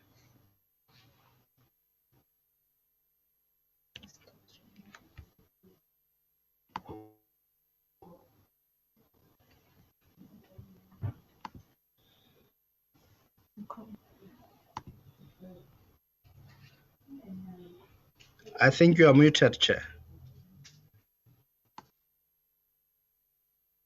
Me. I think somebody has muted me. It's okay. We're now talking about the motion of desirability, if I'm correct. Let me hear members of this portfolio committee. Well,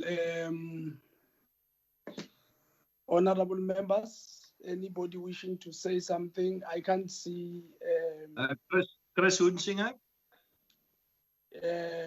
Honorable Hunsinger.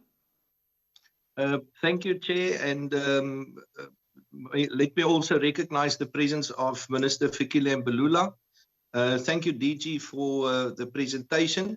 Chair, I would like to just put on record that it's a different presentation to the one that we were sent by email. Although at this stage, you know, it's early days for looking at content and so on. Since the motion of desirability is currently on the agenda for consideration, you know, from the DA side, we are comfortable with the motion as it is formulated, with the exception of the last bullet point, which I feel is a bit too open-ended. So if we could agree in dropping the last bullet point, the DA is fully in support of the idea of an economic, single economic regulator as it was presented here this evening. Thank you, Honorable Hunsinger. Am I pronouncing it correctly now? It's fine, Chair. Not sensitive about how you pronounce it. Okay. But am I correct when I say Honorable Hunsinger? Hunsinger is the correct spelling. Thank you, Chair. Thank you very much. Thank you. Any other taker, honorable members? Honorable Chair, Yes. uthini Manget? Baba Keta Mabala, ngiyakubona mfowethu, ngiyabona ukhona ekhaya impela. Ngiyabonga. No, Chairperson, I want to concur with Honorable Hansinger, Honorable Msinger. Yeah, Hunsinger, yes. But I'm trying to check, are they what, because the department have 17 liquidators. Are they going to consolidate all those liquidators into one? Or are they going to be as many as it is happening now? And another thing that I want to check about that Sanlam issue of pricing. Mm-hmm.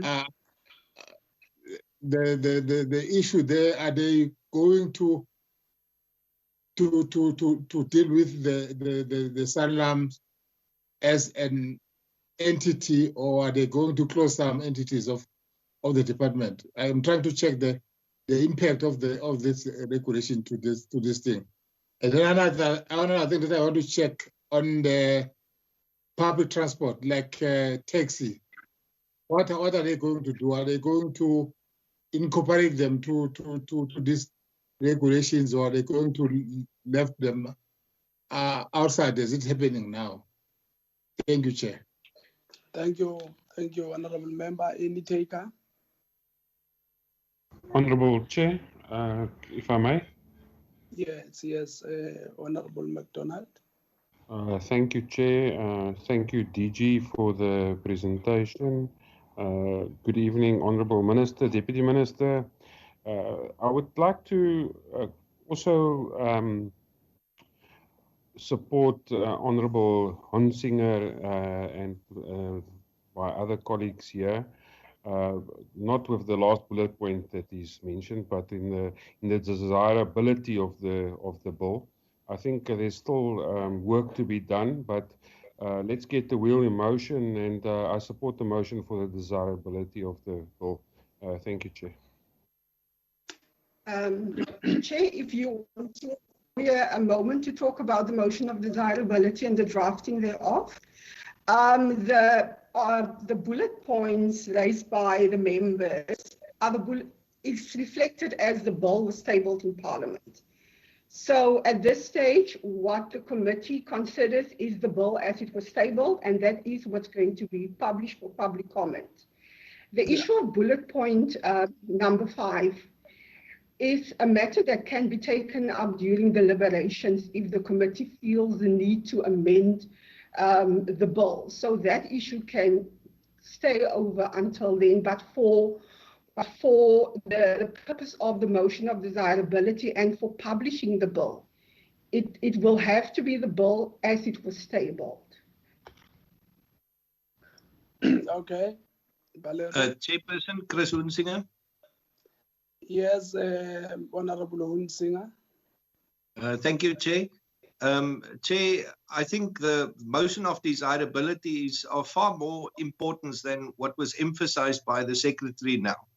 The motion of desirability is basically the departure point and the direction and focus which this bill then carries in terms of framework and direction. Now, I am quite happy with the motion of desirability as it is formulated in terms of the consolidation of an economic regulation of transport in a single framework, to establish a transport economic regulator, also an economic council, and to make consequential amendments to the various acts, also to provide, but not with the last bullet point, which to my opinion is just too open-ended. no sort of policy direction is affected by just leaving the 5th bullet point. And with that, I would propose that we accept the motion of desirability in the first 4 bullet points. Okay. Any other member? Yes. Yeah, it's me. Yes. Can you hear me? Can you hear me, Chair? I can hear me here. Can you hear me? Only for a point of interest, the Minister mentioned private companies. Do you see them as an extension of the Department of Transport for a better future for the people of South Africa, or as an opposition party in a negative way? I can't see that the state can do everything as far as transport is concerned. I think the private sector can play a major role. Thank you, Chairperson. What are you saying about the motion of desirability, Honorable May? I can't hear you. What is your view on the motion of desirability?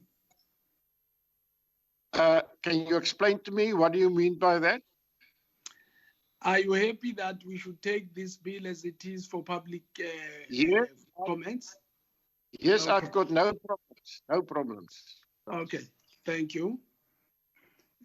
I'm sure that they'll answer on your question. Any other member from any other party?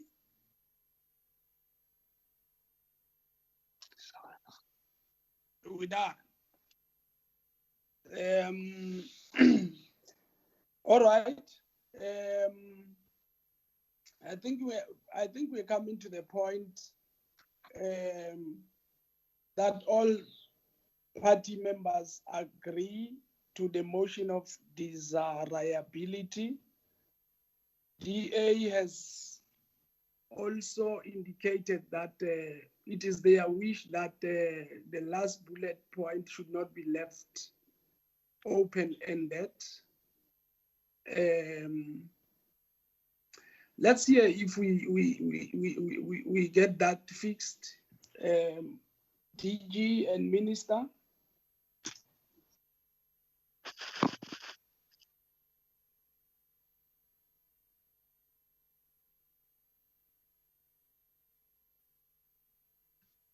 Hello? Yes, DG will lead and then will summarize. Okay. DG?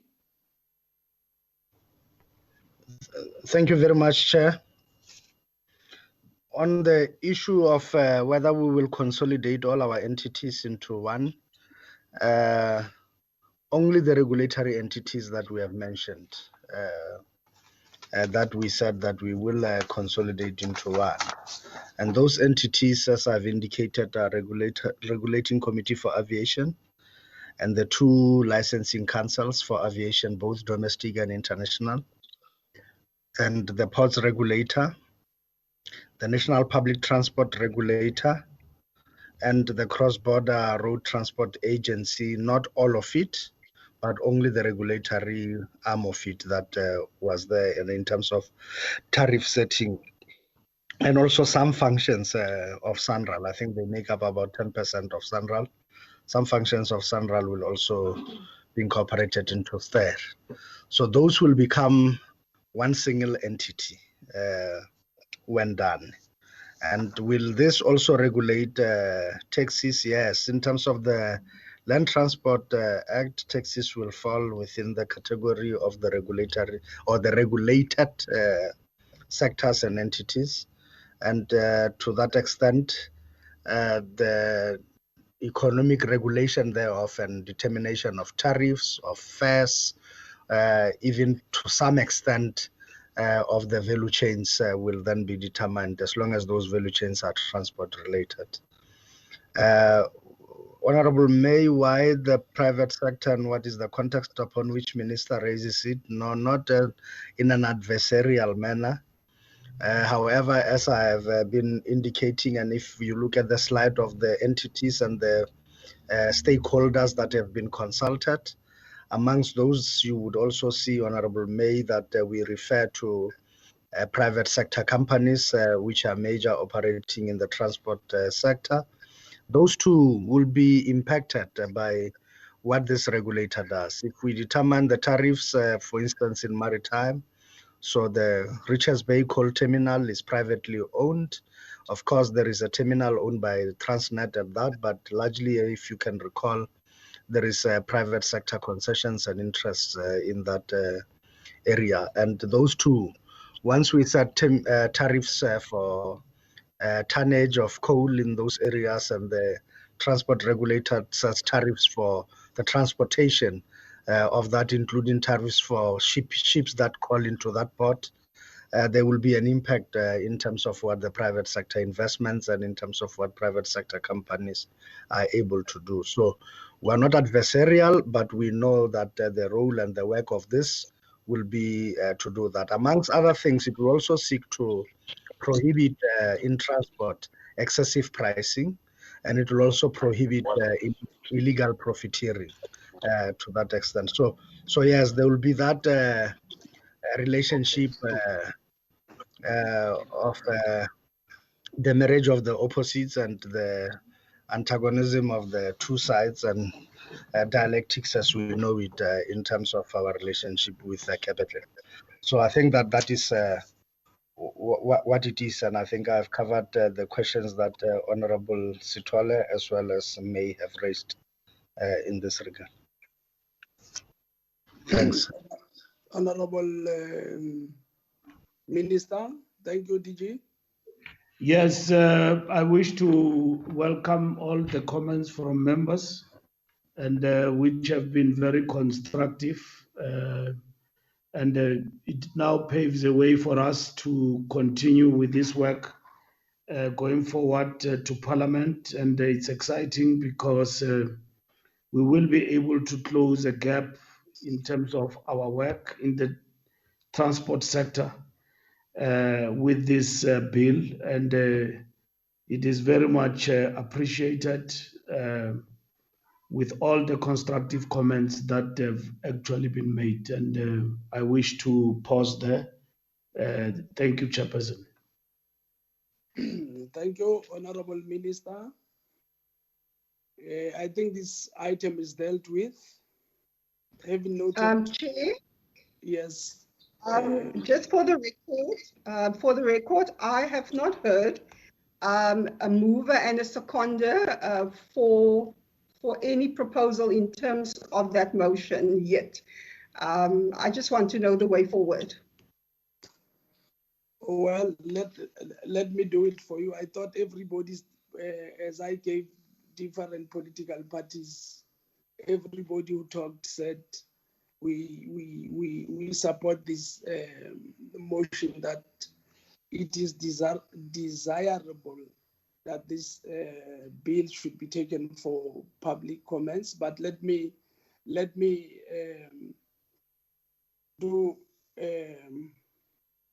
get a mover, any mover.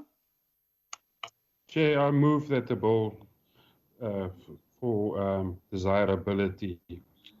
Thank you, Chair. Chris Hunsinger will second, Chair. Thank you very much. Abstain. Who is abstaining now? Ushawa so called. Oh, no. How are you? I'm sorry, Chairperson. Man, you abstain now. What are you abstaining for? Because you don't know what you're talking about. No, I had the trophy. Okay. Sure. No, thank you. Honorable members, thank you very much. Thank you, Honorable Minister and DG. We shall be dealing with our minutes for 2nd June. And normally when we deal with minutes, there is some desire that if the department may want to leave, we'll meet them tomorrow at the same time, at the same platform. For those of you who are not yet in Parliament. For those of us who are in Parliament, we'll meet in Parliament tomorrow at the same time, 6 o'clock. Otherwise, Honorable Minister, you are released and your department. Thank you very much. Thank you very much. Minutes of the 2nd of June. Long live the chair. Honorable members, any corrections?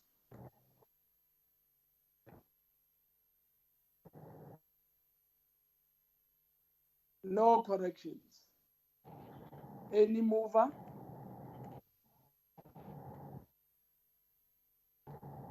Chair, I move for, Honourable MacDonald moves for the adoption of the minutes. Any seconder? I second, Chair. Who is seconding? KP Sitole. Oh, Mondi is seconds. Thank you very much, honorable members. Valerie, you want to say something? Yes, Chair, there is a matter of term. There's a program that I've sent to members. So what has been outlined for the 3rd term is the processing of the civil aviation bill, the decision by the committee on the road accident benefit. There is also, Chair, the issue of the public protector's report. And the other matter was the matter that was brought up during the strategic planning meetings and on the budget of the department, where members requested an update briefing on the Icasa equity investments in India and in Brazil. That will take members to the end of the 3rd term. But Chair, the other matter that came up was the issue of oversight in the 3rd term. There is one oversight at the beginning of the term, that was the end of July. And then there's an oversight period from the 4th of August until the 7th. So I will need some input for members for that oversight period as well.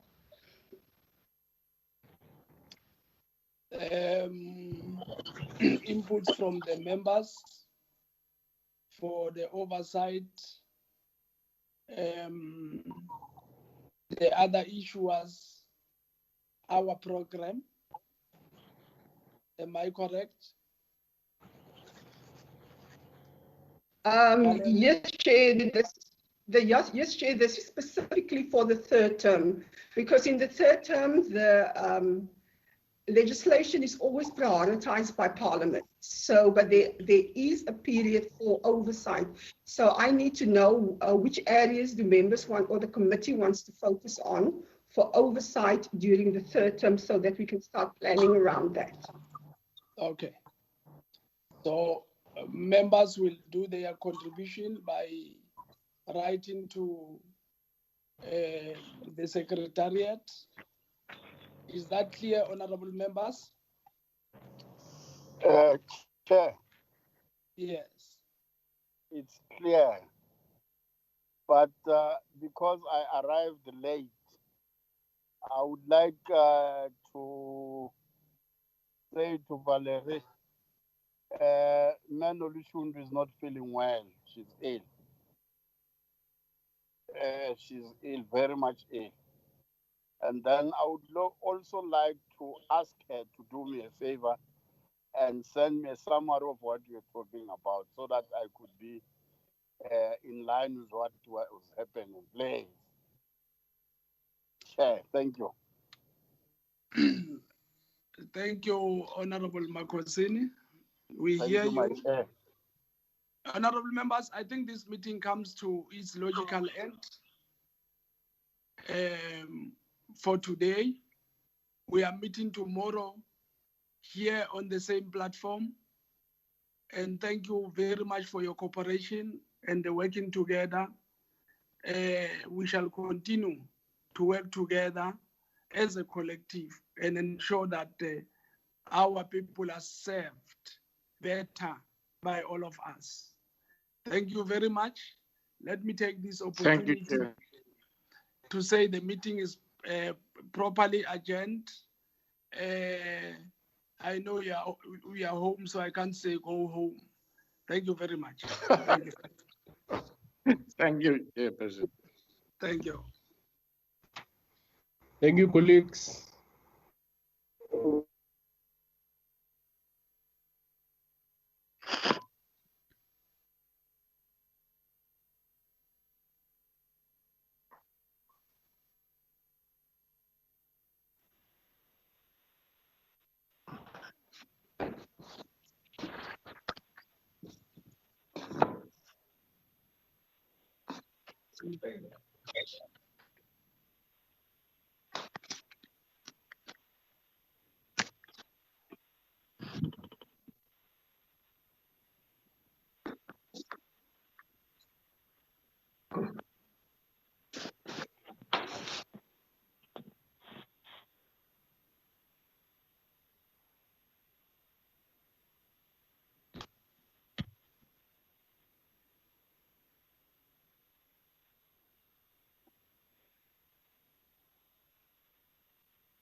Valerie?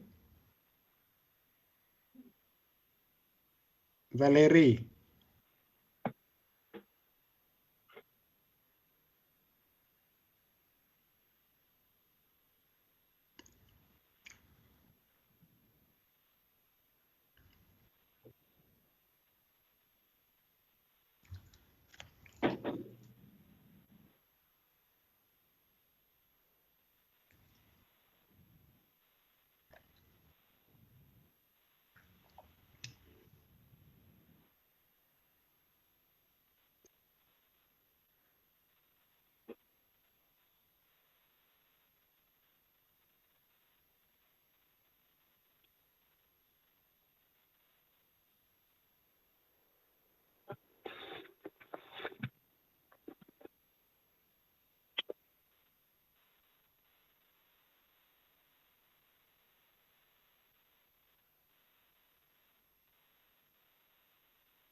arali ye connect.